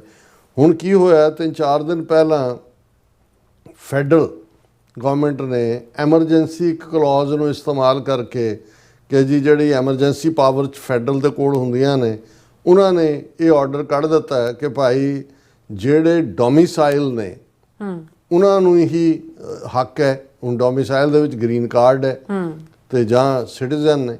ਅੱਛਾ, ਜਿਹੜੇ ਗ੍ਰੀਨ ਕਾਰਡ ਹੋਲਡਰ ਵੀ ਨੇ ਜਿਨ੍ਹਾਂ ਦੇ ਕੋਲ ਡਰਾਈਵਰ ਲਾਇਸੈਂਸ ਨੇ, ਉਹਨਾਂ ਨੂੰ ਵੀ ਇਹ ਹੈ ਕਿ ਭਾਈ ਉਹ ਰੀਨਿਊ ਉਹਨਾਂ ਦਾ ਹੋਣ ਤੋਂ ਪਹਿਲਾਂ they will have to go through the test. ਉਹ ਅੰਗਰੇਜ਼ੀ ਟੈਸਟ ਹੈ ਕੀ ਹੈ। ਹੁਣ ਇਹਨੇ ਇੱਕ ਪੈਨਿਕ ਕ੍ਰੀਏਟ ਕੀਤਾ। ਜਿਵੇਂ ਸੀਐਟਲ ਤੋਂ ਇੱਕ ਸੱਜਣ ਬਰੀਫ ਕਰ ਰਹੇ ਸੀ ਕਿ ਉਹਨਾਂ ਦੇ ਕਿਸੇ ਜਾਣੂ ਦੀ ਟਰੱਕਿੰਗ ਕੰਪਨੀ ਹੈ ਜਿਹਦੇ 'ਚ 50 ਟਰੱਕ ਨੇ, 50 ਡਰਾਈਵਰ ਨੇ, 50 ਦੇ 50 ਹੀ ਜਿਹੜੇ ਨੇ ਜਿਨ੍ਹਾਂ ਕੋਲ ਇੰਪਲੋਇਮੈਂਟ ਆਥੋਰਾਈਜੇਸ਼ਨ ਹੈ। ਉਹ ਟਰੱਕ ਵੀ ਖਲੋ ਗਏ, ਬੈਂਕਰਪਸੀ ਫਾਈਲ ਕਰਨਗੇ, ਉਹ ਬੰਦੇ ਵੀ ਜੇ ਔਰ ਇਹ ਫੈਡਰਲ ਹੈ। ਅੱਗੇ ਤਾਂ ਸੀ ਨਾ ਸਟੇਟਾਂ ਦਾ ਕੀ ਬਣਾਉਣਾ ਹੈ ਜਾਂ ਕੀ ਹੈਗਾ, ਤੇ ਨਾਲ ਦੀ ਨਾਲ ਇਹ ਵੀ ਠੋਕ ਦਿੱਤਾ ਵੀ ਜਿਨ੍ਹਾਂ ਨੇ ਆਲਰੇਡੀ ਅਸਾਈਲਮ ਅਪਲਾਈ ਵੀ ਕੀਤੀ ਹੋਈ ਹੈ, $100 ਦੀ ਫੀਸ ਪੁਰਾਣਿਆਂ ਦੇ ਵੀ ਹੁਣ ਦੇ ਵੀ 10 ਦਿਨ ਦੇ ਵਿੱਚ ਟਾਈਮ ਦਿੱਤਾ। ਜਿਹੜੇ ਰੀਨਿਊਲ ਦਾ ਉਹ ਵੀ 10 ਦਿਨ। ਇਸ ਵੇਲੇ ਤੁਸੀਂ DMV ਸਾਰੇ ਅਮਰੀਕਾ ਭਰ ਦੇ ਦੇਖੋਗੇ, ਖਾਸ ਜਿੱਥੇ ਬੁਰਾ ਹਾਲ, ਇੱਕਦਮ ਇੱਕ ਪੈਨਿਕ ਪੈਦਾ ਹੋਇਆ। ਹੁਣ ਇਹ ਠੀਕ ਹੈ ਵੀ ਇਹ ਡੀਲ ਕਰਨਾ ਪਏਗਾ। ਜੇ ਉਹਦੇ 'ਚ ਕੋਈ ਲੀਗਲ ਆਸਪੈਕਟ ਹੈ ਉਹਨੂੰ ਚੈਲੰਜ ਕੀਤਾ ਜਾ ਸਕਦਾ ਹੈ, ਉਹਦੇ 'ਚ ਕੋਈ ਸਕਰੀਨਿੰਗ ਹੋ ਸਕਦੀ ਹੈ। ਪਰ ਇਸ ਪੀਰੀਅਡ 'ਚ ਇਹ ਵੀ ਸਾਹਮਣੇ ਆਇਆ, ਔਰ ਜਿਹਨੂੰ ਕੁਛ ਜਿਹੜੇ ਵਿਕਟਮ ਬਣੇ ਨੇ ਸਾਰੇ ਤੋਂ ਉਹਨਾਂ ਨੇ ਮਹਿਸੂਸ ਕੀਤਾ, ਜਿਹਦੇ 'ਚ ਕਿ ਕਈ ਜਿਹੜੇ ਨੇ ਉਹ ਆਪਣੇ ਹੀ ਸੋਸ਼ਲ ਮੀਡੀਆ ਰਾਹੀਂ ਰਿਡੀਕਿਊਲ ਕਰ ਰਹੇ ਨੇ ਕਿ ਜੀ ਦੇਖੋ ਕੀ ਹੈ। ਹੁਣ ਇਹਦੇ 'ਚ ਜੇ ਹਰ ਕੋਈ ਆਪਣਾ ਪਿਛੋਕੜ ਦੇਖੇਗਾ ਅਮਰੀਕਾ ਕੈਨੇਡਾ 'ਚ, ਤੇ ਇਹ ਗੱਲ ਦੀ ਸਮਝ ਆਏਗੀ ਕਿ ਮੈਜੋਰਿਟੀ ਲੋਕਾਂ ਨੇ ਕੋਈ ਨਾ ਕੋਈ ਝੂਠ ਬੋਲ ਕੇ ਹੀ, ਝੂਠ ਜਦੋਂ ਮੈਂ ਕਹਿ ਰਿਹਾ, ਇਸ ਕਿਸਮ ਦੇ ਵੀ ਅਸੀਂ ਵਾਹਿਯਾਤ ਕੇਸ ਖਾਸ ਤੌਰ 'ਤੇ ਕੈਨੇਡਾ ਔਰ ਇੰਗਲੈਂਡ ਦੇ ਹਵਾਲੇ ਨਾਲ ਹੋਣਗੇ, ਜਿਹਦੇ 'ਚ ਕਲੋਜ਼ ਰਿਸ਼ਤੇਦਾਰੀਆਂ 'ਚ ਵਿਆਹ ਕਰਕੇ ਇੱਕ ਤੋਂ ਤਲਾਕ, ਦੂਜੇ ਨੂੰ ਉਹਦੇ 'ਚ ਉਹਨਾਂ ਨੇ ਵੀ ਪੈਸੇ ਬਣਾਏ। ਇੱਥੇ ਵੀ ਉਦੋਂ ਕੋਈ ਸਿਸਟਮ ਉਹਨੂੰ ਨਹੀਂ ਸੀ ਕਰਦਾ। ਫਿਰ ਜਾਂ ਕਈਆਂ ਦੇ ਜਿਹੜੇ ਨੇ ਉਹ ਐਮਨੈਸਟੀ ਪ੍ਰੋਗਰਾਮ ਦੇ ਥੱਲੇ ਐਗਰੀਕਲਚਰ ਵਾਲੇ 'ਚ ਉਹਨਾਂ ਨੇ ਕਾਗਜ਼ ਬਣਾਏ ਕਿ ਜੀ ਅਸੀਂ ਖੇਤੀ ਕੀਤੀ, ਇੱਥੇ ਕੀਤੀ, ਉੱਥੇ ਕੀਤੀ। 81 ਦੇ ਥੱਲੇ ਜਾ ਕੇ ਉਹਨਾਂ ਨੂੰ, ਔਰ ਇਹਦੇ 'ਚ ਕੋਈ ਸ਼ੱਕ ਨਹੀਂ ਹੈ ਕਿ ਵੀ ਅਸੀਂ ਜਿਹੜੇ ਪੰਜਾਬ 'ਚੋਂ ਆਏ ਲੋਕ ਹੈ ਪਿਛਲੇ ਇਹਨਾਂ ਦਹਾਕਿਆਂ 4-5 ਦਹਾਕਿਆਂ 'ਚ ਇਕਨੋਮਿਕਲ ਜੈਨੋਸਾਈਡ ਦਾ ਤਾਂ ਸ਼ਿਕਾਰ ਹਾਂ ਹੀ ਹੈ। ਫਿਜ਼ੀਕਲੀ ਜਾਂ ਪੋਲੀਟੀਕਲ ਅਸਾਈਲਮ, ਡਾਇਰੈਕਟ ਖਾਲਿਸਤਾਨ ਦੀ ਮੂਵਮੈਂਟ ਦੇ ਨਾਲ ਭਾਵੇਂ ਕੋਈ ਨਾ ਵੀ ਜੁੜਿਆ ਹੋਏ, ਪਰ ਇਨਡਾਇਰੈਕਟਲੀ ਉਸ ਸਾਰੇ ਉਹਨੂੰ ਉਹ ਜਸਟੀਫਾਈ ਵੀ ਕਰ ਲਿਆ ਜਾਂਦਾ ਸੀ। ਹੁਣ ਉਹਨਾਂ ਦੇ ਬੇਸ ਜਿਹੜੇ ਅਮਰੀਕਨ ਸਿਟੀਜ਼ਨ ਬਣੇ ਨੇ ਜਾਂ ਕੈਨੇਡੀਅਨ ਸਿਟੀਜ਼ਨ ਬਣੇ ਨੇ, ਉਹਨਾਂ ਦੀ ਅਪਰੋਚ ਜਿਹੜੇ ਆਪਣੇ ਇਸ ਵੇਲੇ, ਕਿਉਂਕਿ ਇੱਕ ਬਹੁਤ ਵੱਡਾ ਕ੍ਰਾਈਸਿਸ ਹੈ, ਇਕੱਲਾ ਇਲੀਗਲ ਇਮੀਗ੍ਰੇਸ਼ਨ ਦਾ ਤਾਂ ਸਮਝ ਆ ਸਕਦਾ, ਉਹਨੂੰ ਮੈਂ ਉਹਦੀ ਫਲਿਪ ਸਾਈਡ ਮੈਂ ਪੋਜ਼ਿਟਿਵ ਵੀ ਦੇਖਦਾ ਕਿ ਪੰਜਾਬ 'ਚ ਹੁਣ ਕਿਸੇ ਨੂੰ ਪੁੱਛੋ, ਕੋਈ ਕਹੇ ਜੀ ਅਮਰੀਕਾ ਦਾ, ਮੈਂ ਕਹਿੰਦਾ ਕੰਨਾਂ ਨੂੰ ਹੱਥ ਲਾਇਆ। ਸੋ ਘੱਟੋ ਘੱਟ ਜਿਹੜਾ ਪੰਜਾਬ ਖਾਲੀ ਹੋ ਰਿਹਾ ਸੀ, 2-3-4 ਲੱਖ ਨੌਜਵਾਨ ਬੱਚੇ ਬੱਚੀਆਂ ਸੀ, ਉਹ ਹਾਲ ਦੀ ਘੜੀ ਇਹਦੀ ਪੋਜ਼ਿਟਿਵ ਸਾਈਡ ਵੀ ਹੈ। ਲੇਕਿਨ ਜਿਹੜਾ ਇਹ ਟਰਾਂਸਪੋਰਟ ਸੈਕਟਰ ਹੈ, ਉਹਦੇ 'ਚ ਟਰੱਕਿੰਗ ਹੈ ਔਰ ਊਬਰ ਔਰ ਟੈਕਸੀਆਂ ਔਰ ਦੂਜੇ ਆਪਣੇ ਨੇ। ਹੁਣ ਫੋਰਨ ਟੂਰਿਸਟ ਵੀ ਨਹੀਂ ਆ ਰਿਹਾ, ਕੰਮ ਟੈਕਸੀਆਂ ਦਾ, ਊਬਰ ਦਾ ਵੀ ਨਹੀਂ ਹੈ। ਟਰੱਕਿੰਗ ਵਾਲੇ ਜਿਹੜੇ ਨੇ ਉਹ ਜਿੱਥੇ ਆਪਣੇ ਪਿੱਛੇ ਪਰਿਵਾਰਾਂ ਨੂੰ ਪਾਲ ਰਹੇ ਸੀ, ਇੱਥੇ ਵੀ ਉਹਨਾਂ ਦਾ ਇੱਕ ਉਜਲ ਭਵਿੱਖ ਦੀ ਲਾਈਨ ਜਾਂ ਦੂਜੀ ਸੀ। ਸੋ ਜਿਹੜੀ ਗੱਲ ਮੈਂ ਕਹਿਣਾ ਚਾਹੁੰਦਾ ਵੀ ਇੱਕ ਪਾਸੇ ਤਾਂ ਹਿੰਦੂ ਤਵੀਆਂ ਦੀ ਜਿਹੜੀ ਸੋਚ ਜਾਂ ਜਿਹੜੀ ਹੈ, ਉਹਨਾਂ ਨੂੰ ਜੇ ਅਸੀਂ ਡਿਸਰਨ ਕਰਕੇ ਦੇਖੀਏ ਤੇ ਆਪਣਿਆਂ ਪ੍ਰਤੀ ਜਿਹੜਾ ਸਾਡਾ ਐਟੀਟਿਊਡ ਹੈ ਉਹ ਦਇਆ ਵਾਲਾ, ਸੰਵੇਦਨਾ ਵਾਲਾ, ਕੰਪੈਸ਼ਨ ਵਾਲਾ ਹੋਣਾ ਚਾਹੀਦਾ। ਉਹਦੇ 'ਚ ਕਮਿਊਨਿਟੀ ਨੂੰ ਜਿੱਥੇ ਜਿੱਥੇ ਵੀ ਹੈ, ਜੇ ਕੋਈ ਕੁਛ ਜਿਨ੍ਹਾਂ ਦੇ ਜਿਹੜੇ ਇਸ ਕਿਸਮ ਦੇ ਫਰਮਾਨ ਨੇ, ਉਹਨਾਂ ਦਾ ਲੀਗਲ ਆਸਪੈਕਟ ਹਰ ਥਾਂ ਚੈਲੰਜ ਹੋ ਸਕਦਾ ਹੈ। ਜਿਵੇਂ ਫੈਡਰਲ ਗਵਰਨਰ ਨੂੰ ਫਾਇਰ ਕੀਤਾ ਹੈ ਟਰੰਪ ਐਡਮਿਨਿਸਟ੍ਰੇਸ਼ਨ ਨੇ, ਸੁਪਰੀਮ ਕੋਰਟ ਨੇ ਹਾਲ ਦੀ ਘੜੀ ਉਹਨੂੰ ਰਾਹ ਦਿੱਤੀ ਵੀ ਇਵੇਂ ਹੀ ਚੱਲੋ। ਸੋ ਇਸੇ ਤਰ੍ਹਾਂ ਕਿਉਂਕਿ ਕੁਝ ਚੀਜ਼ਾਂ ਦੇ ਵਿੱਚ ਸਟੇਟ ਦੀ ਜਿਹਦੇ 'ਚ ਸੋਵਰਨਟੀ ਦਾ ਜ਼ਿਕਰ ਹੈ, ਉਹਨਾਂ ਦੇ ਹਵਾਲੇ ਨਾਲ ਦੇਖਿਆ ਜਾ ਸਕਦਾ ਹੈ। ਕੁਝ ਲੋੜ ਤੋਂ ਜ਼ਿਆਦਾ ਐਕਸਪਰਟ ਬਣੇ ਹੋਏ ਨੇ, ਮੈਂ ਦੇਖਦਾ ਜਿਹੜਾ ਉੱਠਦਾ ਉਹ 2-4 ਮਿੰਟ ਦੀ ਵੀਡੀਓ, ਉਹ ਪੈਨਿਕ ਵੀ ਕ੍ਰੀਏਟ ਕਰਦੇ ਨੇ। ਸੋ ਪ੍ਰੋਪਰ ਇਨਫੋਰਮੇਸ਼ਨ ਜਿਹੜੀ ਹੈ ਉਸ ਦੇ ਨਾਲ ਸਾਡਾ ਇਹ ਫਰਜ਼ ਵੀ ਬਣਦਾ ਹੈ ਕਿ ਭਾਈ ਅਸੀਂ ਜਿਹੜੇ ਇਹ ਸਾਡੇ ਆਪਣੇ ਬੱਚੇ ਬੱਚੀਆਂ ਨੇ, ਸੈਟਲ ਜਦੋਂ ਹੁੰਦੇ ਨੇ, ਦੂਜਾ ਪਿੱਛੇ ਉਹਨਾਂ ਦੇ ਪੇਰੈਂਟਸ ਡੀਕਦੇ ਨੇ ਕਿ ਭਾਈ ਕੀ ਹੈ। ਹੁਣ ਜਿਹੜਾ ਟਰੱਕ ਵਿਚਾਰੇ ਚਲਾਉਂਦੇ ਆ ਇੱਕ ਸਿਰੇ ਤੋਂ ਦੂਜੇ ਸਿਰੇ ਤੱਕ, ਇੱਥੇ ਵੀ ਕਿਸੇ ਨੇ ਘਰ ਵੀ ਲਿਆ, ਉਹਦੀ ਕਿਸ਼ਤ ਵੀ ਜਾਣੀ ਹੈ, ਤੇ ਜੇ ਉਹ ਰੁਕ ਗਿਆ ਸਭ ਕੁਝ ਤੇ 3 ਕਿਸ਼ਤਾਂ ਨਾ ਜਾਣ ਤੇ ਤੁਹਾਡਾ ਵੈਸੇ ਹੀ ਜਿਹੜਾ ਉਹ ਬੈਂਕ ਲੈ ਜਾਂਦਾ। ਸੋ ਮੈਂ ਇਹ ਸਮਝਦਾ ਵੀ ਇਸ ਲੈਵਲ ਦੇ ਉੱਤੇ ਕਮਿਊਨਿਟੀ ਦੇ ਖਾਸ ਤੌਰ ਤੇ ਜਿਹੜੇ ਲੋਕ ਜਿਨ੍ਹਾਂ ਨੂੰ ਗੁਰੂ ਨੇ ਮਾਲਾ ਮਾਲ ਕੀਤਾ ਹੋਇਆ, ਉਹ ਇਸ ਮੌਕੇ ਦੇ ਉੱਤੇ ਲੀਗਲ ਪਾਰਟ ਔਰ ਕੰਪੈਸ਼ਨ, ਇਹ ਸਾਡਾ ਆਧਾਰ ਹੋਣਾ ਚਾਹੀਦਾ। ਨਾ ਕਿ ਸਾਨੂੰ ਲੱਗੇ ਕਿ ਜੇ ਅਸੀਂ ਤਾਂ ਸੇਫ ਹੈ ਤੇ ਅਸੀਂ ਰਿਡੀਕਿਊਲ ਕਰੀਏ। ਸੇਫ ਸੂਫ ਕੋਈ ਨਹੀਂ ਹੁੰਦਾ। ਇਨ ਦਾ ਐਂਡ ਇਹਨਾਂ ਸਾਰੇ ਸਰਕਮਸਟੈਂਸਿਸ ਨੂੰ ਜੇ ਦੇਖੀਏ ਤੇ ਇੱਕ ਗੱਲ ਬਾਰ-ਬਾਰ ਇਹ ਆਉਂਦੀ ਹੈ, ਜਿਹੜੀ ਬਾਬਾ ਫਰੀਦ ਨੇ ਯਾਦ ਦਹਾਨੀ ਕਰਾਈ ਕਿ ਫਰੀਦਾ ਬਾਰ ਪਰਾਇਆ ਬੈਸਨਾ ਸਾਈਂ ਮੁਝੇ ਨਾ ਦੇ, ਜੇ ਤੂੰ ਇਵੇਂ ਰਖਸੀ ਜਿਉ ਸਰੀਰੋਂ ਲੈ। ਅਲਟੀਮੇਟਲੀ ਬੇਘਰਿਆਂ ਦਾ ਫਿਰ ਇਹੀ ਕੁਛ ਹੁੰਦਾ ਜਿਨ੍ਹਾਂ ਦੇ ਜਿਹੜੇ ਅੱਜ ਸਿਟੀਜ਼ਨ ਵੀ ਨੇ, ਉਹ ਇਹ ਨਾ ਸਮਝਣ ਕਿ ਜੀ ਉਹਨਾਂ ਦੇ ਉੱਤੇ ਕੋਈ ਜਿਹੜੀ ਆ ਉਹ ਮੁਸੀਬਤ ਨਹੀਂ ਆ ਸਕਦੀ। ਜਿਉਂ-ਜਿਉਂ ਨਫ਼ਰਤ ਵੱਧਦੀ ਹੈ, ਤਿਉਂ-ਤਿਉਂ ਇਸ ਮੁਲਕ ਦੇ ਵਿੱਚ ਸੈਕੰਡ ਵਰਲਡ ਵਾਰ ਦੇ ਦੌਰਾਨ ਜਾਪਾਨੀਆਂ ਨਾਲ ਕੀ ਹੋਇਆ, ਇਟਾਲੀਅਨਸ ਨਾਲ ਕੀ ਹੋਇਆ, ਜਰਮਨਸ ਨਾਲ ਕੀ ਹੋਇਆ, ਜਿਹੜੇ ਇਹਨਾਂ ਦੀ ਨਸਲ ਦੇ ਹੀ ਸੀ, ਗੋਰੇ ਹੀ ਸੀ, ਤੇ ਅਸੀਂ ਤਾਂ ਵੈਸੇ ਹੀ ਜਿਹੜੇ ਆ 7 ਸਮੁੰਦਰੋਂ ਪਾਰ ਆ ਕੇ ਇਹਨਾਂ ਦੇ ਸਿਸਟਮ 'ਚ ਵੜੇ ਹੋਏ ਆ। ਸੋ ਕੰਪੈਸ਼ਨ, ਦਇਆ, ਰਹਿਮ, ਇਹ ਸਾਡਾ ਆਧਾਰ ਹੋਣਾ ਚਾਹੀਦਾ। ਇਸ ਇਸ਼ੂ ਨੂੰ ਜਿਹੜਾ ਇਸ ਦੇ ਵਿੱਚ ਮਦਦਗਾਰ ਹੋਣਾ ਸਾਡਾ ਬਣਦਾ। ਬਿਲਕੁਲ ਡਾਕਟਰ ਸਾਹਿਬ, ਤੁਹਾਡਾ ਬਹੁਤ ਬਹੁਤ ਸ਼ੁਕਰੀਆ। ਸੋ ਹੁਣ ਆਪਾਂ ਜਿਹੜੇ ਵਿਊਅਰਸ ਮੈਸੇਜ ਨੇ ਉਹ ਲੈਣ ਜਾ ਰਹੇ ਹਾਂ। ਧਰਮ ਸਿੰਘ ਜੀ ਸਾਡੇ ਪਹਿਲੇ ਵੀਰ ਨੇ, ਸਾਨੂੰ ਫਤਿਹ ਬੁਲਾਉਂਦੇ ਨੇ। ਵਾਹਿਗੁਰੂ ਜੀ ਕਾ ਖਾਲਸਾ, ਵਾਹਿਗੁਰੂ ਜੀ ਕੀ ਫਤਿਹ। ਔਰ ਸੋਨਮੈਲ ਜੀ, ਐਚ ਜੀ, ਹਰਮਨ ਪੰਨੂ ਜੀ ਔਰ ਰਾਜਵਿੰਦਰ ਕੌਰ ਜੀ, ਔਰ ਫਿਰ ਇਸੇ ਤਰ੍ਹਾਂ ਜਤਿੰਦਰ ਸਿੰਘ ਜੀ, ਔਰ ਫਿਰ ਇਸ ਤਰ੍ਹਾਂ ਮਲਿਕ ਜਾਸਰ अली जी और फिर इसी तरह बलबिंदर सिंह जी और राजविंदर कौर अगैन और मुहम्मद याकूब जी ने काफ़ी सारे मैसेज ने ਤੁਹਾਡਾ ਬਹੁਤ ਬਹੁਤ ਸ਼ੁਕਰੀਆ ਔਰ ਕਹਿੰਦੇ ਮੈਂ ਤੁਹਾਡਾ ਮਸ਼ਕੂਰ ਹਾਂ ਕਿ ਤੁਸੀਂ ਇਹਦੇ ਨਾਲ ਕੀ ਹੈ ਖਬਰ ਜਿਹੜੇ ਦਿੰਦੇ ਹੋ ਔਰ ਸਾਨੂੰ ਜਾਗਰੂਕ ਰੱਖਦੇ ਹੋ ਬਹੁਤ ਸ਼ੁਕਰੀਆ ਯਾਕੂਬ ਸਾਹਿਬ ਆਪਣੀ ਸਿਹਤ ਦਾ ਧਿਆਨ ਰੱਖੋ बिल्कुल और बसरा जी भी और फिर इसी तरह मनूर कोहनूर जी इंद्रप्रीत सिंह जी भी और इसी तरह हाँ जी सुरिंदर सिंह जी भी और फिर जाकूब जी कहते हैं कि इन्हों के काफ़ी सारे मैसेज ने और कहते ने पटेल बारे कहा कि पटेल जड़ा वड्डा दुश्मन सीगा मुसलमाना दा और बिल्कुल सिखां दा भी हाँ जी और फिर कहते लैट्स दा प्रैक्टिकल आज़ादी की खातर कहते ने आर्मी ਪਟੇਲ ਨੂੰ ਜਦੋਂ ਸਿੱਖ ਲੀਡਰਾਂ ਨੇ ਯਾਦ ਕਰਵਾਇਆ ਕਿ ਭਾਈ ਤੁਸੀਂ ਜਿਹੜੇ ਸਾਡੇ ਨਾਲ ਵਾਅਦੇ ਕੀਤੇ ਸੀ ਉਹ ਪੂਰੇ ਨਹੀਂ ਕੀਤੇ ਤੇ ਜਿਵੇਂ ਨਹਿਰੂ ਨੇ ਕਿਹਾ ਸਰਕਮਸਟੈਂਸਸ ਹੈਵ ਨਾਓ ਚੇਂਜ ਤਬ ਬਾਤ ਔਰ ਥੀ ਅਬ ਬਾਤ ਔਰ ਹੈ ਤੇ ਪਟੇਲ ਨੇ ਕਿਹਾ ਸਿੱਖਸ ਹੈਵ ਮਿਸਡ ਦਾ ਬਸ ਬਿਲਕੁਲ ਕਿ ਤੁਸੀਂ ਬੱਸ ਮਿਸ ਕਰਤੀ ਹੁਣ ਮੌਜਾਂ ਕਰੋ परमिंदर जी कुलदीप कौर जी भी और फिर इसी तरह जाकूब जी कहते क्या आज़ाद कश्मीर पाकिस्तान के साथ नहीं रहना चाहता व्हाट्स गोइंग ऑन डॉक्टर साहब इंडियन ऑक्यूपाइड कश्मीर क्यों खामोश है नहीं जी उत्थे वो बेचारे तो स्ट्रगल कर रहे हैं ये हुण अपने रूलर्स नूं कहो भी आज़ाद कश्मीर दी सिचुएशन बड़ी वॉलेटाइल हो रही है इंडियन एजेंसियां भी उत्थे इंटरफेयर कर रही होणगियां ਜਿਹੜੇ ਲੋਕਾਂ ਦੇ ਮੁੱਢਲੇ ਮਸਲੇ ਨੇ ਉਹਨੂੰ ਹੱਲ ਕਰੋ ਅਦਰਵਾਈਜ਼ ਇਹ 77-78 ਸਾਲ 'ਚ ਐਸਾ ਕਦੇ ਨਹੀਂ ਹੋਇਆ ਕਿ ਆਜ਼ਾਦ ਕਸ਼ਮੀਰ ਦੇ ਵਿੱਚ ਜਿਹੜਾ ਹੈ ਉਹ ਕੋਈ ਇਸ ਕਿਸਮ ਦਾ ਰਿਬੈਲੀਅਨ ਹੋਏ ਹੁਣ ਤਾਂ ਗੋਲੀ ਚਲਾ ਕੇ ਜੇ ਬੰਦੇ ਦੋ ਮਾਰ ਦਿੱਤੇ ਨੇ ਤਾਂ ਉਹਨਾਂ ਦੀ ਮੂਵਮੈਂਟ ਨੂੰ ਇੰਡੀਅਨ ਏਜੰਸੀਆਂ ਦੇ ਹੱਥਾਂ 'ਚ ਜਾਣ ਤੋਂ ਫਿਰ ਕੌਣ ਰੋਕ ਸਕੇਗਾ ਕਹਿੰਦੇ ਓ ਮਾਈ ਗॉड ਇਹ ਕਹਿੰਦੇ ਆ ਸਭ ਕੁਝ ਛੋਟੀ ਟੋਪੀ ਵਾਲੇ ਨੇ ਕਰਵਾਇਆ जा रहा है और रणजीत सिंह जी और फिर इसी तरह निहंग सिंह जी अमरजीत सिंह सैनी जी और पखंडी लोक जी बलियाल अहमद जी भी सानू जड़े ने हैलो कहते ने और शाइनिंग मॉर्निंग कहते ब्यूटीफुल मॉर्निंग हैगी लाहौर दे विच और ਇੰਜੋਏ ਕਰੋ ਧੁੱਪ ਦਾ ਸੇਕ ਮਾਣੋ ਕਹਿੰਦੇ ਤੁਸੀਂ ਬੜੇ ਮਸ਼ਹੂਰ ਹੋ ਗਏ ਸਾਡੇ ਇੱਥੇ ਪਾਕਿਸਤਾਨ ਦੇ ਵਿੱਚ ਕਾਫੀ ਜਿਹੜੇ ਯੂਟਿਊਬਰ ਨੇ ਉਹ ਤੁਹਾਨੂੰ ਸ਼ੇਅਰ ਕਰਨੇ ਪਸੰਦ ਕਰ ਰਹੇ ਨੇ ਬਹੁਤ ਸ਼ੁਕਰੀਆ ਬਿਲਾਲ ਸਾਹਿਬ ਮੈਨੂੰ ਵੀ ਅਸਲ 'ਚ ਇਹਨਾਂ ਪਿਛਲੇ 3-4 ਦਿਨਾਂ 'ਚ ਬਹੁਤ ਸਾਰੇ ਟੀਵੀ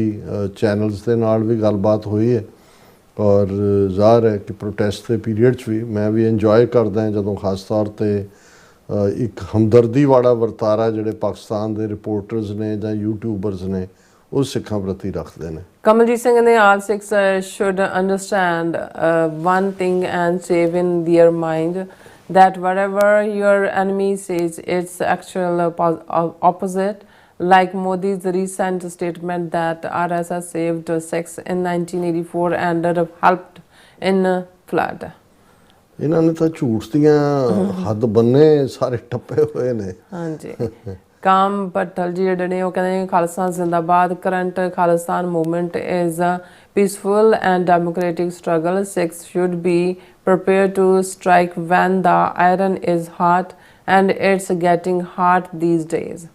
ਬਿਲਕੁਲ ਔਰ ਹਾਂਜੀ ਔਰ ਇਸੇ ਤਰ੍ਹਾਂ ਸ਼ਰਨਜੀਤ ਕੌਰ ਜੀ ਕਹਿੰਦੇ ਕੱਲ੍ਹ ਲੁਧਿਆਣਾ 'ਚ ਵੀ ਬੱਸ ਭਰ ਕੇ ਭਈਏ ਆਏ ਨੇ ਲੱਗਦਾ 84 ਵਾਲਾ ਕੰਮ ਹੋਣ ਜਾ ਰਿਹਾ ਹਾਂ ਤੁਸੀਂ ਠੀਕ ਕਿਹਾ ਕੁਛ ਨਾ ਕੁਛ ਸਮਥਿੰਗ ਇਜ਼ ਕੁਕਿੰਗ ਬਿਲਕੁਲ और फिर इसी तरह आरिफ मजीद जी भी और बिलाल जी कहते हैं डॉक्टर साहब एक सवाल मेरे माइंड में है सोचा आपसे पूछ लूँ डॉक्टर साहब जैसे मुस्लिम्स में फ़िरके होते हैं इसी तरह सिखों में भी फ़िरके होते हैं अगर आपको अच्छा लगे देखो बिलाल साहब ये है कि भी सिख तो इस फ़िरका ਲਾਈਨ ਤੋਂ ਉੱਪਰ ਹੈ ਲੇਕਿਨ ਪਿਛਲੇ 77 ਸਾਲਾਂ 'ਚ ਇੰਡੀਅਨ ਸਿਸਟਮ ਨੇ ਇਸ ਕਿਸਮ ਦੇ ਕੁਝ ਫਿਰਕੇ ਕ੍ਰੀਏਟ ਕਰਨ ਦੀ ਕੋਸ਼ਿਸ਼ ਕੀਤੀ ਹੈ ਜਿਸ ਨੂੰ ਅਸੀਂ ਗੁਰੂਡਮ ਕਹਿੰਦੇ ਹਾਂ ਗੁਰੂਡਮ ਦਾ ਮਤਲਬ ਇਹ ਹੈ ਵੀ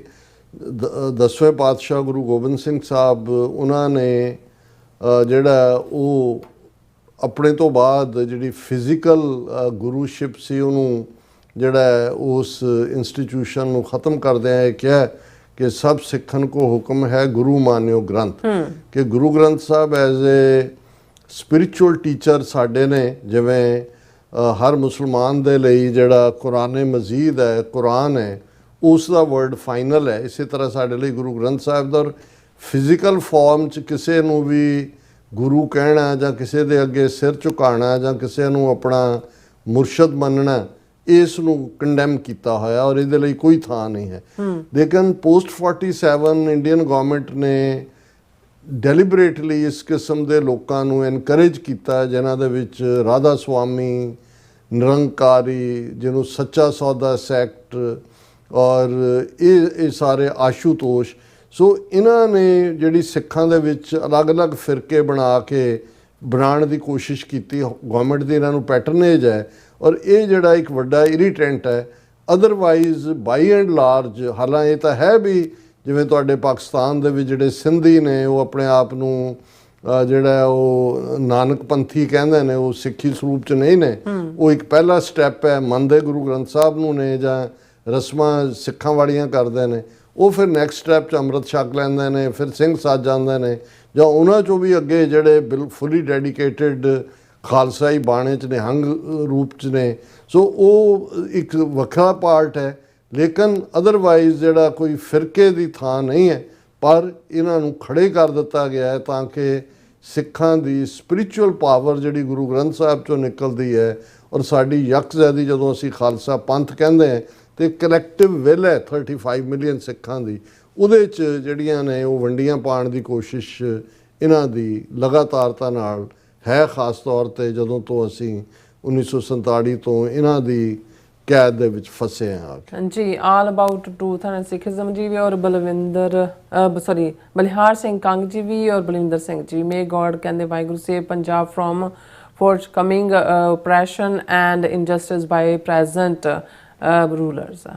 ਸਭ ਦਾ ਬਹੁਤ ਬਹੁਤ ਸ਼ੁਕਰੀਆ। ਸੋ ਇਸ ਤਰ੍ਹਾਂ ਆਪਣੇ ਵਿਊਅਰਸ ਕੋਲ ਲੈਣੇ ਇਜਾਜ਼ਤ। ਵਿਊਅਰਸ, ਸਾਡੇ ਪ੍ਰੋਗਰਾਮ ਦਾ ਸਮਾਂ ਇੱਥੇ ਮੁੱਕਦਾ। ਤੁਸੀਂ ਆਪਣਾ ਰਾਏ ਤੇ ਸੁਝਾਅ ਸਾਨੂੰ ਭੇਜਣਾ ਭੁੱਲਣਾ ਸਾਡੇ ਇਸ ਪਤੇ ਤੇ SOS@tv84.tv ਤੇ ਅਸੀਂ ਆਪਣਾ ਪ੍ਰੋਗਰਾਮ ਲੈ ਕੇ ਫਿਰ ਦੁਬਾਰਾ ਤੁਹਾਡੇ ਸਾਹਮਣੇ ਮੁਕਾਵਾਂਗੇ। ਤਦ ਤੱਕ ਲਈ ਮੈਨੂੰ ਤੇ ਆਪਣਾ ਸੁਣਾ ਗਿਆ ਦੋ ਦੇਖਦੇ ਰਹੋ TV84। ਬੁਲਾ ਦਿਓ ਫਤਿਹ।